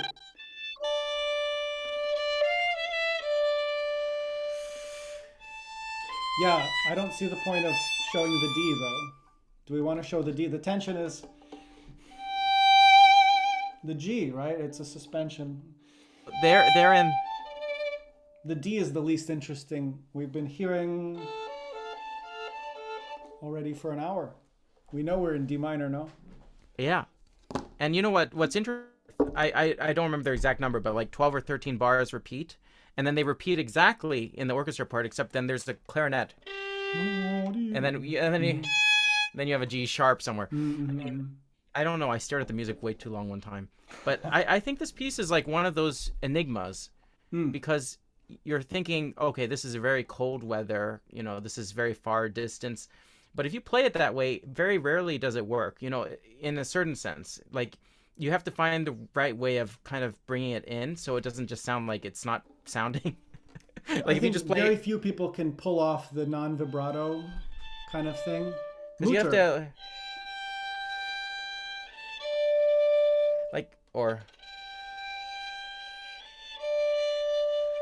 Like, you have to find exactly the right sounding point, the right sound, and then the orchestra has to be just the right dynamic, and then you can kind of create that kind of color.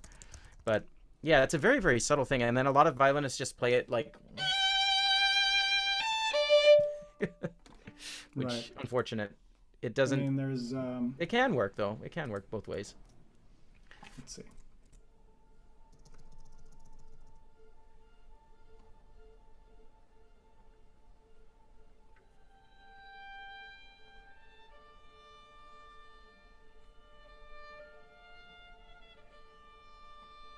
Look how much bow she's using. Yeah, I don't know if I'm convinced by that, though. That's the thing. It's like, you know, that's the thing, though. I don't necessarily think being convinced is a reflection of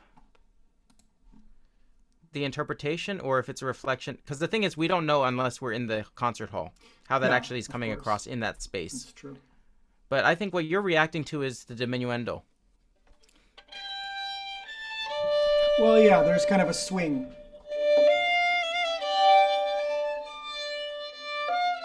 As opposed to this kind of... where it just continues. Like she's purposefully swinging a little and letting those things diminish. She's letting it taper into the abyss, into the nothingness. Yeah. And I think that's a really interesting concept. But, you know, our ears are very, very picky on this opening. So, like... Unless you, I don't know. The point I make with Sibelius Concerto is that I feel like there's not one right way. There's many right ways. Some people say that the Heifetz recording or the Oistrakh recording are some of the, you know, very strong ones of this particular piece. Isaac Stern also did one. Of course, many other great violinists that we're not even starting to name. But I do think Sibelius Concerto, I've never heard one version and said, that's the only way it can go. Maybe when I'm listening to it, I feel that way. But then the next day, I'm like, okay, we can try these other 6 ways today. You know, that's what's great about great music. Piece. It's very different than the other major concertos. It has such a different flavor to it. I love Gitlis's recording, I have to say. Well, did you see Die Geige ohne Grenzen? Like, go to this, the violinist without Borders Part 5. If it's there, and a friend of ours, when he's on Kobe the road and Malkin, listening to his own recording. Well, no, Kobe Malkin. Well, actually, I showed Gitless this recording, but it's a personal story we'll share for another time. But the Kobe Malkin one I want to show because he makes one of the great facial expressions of all time too. I mean, and you get this point of what we're trying to get across. Spieler, Philosoph. So it's in a master class.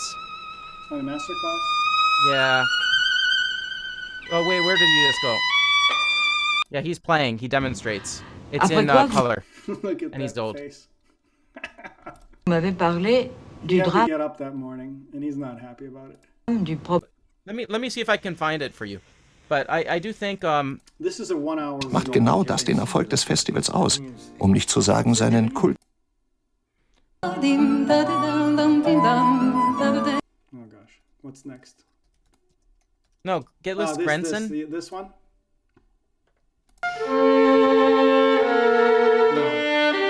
No, not that. Here, I'll send it to you. Here. Oh, there it is. Okay. Wer weiß das schon? Should we Ehrlich translate? gesagt, Stunden Arbeit mit jungen Musikerkollegen bringen mir genauso viel wie unzählige Stunden, die ich allein mit meiner Geige übe. Wenn nicht noch mehr. So that's Kobe Malkin playing in this. He's a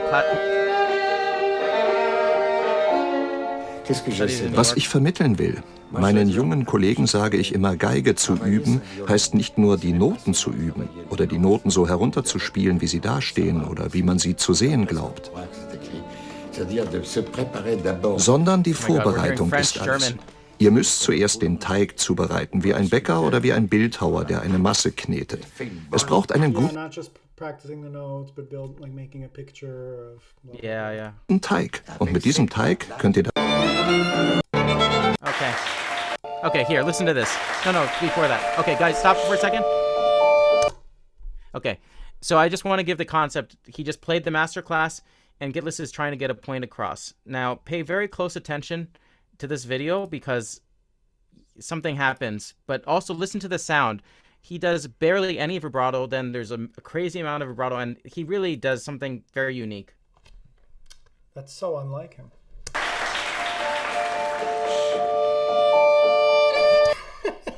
Pianist. Shh. Do you hear that? He shushed the pianist. Okay.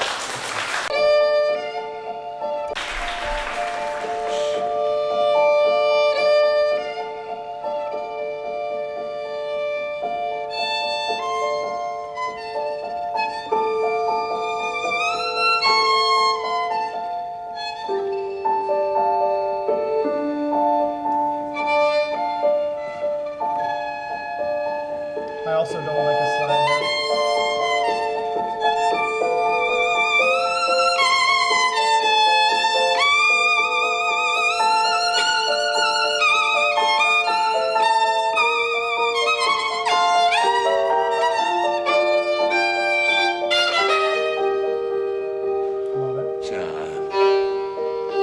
Poco forte, poco. In der Musik gibt es den Begriff That everyone else does. Yeah, no, it's amazing. I love this.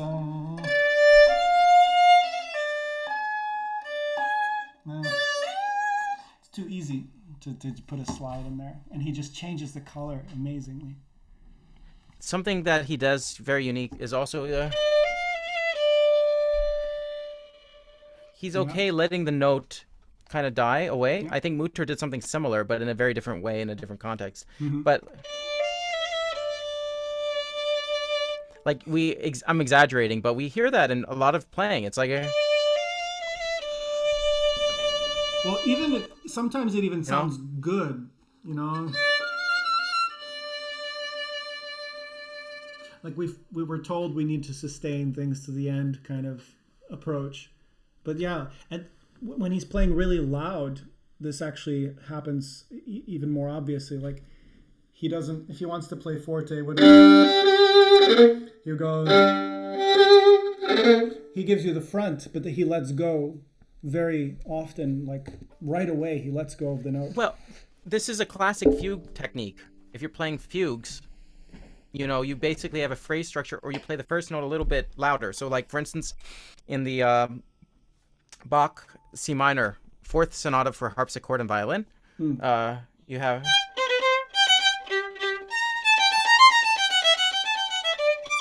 So you might want to just bring out just a little bit.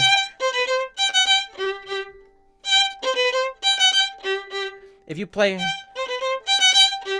you lose the first note, and then what ends up happening is the ear doesn't automatically go to that first note. And you don't necessarily want to play with like, that's not what I'm saying either. But it's like just bringing a little bit of attention to that first note of whatever the interest is, so that the ear can then pay attention. So I think Gillis does that very well. He enunciates. So you hear that beginning of the note, and then your ear is immediately drawn to like what's going on next. Of course, stylistically, everyone has their own opinions, but I'm just talking on a pure, like, the technique of enunciation, drawing attention. Yeah, and it is enunciation. I liken it to speaking versus singing, and it's that sort of the discussion of speaking, because it's like...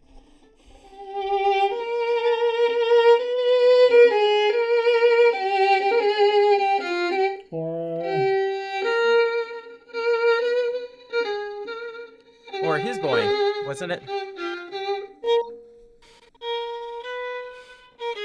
Well, it depends what decade you catch him in, but... I haven't found an early decade recording of it. Yeah, by the way, was one of its hits. By the way, please subscribe if you haven't already. Click the like button. It helps us a lot. We're saying this 4 hours late. We're saying this 4 hours late, but please, if you are still here, we appreciate you and we hope to see you again. So let's just jump to something else. I do want to play a little bit of this particular recording. Let's see, which one was it though? Oh, I may have clicked out of that. It's on the list somewhere.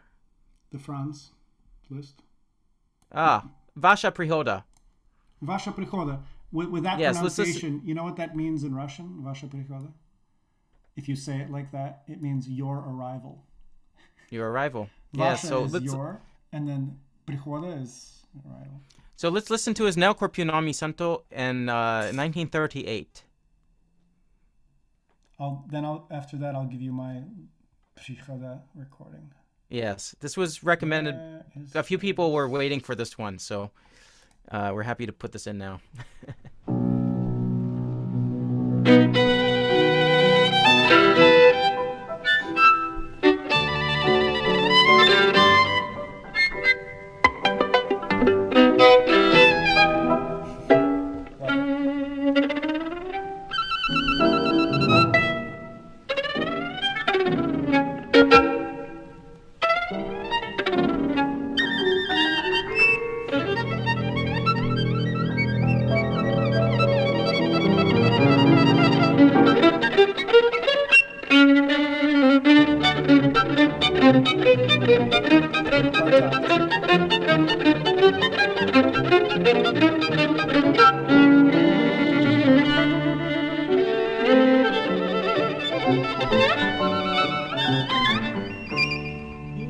Going to the Polonaise from here.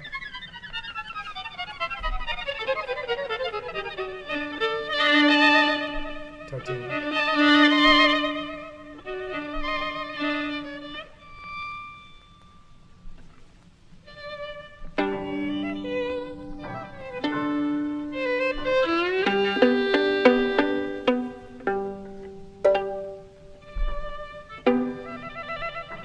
Loudest pizzicatos in the business.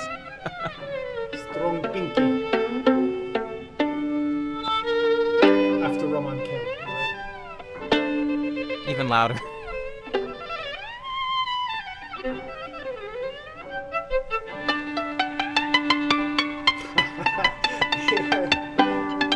You can hear him just having his way with the E string. He looks like an amateur, like fake violinist in this photo. Isn't that interesting? Like this. What is he playing on? I don't know, but it looks like stock photography. You know. Well, it doesn't look like a violin there. I don't know if you guys. Silent violins were popular at the time, like practice fiddles. Well, Heifetz used to have an aluminum violin which he donated for the war effort during World War II, But I do know that it didn't get melted down. It's still out there somewhere. And a friend of mine actually said there are these walking stick violins, like these very small ones, that still exist that you can just pack in your suitcase. And I was like, if I ever, were to not travel with a violin for like a week or 3 days, and I could just bring one of those things and not have a violin case every time, it'd be pretty amazing. So I'm still waiting to find out what that thing was my friend was talking about. Shafran had a fingerboard sewn into his jacket. So when he would sit on juries for competitions, he could and you just go like this. Get in there and practice. Oh, why don't you say the cellist? Oh, yeah, Daniel Shafran, great cellist. We are not going to listen to him because we'll be here all night. But you mean all morning? Yeah, but look at him. It looks like stock photography. There's a photo of Ricci. I saw him and his wife in Chicago or somewhere. I forget where. Not Chicago. And maybe Chicago. Anyway, he's playing the violin like this, like his elbows like this, right? And yeah, exactly. It looks like that. Well, this is Menu and Sharing do this as well. No. But what's funny is like they see this poster, and they're both laughing, and then like basically the wife is like, "I've never seen you hold the violin entire life, the bow, I mean, like that," and so he's like, the violin is like. And I think he was doing something as a joke, and the photographer was like, perfect. I mean, you could say that, but then what if you found out this was not a joke? Wouldn't you feel bad? No, he made it very obvious, and his wife. The Vasha Prihoda, I mean. Oh, Vasha Prihoda, that's a different story. Okay, right. Next, let's listen a little bit. Have to you your heard version. His Tchaikovsky? Okay, let's listen to this. I always listen to his Viaton 4, but. Well, I actually like his lyrical playing even more than his virtuoso playing. Tchaikovsky Romance, unbelievable. Ah, that.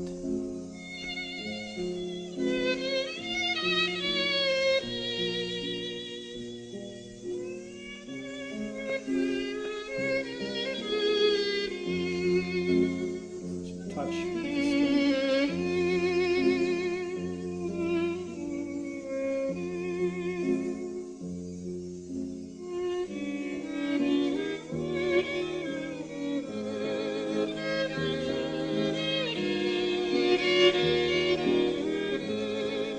Very hard to go from double stop to double stop like that.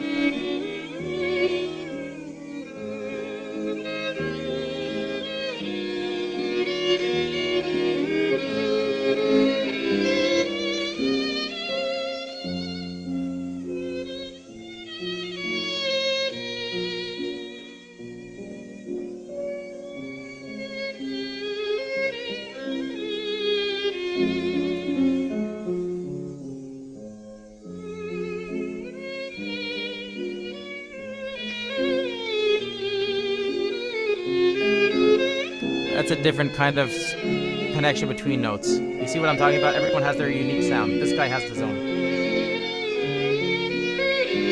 Look at that.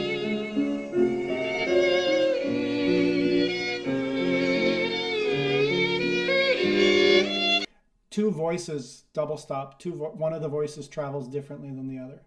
Yeah. Insane. But in general, like you look at the music for this, it's just a bunch of double stops, and it's like. And most people probably, that's the thing about technique. It's about being expressive no matter how difficult something gets. It could be anything like that, but still being able to make something out of those notes. I mean, it's just, he does it so well. Beautiful. Yeah, a lot of times it's like letting one string go just at the right time and moving earlier. Like, there are these beautiful sort of, it's like watching a ballet dancer, I think. Well, and also, like, even some of his slides, it's like the way he moves. It's up and down. Yeah. It's up and down, and there were like 2 glissandi going from that one note down or something, 2 or 3. Mm-hmm. You can even count them. You can hear them audibly. And so it's like, it's just everyone's fingerprint, literally. It's such a vocal approach to the instrument. It's a shame that, well, one of the problems playing like this, like you can't play like this in a big hall. No one will hear you. Are you sure about that? I'm not convinced.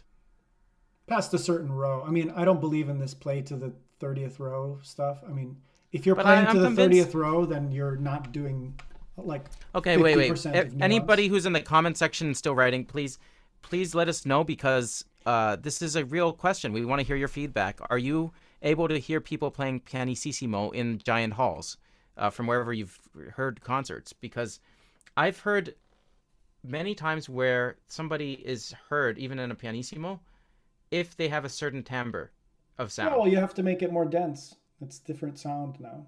But then there are some exceptions to that. Anna Sophie Mutter can play very, very kind of I've like never floaty. heard her live. And it's still projected super well in the hall. So, that's the thing. I asked her once about projection way back when, in 2011, about this. And she mentioned something about basically when you change the width of the vibrato, make it a little bit wider, that typically helps to get something going further in the hall.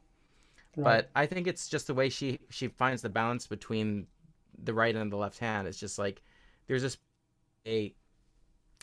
specific way in which she plays that just gets the most sound out of her instrument. And not just that instrument. Apparently she gets the same kind of sound out of other instruments when she plays on them.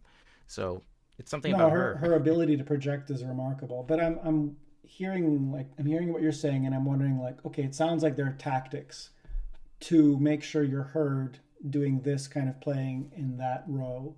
And like already I hear, to me, that's a red flag already. Like, I don't want to have to do tactics to project. Like, I'd rather you just sit next to me. But Daniel, but then I won't be heard doing, like, there are a number of things that just will not be heard because I'd have to, like, some of this playing is like that. Like, you wouldn't hear. Why did they put the mic so close to the fiddle? When you look. I think. Okay, let's go to this. Let's listen to Korngold Violin Concerto with Jascha Heifetz live in Carnegie Hall. Well, I didn't think it would come to this, but it has. I'm sorry, guys. This is, for me, the difference. Every other recording of Heifetz, pretty much, that you'll hear is very close mic'd. But this is a live concert, and somehow it escaped. And I just think it really showcases something special about his playing. Is it this one? No. It's from 1947. Yeah, that's it. Yep, and then go towards the beginning. Okay, guys, so this is right after the war ended, 2 years, not that long after, and then he's doing this Korngold. Okay, let's listen.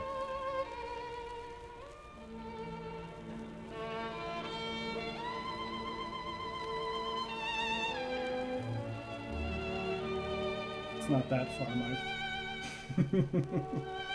Come on. You hear the overtones in a different way.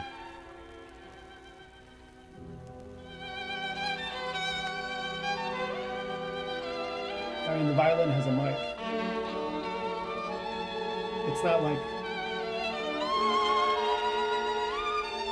balcony perspective.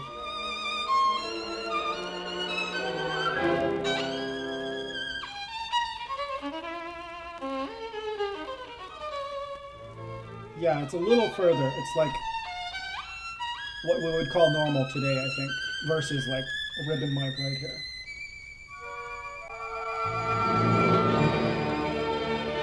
Just amazing. The thing is, he played better in live concerts sometimes than even in recordings. Oh. I always get so jealous when I speak to someone who heard him live and they tell me their story, and I'm like, I hate you. Or somebody says to you, "Oh, you just played the same piece I heard Heifetz play." And you're like, okay, gotta go back to practice, that kind of thing. Yeah, no, it's crazy. No, but I just think there's a difference in the way he projected in a hall. I actually think in some ways Chrysler might have been more effective in the hall than Heifetz was in terms of projection.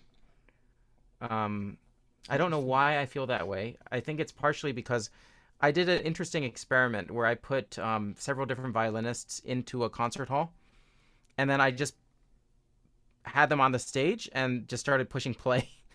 And so you would actually hear the concert hall as if they were playing on those stages. And since most of these violinists were close mic'd, you could hear how did their sound project in that hall. This is how people fake reverb, right? You record. Well, if you do it really, really well, yeah, sometimes. But it was really amazing because, Heifetz came across really well in a certain sense, but you did lose to some degree, certain aspects of the sound. On the other hand, what you got was more attractive. Certain aspects of the sound were, you know, that grittiness and that kind of like grit to the sound went away a little bit. The duck. Yeah, and it was more of that type of sound in a way. But like I know Perlman heard him play Conus live once, and he said his mouth was open for weeks or a long time. Yeah, I mean that was amazing. And well, if we're talking the about only person Sharing ever called the Emperor was Yasha. Live Korngolds. I mean, we have to. Oh, we have to do Shinsuke Sato. Yeah, he's known for Baroque playing these days, but he was a Juilliard. I want to just say one or two words first before we go here. Yeah. He was a Dorothy DeLay student when I was there, and just one of the great talents of that time and still today. What's interesting about him is he also played when he was like, I don't know, 10 or 11, this one commercial where he had bandages on his fingers, and they were showing in the commercial like, oh, this guy can still play even with these bandages on the violin. And I'm still thinking like, where can I find this commercial? You know, I'm still looking for it. But just an amazing violinist, technically really, really gifted, but musically also. And now plays Baroque music, one of the best in the field. So just so happens to be one of the best in that field also. Both.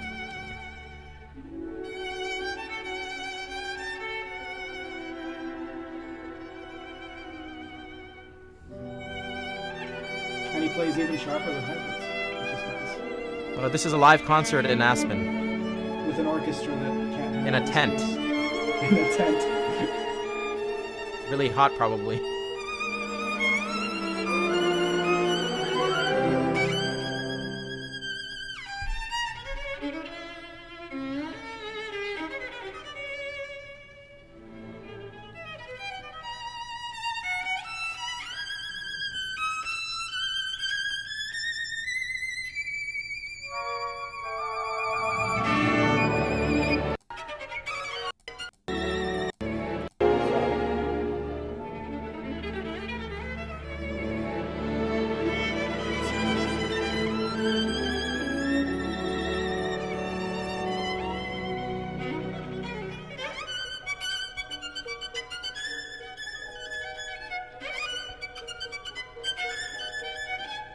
I think he was 18 here.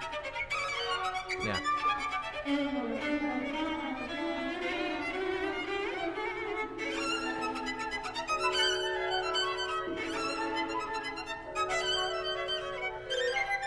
Can you play this? Kind of, but not really. Not yet. Someday.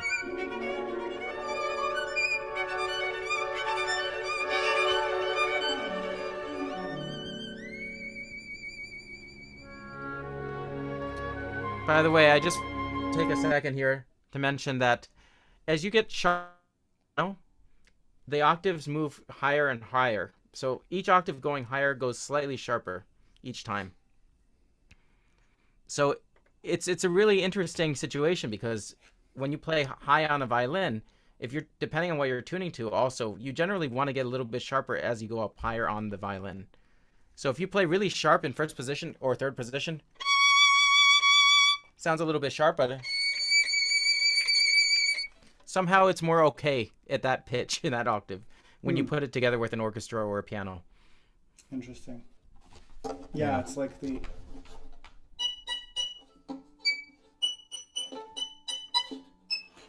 whenever you do like campanella and the bell never matches the intonation of the harmonic. Yep. Yeah, and like just juxtaposed with the same person.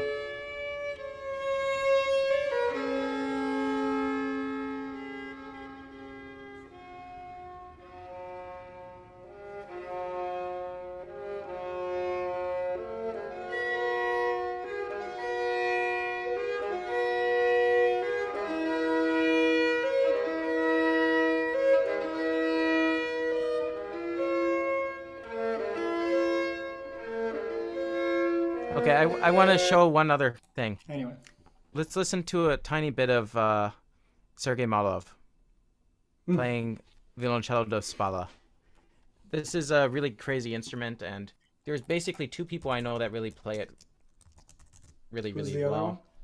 Andrew Gonzalez, but listen to this thing. It's just amazing. Prelude? Sure.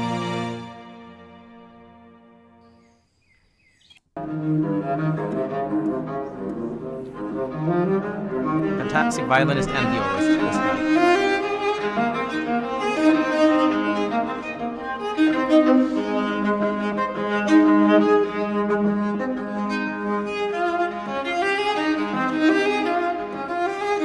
This is one of those instruments that benefits greatly from being recorded well.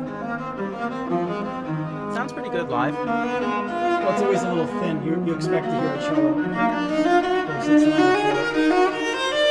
But like here, I'm not missing anything.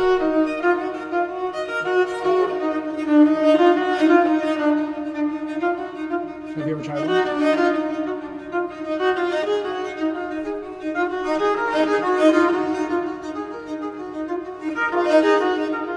Have you ever tried one?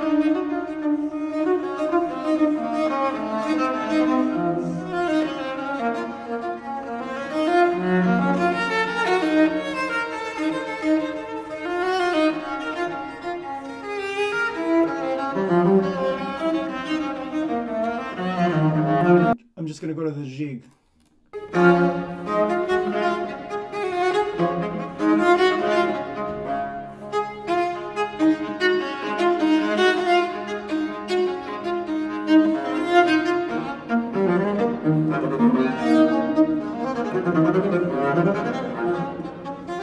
Oh, wait, I have something for you. Okay, let's go to Red Priest. Red Priest? I don't think you know this. I might be wrong. Is that just what I'm searching in YouTube? Red Priest? Type in Red Priest. Vivaldi. Okay, I think that helps. Otherwise, guys, I don't think. Tell me, I'd be surprised if you guys know this one. Yeah, he has a great sound, but you should hear him play violin and viola too. He's a very, very good violinist. So, yeah, Red Priest is an interesting group. Okay, enjoy. I don't know this. Innovators, I can tell already. Ha! This is so cool.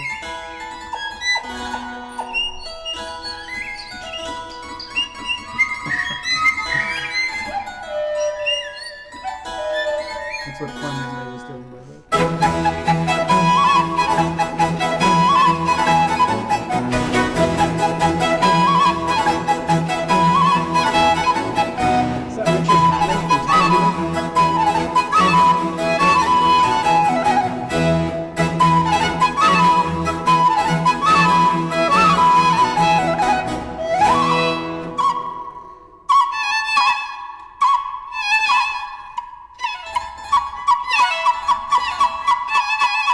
Does this just look like it's from the early 90s, or is it actually?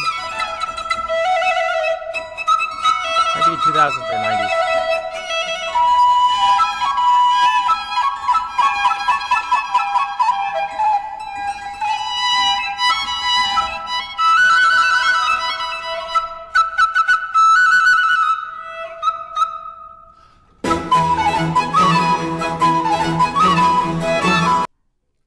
It's so much fun. I love it. It's so much fun. You know, that's the thing. You think you've seen everything, and then you realize, what was I thinking? There are so many things. There's always more. There's always more. So,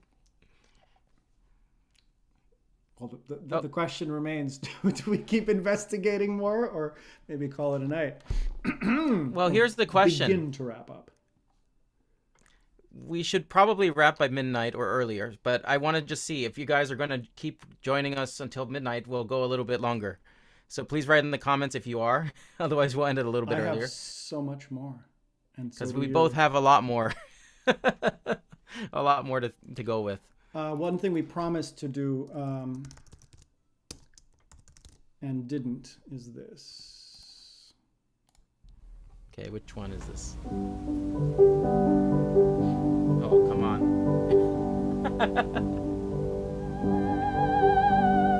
To the rock more.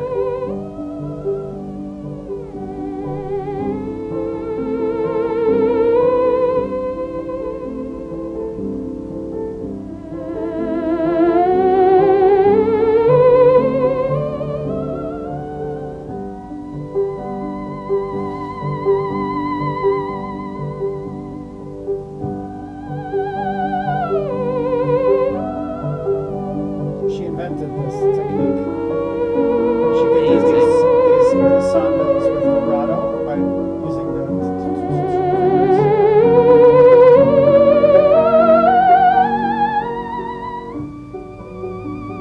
Anthony says it's too late for him. Come on. Come on.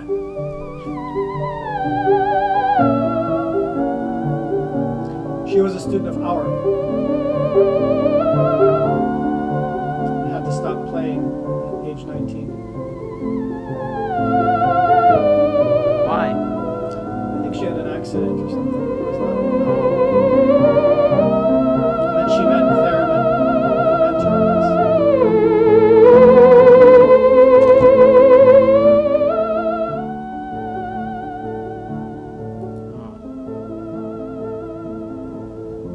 this. She's controlling two variables. That's it.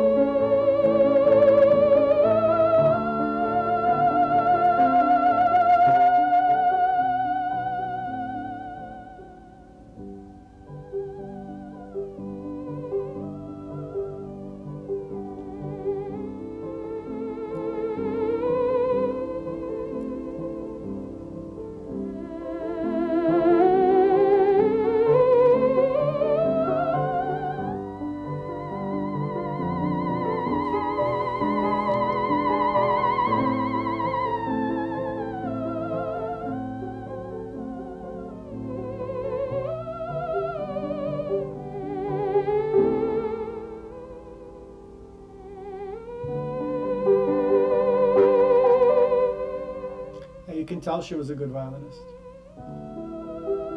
Great violinist. That ear is amazing. And not only to do that on a violin, but to somehow translate that aesthetic onto this electronic box with two variables. Well, and her vibrato also is with the emotion. It speeds or slows down based on the emotion. Yep. Felix says, thanks for the live. Please do more and earlier. Ha. Yeah, we'll try. Yeah. We will Thank try you guys. to do that. Thanks everyone for joining. Should we do a 24-hour stream sometime? We've been talking about 24-hour streams. I feel like this has been a very good pilot for that. This has been a very good pilot. It seems like we could just keep going. Yeah. We would have to do a break or something in the middle with a lunch break or dinner break. Yeah, next time we should also play some kind of duet that doesn't suffer from delay. Oh, simple. This.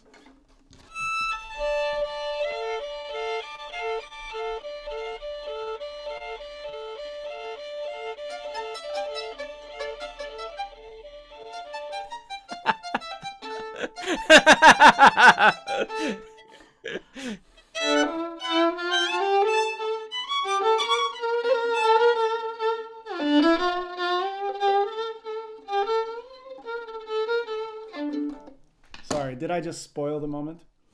No. Thank you so much, Daniel. Thank you all for joining so much. And we hope to see you on Tone Base and on other videos and on other lives. So have a great night. Check out the Tone Base platform, 2-week free trial.